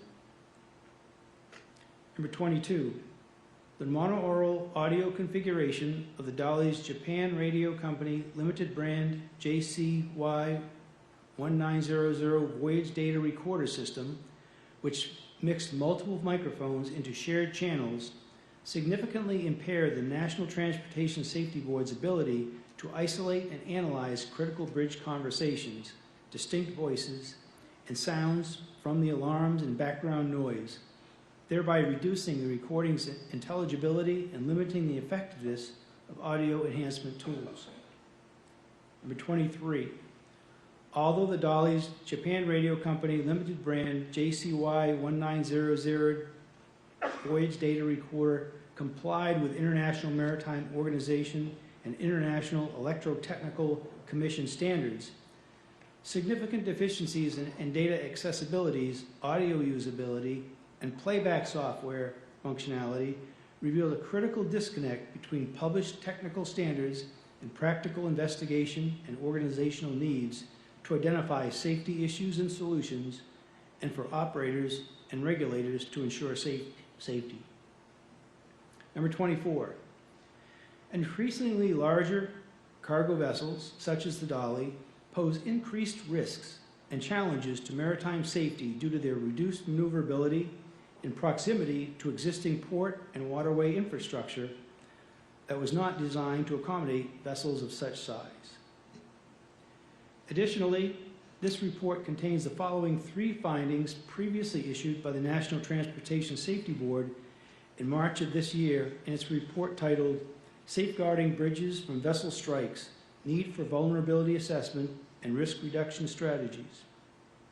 Number 1, had the Maryland Transportation Authority, MDTA, conducted a vulnerability assessment of the Francis Scott Key Bridge based on recent vessel traffic as recommended by the 1991 and 2009 American Association of State Highway and Transportation Officials, AASHTO, guide specifications, the MDTA would have been aware that this critical essential bridge was above the AASHTO threshold of risk for catastrophic collapse from a vessel collision when the Dali collision occurred. Number two, had the Maryland Transportation Authority, MDTA, conducted a vulnerability assessment of the Francis Scott Key Bridge using the American Association of State Highway and Transportation Officials Method 2 Vulnerability Assessment Calculation, the MDTA would have had information to proactively identify strategies to reduce the risk of a collapse and loss of lives associated with a vessel collision with the bridge. And number three, the 30 owners of 68 bridges over navigable waterways frequented by ocean-going vessels are likely unaware of their bridge's risk of catastrophic collapse from a vessel collision and the potential need to implement countermeasures to reduce the bridge's vulnerability. Chair. Thank you, Mr. Curtis. I am aware of at least one amendment, and so I'll recognize Member Graham. Thank you, Chair. I move to add one additional finding, and it will read as such, and I think they can put it up on the board also on the screen. The new finding I propose states, as cargo vessel designs continue to evolve with the latest available standards and technology, increased redundancy to maintain critical systems, such as the main engine and steering, can mitigate risk in restricted waters. I'll second. And discussion. Member Graham. Thank you. I'll cut to the chase here. I think this finding is needed to fully support our recommendation 1 about redundancy. I know the team has talked a lot about, I think, finding 5 and 6 on this that kind of leads to that, but I think we need to state in so many words the redundancy portion of this is needed, especially for these critical systems. Member Chapman, anything? I support the amendment. Thank you. And staff. Staff supports the amendment. Great. We will go to council to tally the vote. Thanks, Chair. Board, if in favor of adding the new finding proposed by Member Graham, say aye. If opposed, say nay. Also, for this meeting, Member Inman has provided his proxy to Member Graham. So, Member Graham, please enter Member Inman's vote when I call Member Inman by proxy. Member Graham. Aye. Member Chapman. Aye. Member Inman by proxy. Aye. And Chair. Aye. All right, Chair, all in favor. Thank you. Other amendments to the findings? Okay, so is there a motion to adopt the findings as amended? So moved. Is there a second? Second. All right, the motion to adopt the findings as amended. We will go to a roll call vote. And again, we are voting on the new findings, not the previously issued findings that were part of the urgent recommendation report. Mr. McMurray. Correct, Chair, including the additional finding that was just added. Yes. Board, this is a vote on adopting the findings as amended. Please say aye or nay. Member Graham? Aye. Member Chapman? Aye. Member Inman by proxy? Aye. And Chair? Aye. All right, Chair, all in favor. Thank you. Mr. Curtis, will you please read the proposed probable cause? Staff proposes the following probable cause. The National Transportation Safety Board determines that the probable cause of the contact of the container ship Dali with the Francis Scott Key Bridge was a loss of electrical power, blackout, due to a loose signal wire connection to a terminal block stemming from the improper installation of wire label banding, resulting in the vessel's loss of propulsion and steering close to the bridge. Contributing to the collapse of the Key Bridge and the loss of life was the lack of countermeasures to reduce the bridge's vulnerability to collapse due to impact by ocean-going vessels, which could have been implemented if a vulnerability assessment had been conducted by the Maryland Transportation Authority, as recommended by the American Association of State Highway and Transportation Officials. Also contributing to the loss of life was the lack of effective and immediate communications to notify the highway workers to evacuate the bridge. Chair. Thank you. And Member Graham has an amendment. I'll recognize Member Graham. Thank you, Chair. I move to amend the probable cause to add a additional contributing. This would start, I won't read the whole thing, but I'll start at the end of the first sentence where it says close to the bridge, period. I would like to add, contributing to the crew's inability to recover propulsion from the loss of electrical power was the limited time available due to the Dali's proximity to the bridge, period. And then the other contributing would start after that. Thank you very much. Is there a second? Second for the purpose of discussion. Great. Recognizing Member Graham for the start of the discussion. Thank you, Chair. With all my discussions with the team, they seem to really harp on the point that the crew's actions were as timely as they could be, and they were appropriate and also impressive considering the circumstance, but they're just, because of the proximity to the bridge, they just couldn't get everything started back up again and avoid from hitting the bridge. So I think this contributing factor states that point, which I personally believe you have told me over and over again. So I think it really fits in the probable cause. Thank you. Member Chapman. No discussion. I would like to hear what the staff has to say. Thank you. Staff concurs with the amendment. No further discussion. Thanks. Okay, great. We'll go to a roll call vote. All right, this is a vote in favor of the amendment to the probable cause proposed by Member Graham. Member Graham. Aye. Member Chapman. Aye. Member Enman by proxy. Member Graham, that would be. Aye. Sorry. And Chair Homendy. Aye. All right, Chair, all in favor. Thank you. Is there a motion to adopt the probable cause as amended? So moved. Second. Great. And Council, you will call the roll and tally the vote. Yes, Board, this is a vote in favor of the probable cause as amended. Member Graham. Aye. Member Chapman. Aye. Member Enman by proxy. Aye. And Chair Homendy. Aye. All in favor, Chair. Great. Mr. Curtis, will you please read the proposed recommendations? Certainly, Chair. As a result of this investigation, staff proposes the following 17 new safety recommendations, 3 to the U.S. Coast Guard. Number 1, conduct and publish the results of a study that examines the availability, feasibility, and safety benefits of redundant means to ensure that large single propulsion engine cargo vessels maintain propulsion and steering when maneuvering in restricted waters.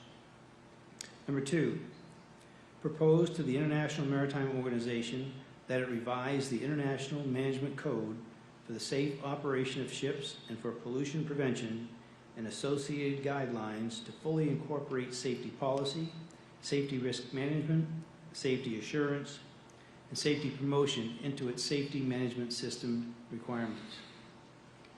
Number 3, notify the International Maritime Organization, IMO, of the Voyage Data Recorder, VDR, technical issues encountered during our investigation into the contact of container ship Dali with the Francis Scott Key Bridge and subsequent bridge collapse, and submit to the IMO a concrete proposal to require 1, the recording of mandatory data inputs from systems that remain powered during a blackout, 2, the recording of engine room communications to the bridge, 3, the recording of multiple bridge microphone inputs such that the audio channels can be isolated or recorded independently, and 4, performance requirements for playback software that facilitates real-world use, including enhanced criteria for exporting proprietary VDR data into open industry standard formats. One recommendation to Nippon KAE Class NK. Number 4, share the circumstances of the contact of the container ship Dali with the Francis Scott Key Bridge and subsequent bridge collapse with the International Association of Classification Societies and urge them to distribute report MIR-25-XX report to their members, highlighting A, the importance of avoiding placement of wire label banding such that it impedes the proper insertion of a wire in a terminal block. B, the benefits of using infrared thermal imaging as part of a preventive maintenance program for routine monitoring of electrical components to detect inadequate signal wire connections. C, the potential risk that partially open radiator dampers can pose to emergency generator starting. And D, the need for members to review their rules on acceptable emergency generator start design. One recommendation to the American National Standards Institute. Number 5, proposed to the International Electrotechnical Commission Technical Committee 80 to revise IEC 61996-1 Edition 2 to require 1, the recording of mandatory data inputs from systems that remain powered during a blackout. 2, the recording of engine room communications to the bridge. 3, the recording of multiple bridge microphone inputs such that the audio channels can be isolated or recorded independently. And 4, the updating of performance requirements for playback software that facilitates real-world use, including enhanced criteria for exporting proprietary voyage data recorder data into open industry standard formats. One recommendation to the American National Standards Institute Accredited Standards Committee on Safety in Construction and Demolitions Operations, A10. Number 6, revise ANSI/ASSP A10.47 Work Zone Safety for Roadway Construction to include an effective and immediate means of emergency communications to alert workers performing roadway work on bridges over navigable waterways, which should consider the presence of law enforcement for traffic control.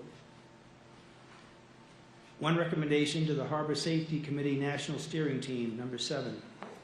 Share with harbor safety committees nationwide the circumstances of the contact of the container ship Dali with the Francis Scott Key Bridge and subsequent bridge collapse, highlighting the importance of having a procedure, including immediately available emergency contact information for pilots to initiate contact with shoreside support in an emergency requiring shoreside action to ensure timely and efficient action by first responders and port stakeholders. One recommendation to HD Hyundai Heavy Industries, number 8. Incorporate proper wire label banding installation methods into your electrical department's standard operating procedures to ensure that wire label banding installed on a wire does not impede the proper insertion of the wire into a terminal block. 5 recommendations to Synergy Marine Group Private Limited. Number 9, with Classification Society approval, implement into your preventive maintenance program and safety management system the use of infrared thermal imaging for routine monitoring of electrical components, including the means to detect inadequate signal wire connections. Number 10, identify ships you operate that are equipped with a Hyundai MAN B&W 9S90ME C9.2 engine and ensure that they are not configured to automatically shut down due to low cooling water pressure. Number 11, develop, implement, and monitor for compliance and effectiveness a safety management system policy and procedure to ensure that vessel crews are using the fuel oil service pumps as designed for the diesel generator fuel supply systems installed on board your vessels. Number 12, develop, implement, and monitor for compliance and effectiveness a safety management system policy and procedure to ensure that vessel crews are setting high voltage breakers control mode to automatic while operating unless the transformer breakers are being manually operated or maintenance is being performed. Number 13, identify ships you operate with similar arrangements to the Dali and notify crews of those vessels that partially open radiator dampers can delay or prevent the emergency diesel generator from starting automatically. One recommendation to Wago Corporation. Number 14, Add a warning in your product data sheet accompanying Wago Terminal Block 281-681 model, as well as any other terminal block models or similar products that incorporate wire label banding you manufacture, to explain that improperly placed wire label banding can impede the proper insertion of a wire into a terminal block.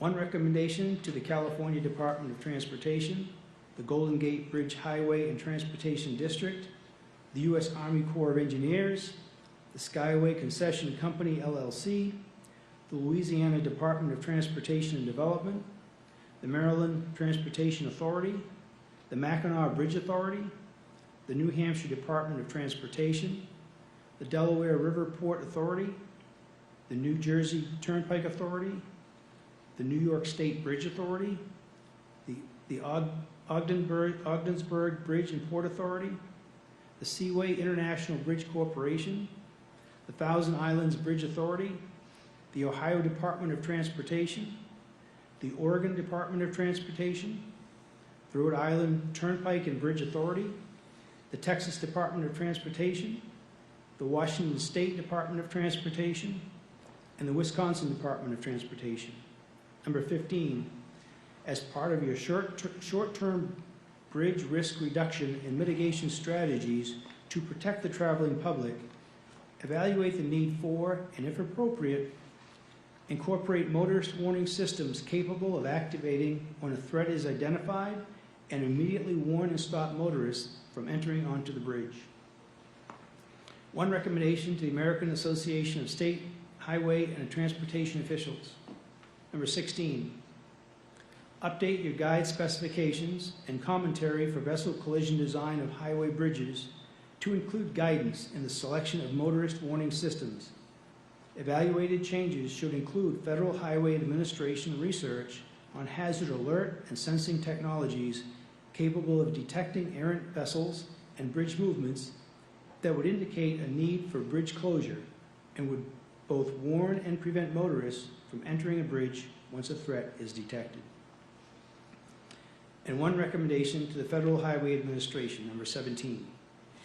Research hazard alert and sensing technologies capable of detecting errant vessels and bridge movements that would indicate a need for bridge closure and would both warn and prevent motorists from entering a bridge once a threat is detected. Provide the results of your research to the American Association of State Highway and Transportation Officials. Additionally, this report contains the following 4 urgent safety recommendations previously issued by the National Transportation Safety Board in March of this year in its report titled Safeguarding Bridges from Vessel Strikes, Need for Vulnerability Assessment and Risk Reduction Strategies. One recommendation to the Federal Highway Administration.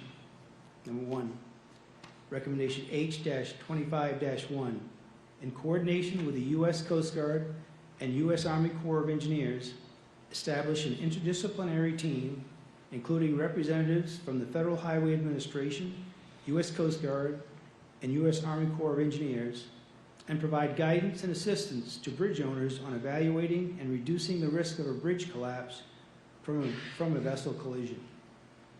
One recommendation to the U.S. Coast Guard and the U.S. Army Corps of Engineers. Number 2, recommendation H-25-2, support the Federal Highway Administration in establishing an interdisciplinary team, including representatives from the Federal Highway Administration, U.S. Coast Guard, and U.S. Army Corps of Engineers, and provide guidance and assistance to bridge owners on evaluating and reducing the risk of a bridge collapse from a vessel collision. And 2 recommendations to the Bay Area Toll Authority, the California Department of Transportation, the Golden Gate Bridge Highway and Transportation District, the U.S. Army Corps of Engineers, the Florida Department of Transportation, the Georgia Department of Transportation, Skyway Concession Company, LLC, the Louisiana Department of Transportation and Development, the New Orleans Public Belt Railroad, the Maryland Transportation Authority, the Massachusetts Department of Transportation, the Mackinac Bridge Authority, the New Hampshire Department of Transportation, the Delaware River Port Authority, the New Jersey Turnpike Authority, Metropolitan Transportation Authority Bridges and Tunnels, the New York City Department of Transportation, the New York State Bridge Authority, the Ogdensburg Bridge and Port Authority, the Port Authority of New York and New Jersey, the Seaway International Bridge Corporation, the Thousand Islands Bridge Corporation, the Ohio Department of Transportation, the Oregon Department of Transportation, the Pennsylvania Turnpike Commission, the Rhode Island Turnpike and Bridge Authority, the Harris County Toll Road Authority, the Texas Department of Transportation, the Washington State Department of Transportation, and the Wisconsin Department of Transportation. Number 3, recommendation H-25-3. Calculate the American Association of State Highway and Transportation Officials, AASHTO, Method 2 annual frequency of collapse for the bridges identified in Appendix B of this report, for which you are responsible, and inform the National Transportation Safety Board whether the probability of collapse is above the AASHTO threshold. And number 4, recommendation H-25-4.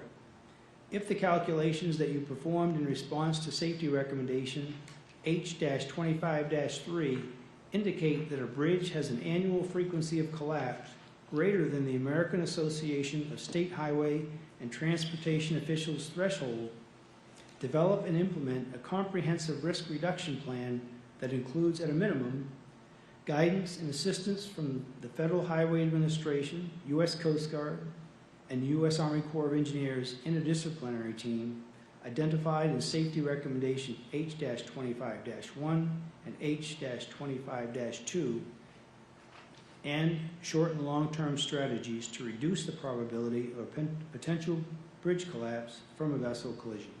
Chair?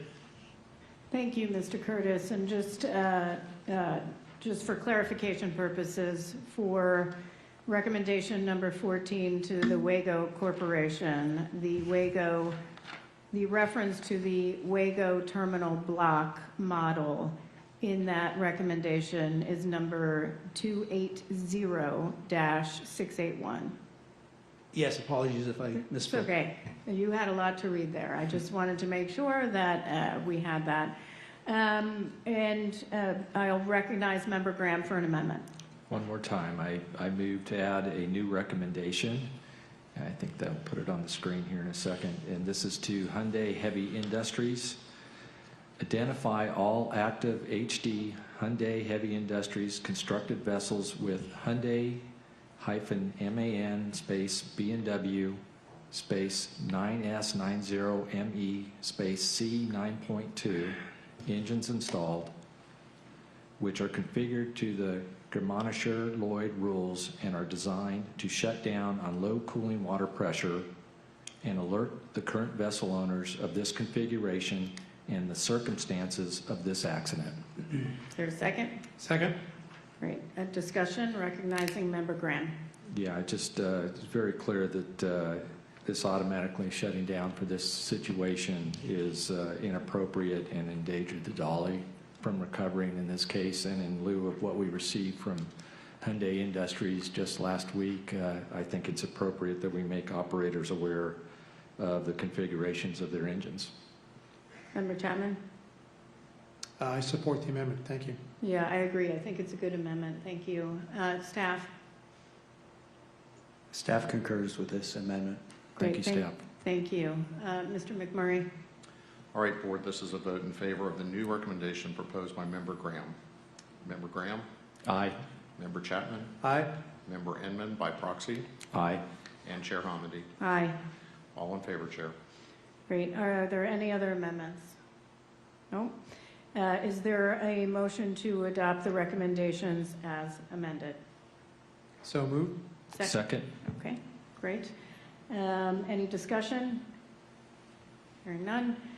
Council, you call the roll and tally the vote. All right, Board, this is a vote in favor of adopting the recommendations as amended.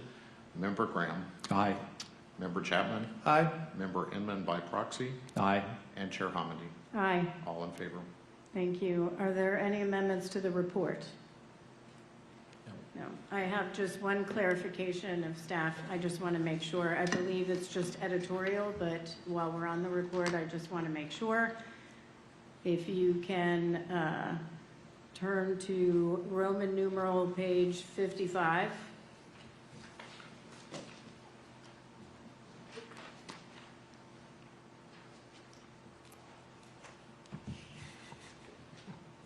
It's LV.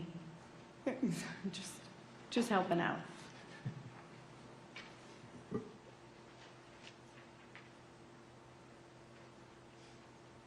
Okay, lines 1 and 2.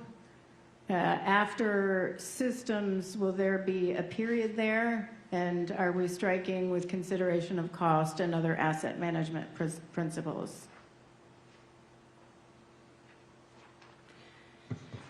We are. So that will follow the information that you saw in the findings, so that'll be correct. Okay, I just want to make sure of that. Yes, okay. Thank you for bringing that up. Yeah, thank you so much. All right, is there a motion to adopt the final report? So moved. Is there a second? Second. All right, and council will call the roll and tally the vote. All right, board, if in favor of the report as presented, Member Graham. Aye. Member Chapman. Aye. Member Inman, by proxy. Aye. And Chair Hamady. Aye. All in favor.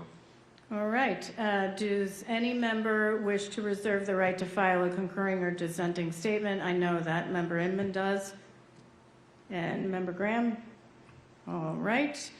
So Member Inman and Member Graham have reserved the right to file a concurring or dissenting statement to be appended to the report. Are there any final remarks from board members before I close?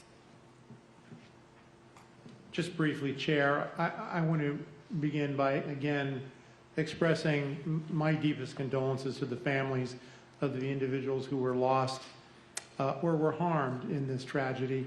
Your loved ones should still be with us today. Please know that as a result of this investigation, we will continue to advocate for the full implementation of all the safety recommendations adopted today. Our goal is to ensure that no other family must endure the pain and the loss that you have experienced. Our thoughts will remain with each of you. I also want to commend the NTSB team for their exceptional work on this investigation. I am just truly impressed with our colleagues' results and the multimodal collaboration. As board members, we all appreciate your commitment to safety, and we are especially grateful for your efforts during the challenging times you faced over the last month and a half. We thank you for that. Thank you, Chair.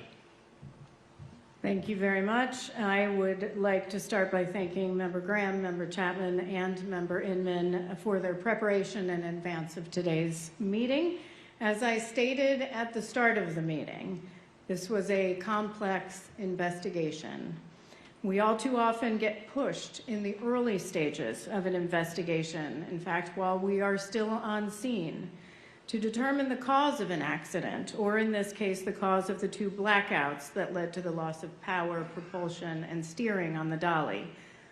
Our investigations take time. Our findings in this investigation are a perfect example of why. Frankly, you want to know what happened, and then it's right. Identifying that one signal wire among thousands of others in the main switchboard and determining it was disconnected because the label on it prevented the wire from being fully inserted in the terminal block was no small task.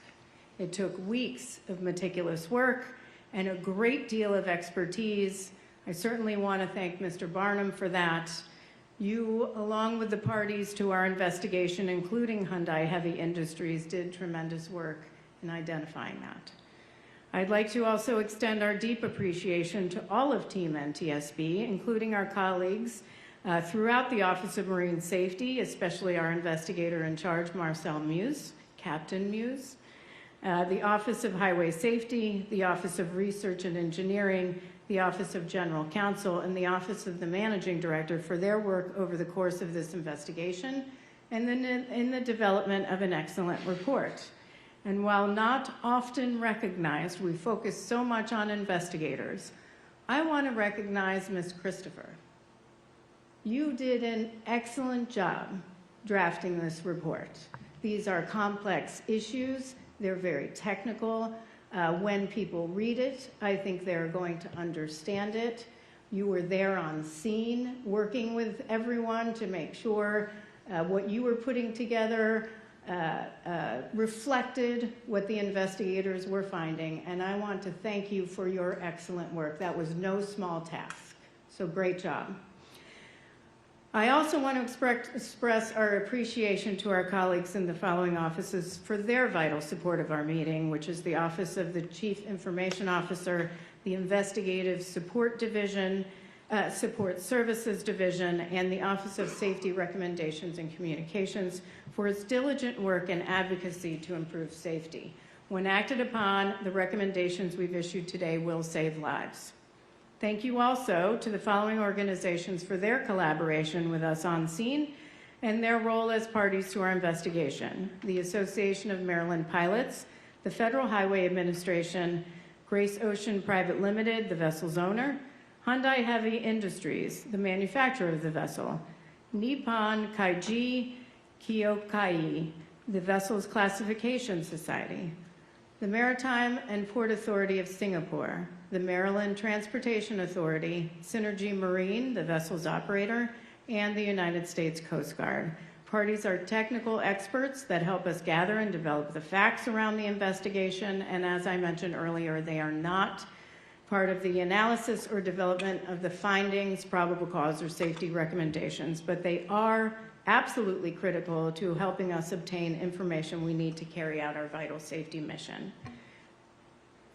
I'd also like to thank Maersk and the Port of Newark for accommodating my visit and Mr. Barnum's visit to the Sirach, one of Dali's sister ships, just a few weeks ago. I thought that was extremely helpful. Finally, we look forward to working with all the organizations that were previously listed when we went through the recommendations to implement our recommendations. We will also continue working with the organizations we listed on implementation of our urgent safety recommendations. With that, I'd like to once again offer our sincerest sympathies to those who lost loved ones in this terrible tragedy and those who were injured.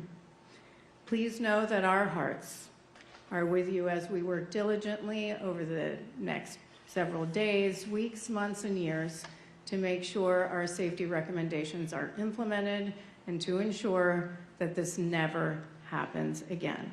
So another family never has to suffer the same pain that you all have suffered. We stand adjourned.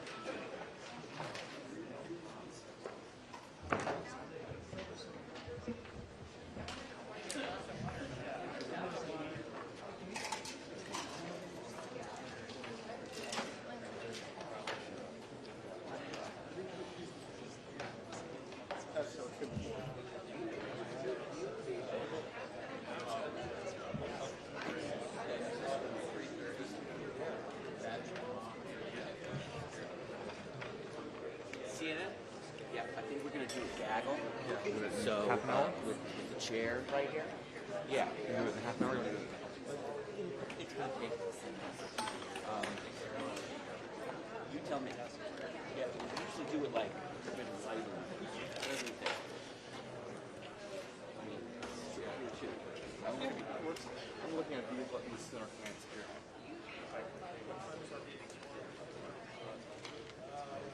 I didn't move you, I haven't heard it. I didn't move you, I haven't heard it. Yeah.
Let's have my camera be center, please. I'm pool camera. So let's, center on my camera here, please.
That's why I'm just kind of creeping up just a little bit.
Height good? Yeah, can give me a check. Should be good. Test, test, hello, hello, hello. Mic test, testing, hello, hello, hello. 1, 2, 3, 4, 5, 6, 7, 8, 9, 10. Good, good. Test, test, test. Good.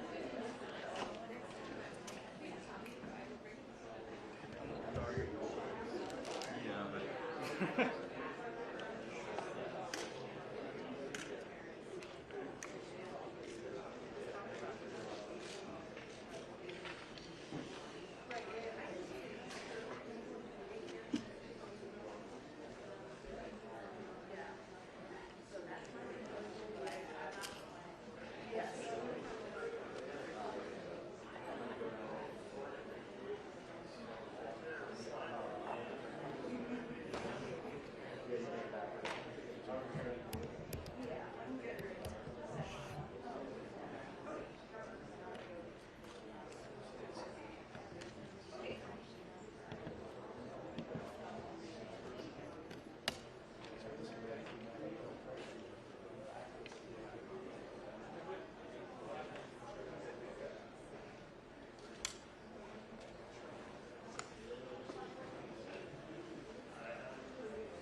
but my height, so. I'm just looking for a spot on.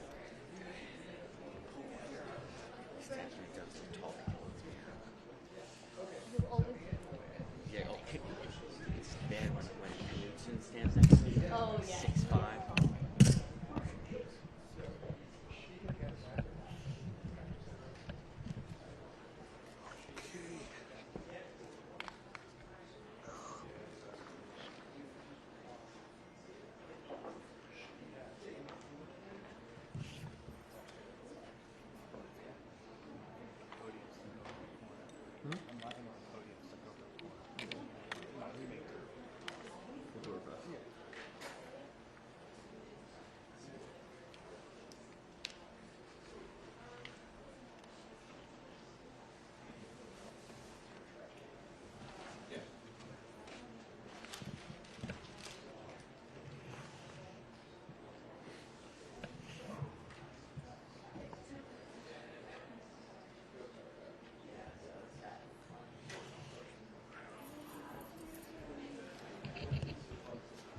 Here we go. Where you want? Okay. All right. Any questions? You got the Please spelling raise of your my hands name? and Yeah. give your identification. Yeah, name and affiliation. Hi, Chair. I'm Dan Pavanacharya with Politico. The NTSB has criticized the state of Maryland for not conducting that risk assessment study before the crash had happened. But they weren't required to at the time by law to do it. Do you think that Congress should act to mandate that states and owners of bridges conduct that risk assessment study every few years or so moving forward? Yeah, I don't want to tell Congress what to do in this case. I think that they're probably absorbing, what we released today, and I'll have a conversation with, folks on the House and Senate side, and we'll just to inform them about our recommendations and our findings. With respect to the state of Maryland, I mean, they were part of the 1991 development of the initial guidance. They were part of 2009 updated guidance, and they were certainly a member of the safety committee for that port, where the vulnerability of the Key Bridge was raised. That did not produce any sort of action. I would say when we issue urgent safety recommendations, we are identifying these issues as significant towards safety. We want to prevent everything that could have contributed to an accident, a fatality, an injury, and in this case, we believe that they should have conducted that vulnerability assessment, and we continue to encourage all the other bridge owners to do the same. Yes, sir. Brian Todd from CNN, Chair Humdy. With the findings of this hearing, do you think that they are satisfactory enough and will prevent this kind of thing from happening again? Our issuance of the investigative report is our first step towards safety change.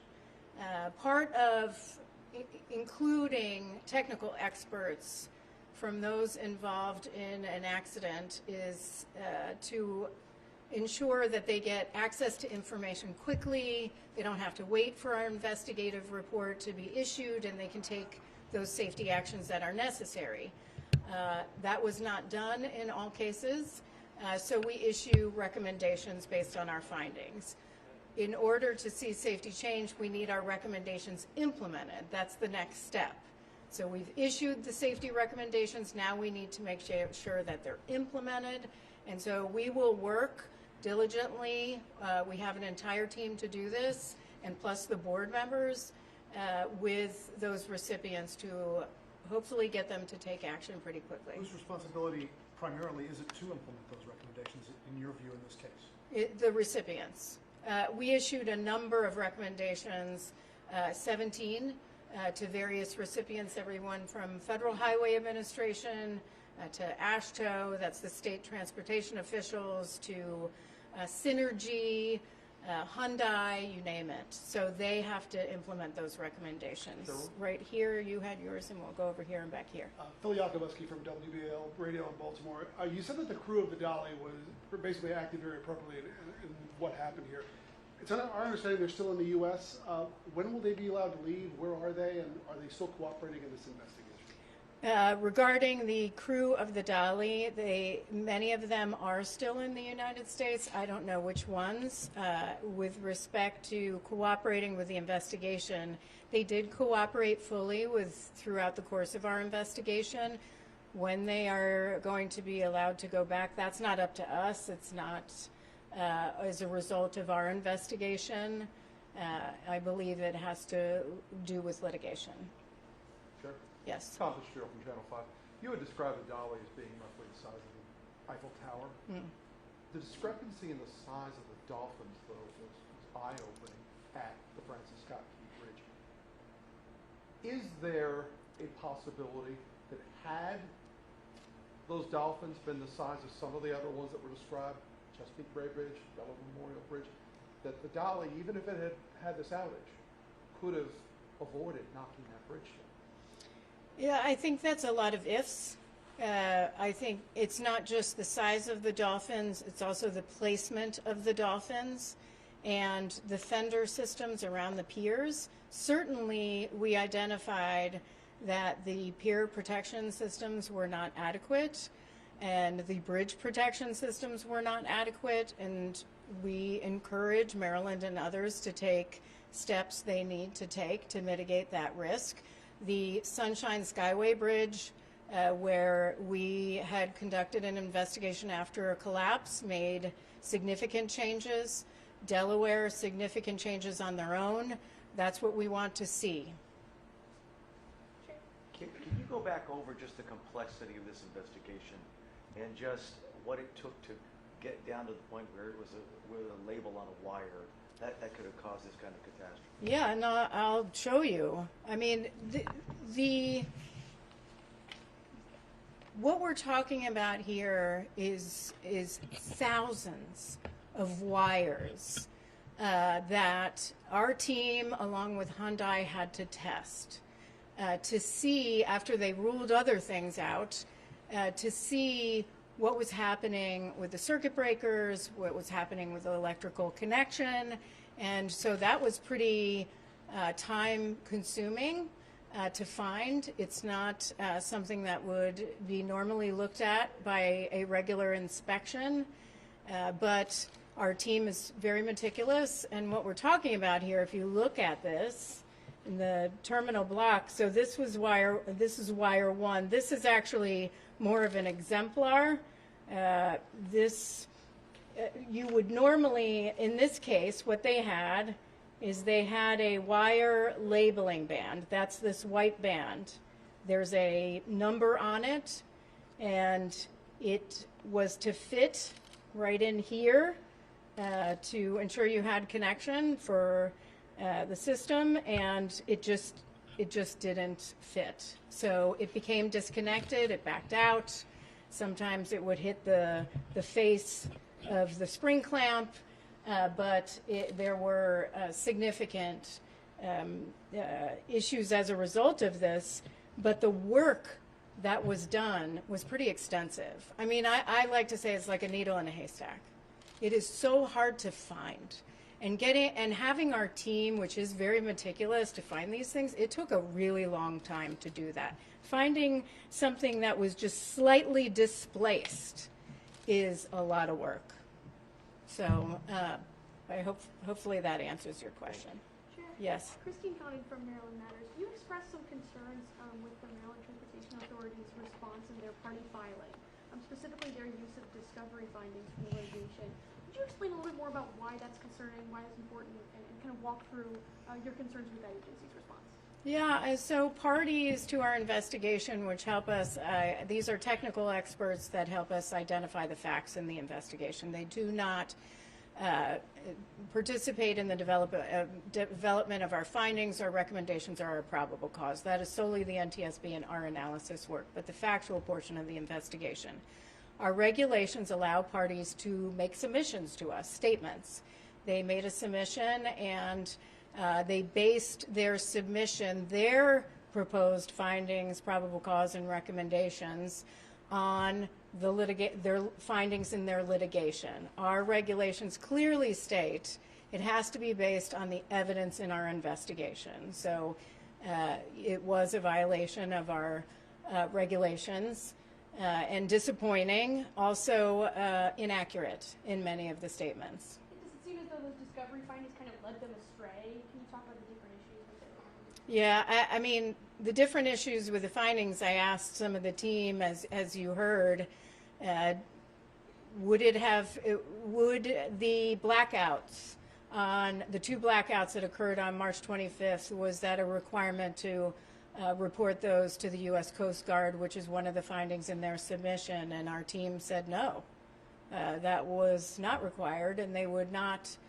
think there was anything wrong with the configuration. And so there are several instances like that. And then in the submission, I was very disappointed in, instead of recognizing the vulnerability of the bridges, it was pushing it off on the vessel. 2 more questions? Sure. Hayes Gardner with the Baltimore Banner. This is kind of related. It's about the anchor, which was briefly discussed. I know it wasn't actually deployed until 10 seconds before impact, but the captain or the pilot actually first called for like 2 minutes before. If it had been deployed quickly, would it have made a difference, or the anchor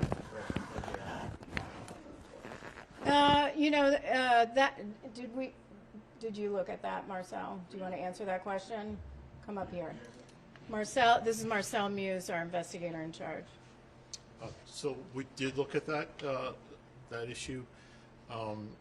It takes a long time to deploy an anchor that size. I mean, there's one person up there that has to pick up it's called a rotting pole. It's a piece of steel that's holding the chain in place, and then open up the brake, which is a half-meter wide handle that he has to spin to get it open. So that process takes a few minutes. And honestly, going that speed, I don't think any of us would want to be up there when that anchor fetched up, if it ever did. It never did. So I hope that answers.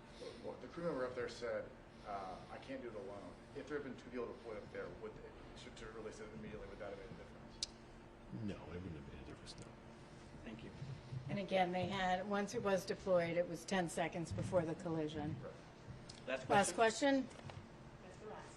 Blair Sable with WMAR2 News. Going back to the implementation of changes, what power does the NTSB have if those changes are not implemented as have been recommended today? The power to implement change for the NTSB, we have a really big voice, and we're not afraid to use it. While we don't have enforcement power, certainly we have had a lot of success with voluntary adoption of our recommendations. We're usually at an 83% closure rate. With that said, some don't get closed, and we end up issuing them again. We work very hard, whether it's through direct communication with the recommendation recipients, working with regulators, or working with Congress.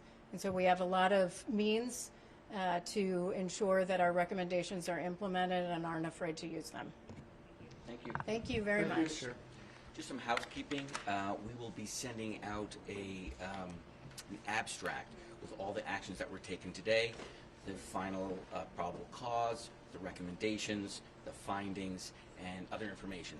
You should look at that. They're preparing it now.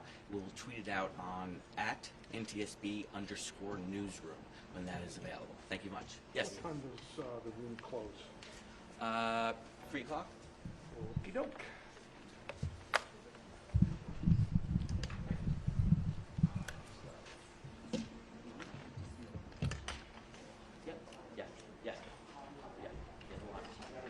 It's over, so. No problem. So quiet. I was expecting. I was like, 2 more questions. I'm trying to be nice. Yeah.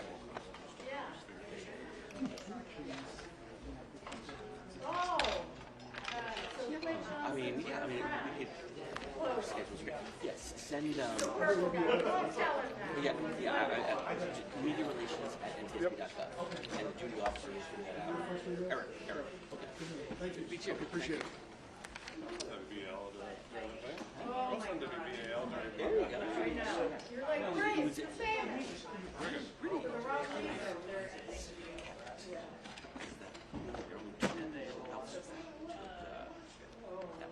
Founder is deep in the wire. Deep. I don't know, it's a little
How are we looking? Prompter's good. I'm not hearing anything yet. Let me try a redial. Well, I'm sure you did it right, and I'm sure it probably went through. Maybe they're just not in. Maybe? Clock. Let's give them maybe like 60 seconds, a minute here, and... Okay, plug in. Let me see if I can talk to you, and we'll go from there. Okay.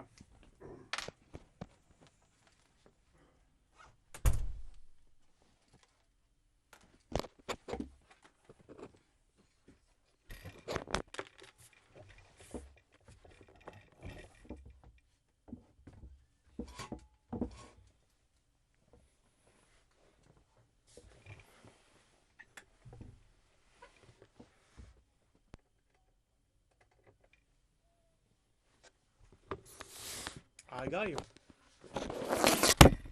Yep. I don't know. But we didn't even have to redial or anything, so.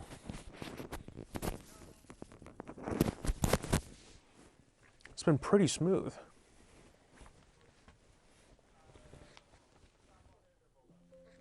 Yep.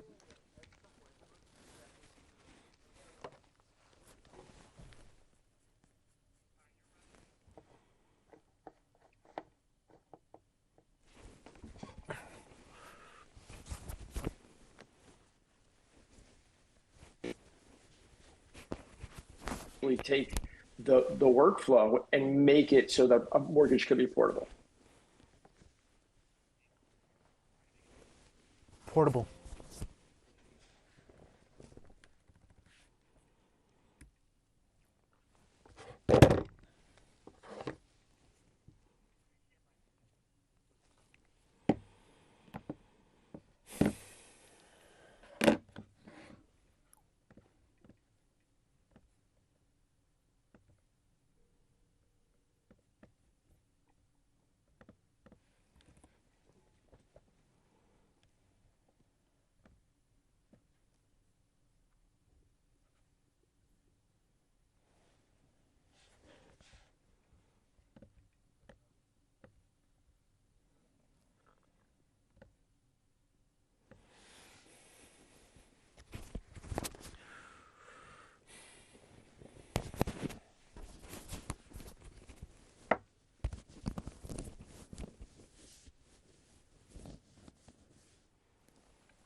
Rachel.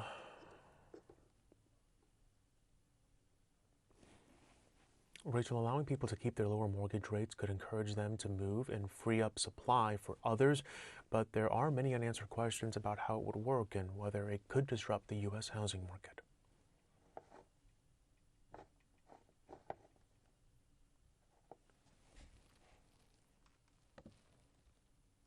Yep.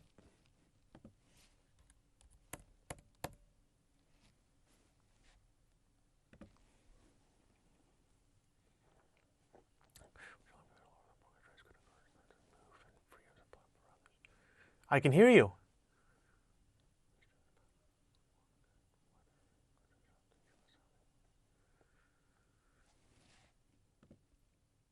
All right.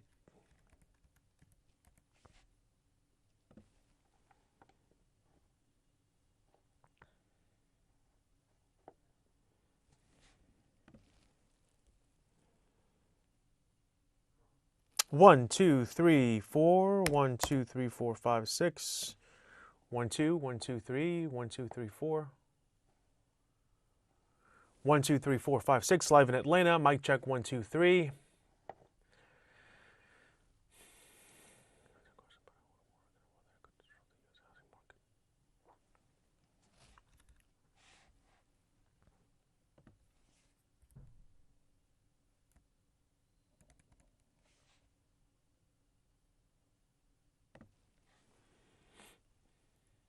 Federal Housing Finance Agency did not provide further details about its plans for portable mortgages.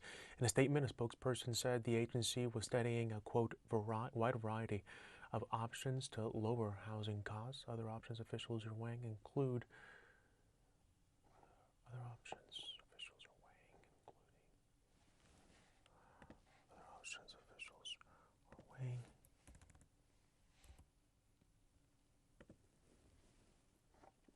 other options officials are weighing include making mortgages suitable and a 50-year mortgage option.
Rachel, allowing people to keep their lower mortgage rates could encourage them to move and free up supply for others, but there are many unanswered questions about how it would work and whether it could disrupt the U.S. housing market. Many homeowners feel locked into their interest rate, but what if they could move with it? If you have someone who has a extremely low rate and the high twos, low threes on a home that they currently own, they may not want to move to another home because they're going to go from those low rates to current market rates, which are significantly higher. Not only could a portable mortgage provide more flexibility to move to a new home, but it could also free up supply for future home buyers. Justin DeMola with Lenders One says in concept it sounds great, but it does come with a lot of questions. If people are upgrading their homes, how are they going to bridge that gap for the equity for the down payment? DeMola says in this case it depends on how much the homeowner is upgrading. Additionally, mortgage agreements are clear contracts tied to a specific property, with the home's address listed as collateral. Transferring that loan to a new house would mean effectively rewriting the contract. And one key question, will banks go along with this? Congress might have to pass new laws. We don't know how that's going to work, but when we look at it, we really have to pay attention to, again, the mechanics of a mortgage, right?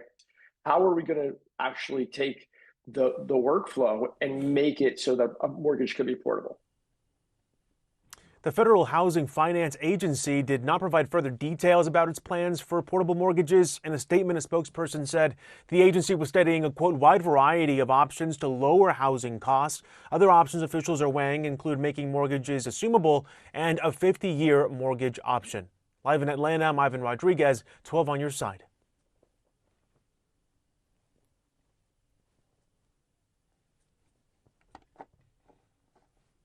Thank you.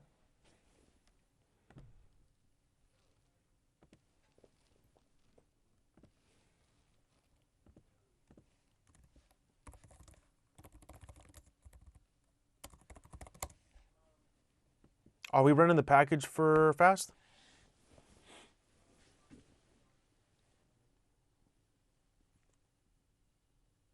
Yeah, whatever you want. Okay.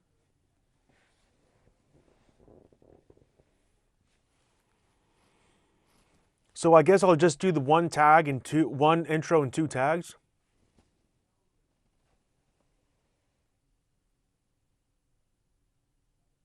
Oh, no, it does say Brad. Never mind. No, never mind.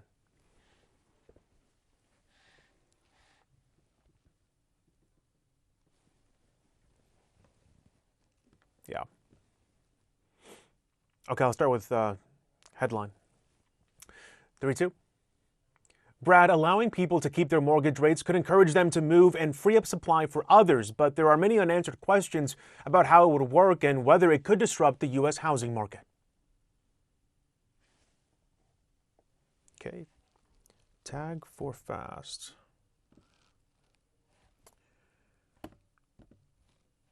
Serious? All right, 3-2.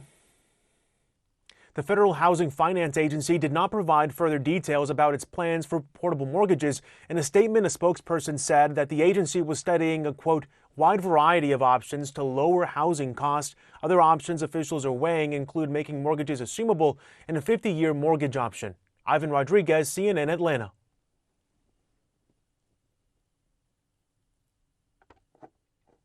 Okay. And now for distribution.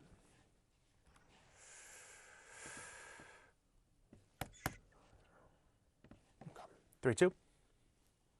Allowing people to keep their lower mortgage rates could encourage them to move and free up supply for others, but there are many unanswered questions about how it would work and whether it could disrupt the U.S. housing market. Okay, tag 3-2. The Federal Housing Finance Agency did not provide further details about its plans for portable mortgages. In a statement, a spokesperson said that the agency was studying a, quote, wide variety of options to lower housing costs. Other options officials are weighing include making mortgages assumable and a 50-year mortgage option. In Atlanta, I'm Ivan Rodriguez. Yep.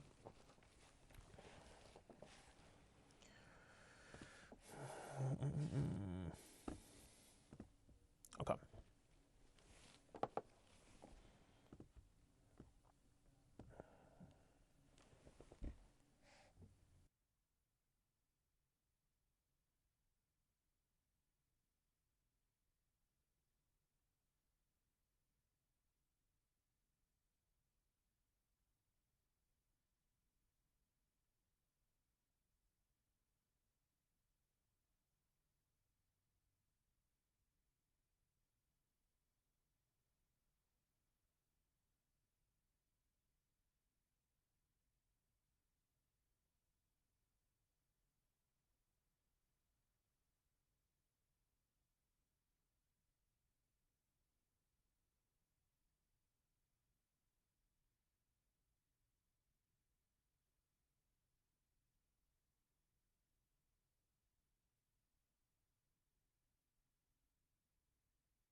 Doing good. How are you?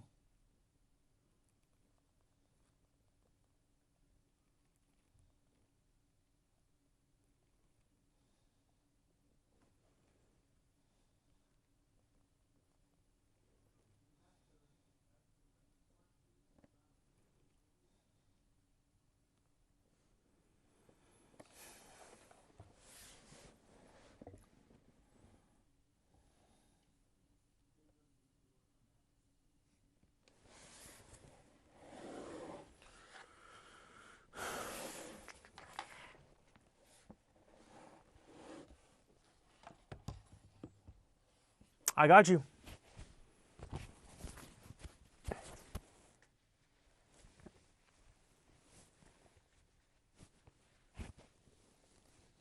Okay.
Okay.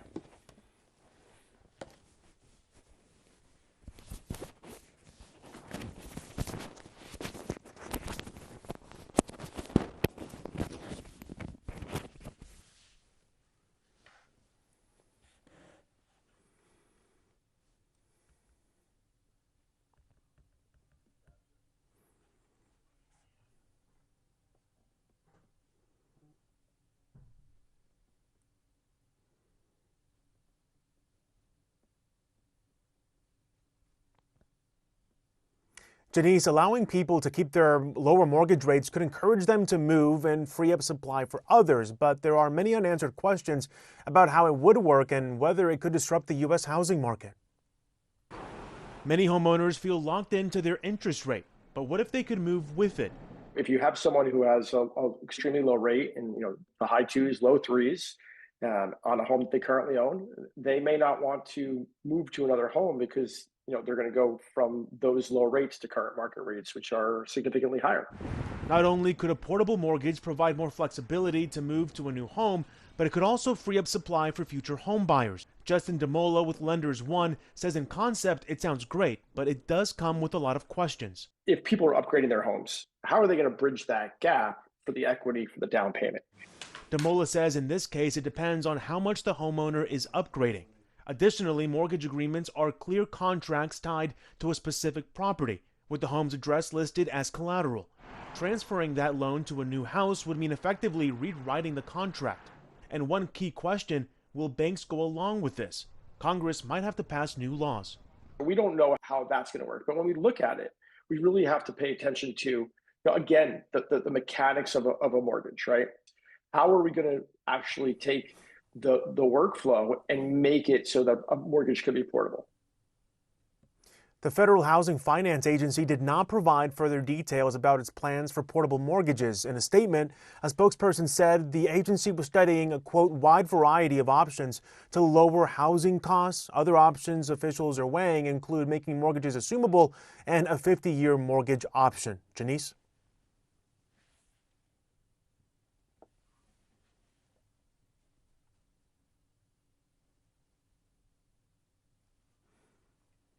While Trump's proposal is light on the details, administration officials say a 50-year mortgage would lower monthly payments. But many housing experts warn that the plan could backfire by raising the cost of homeownership, by stretching out payments, adding more interest over time, as well as driving up home prices.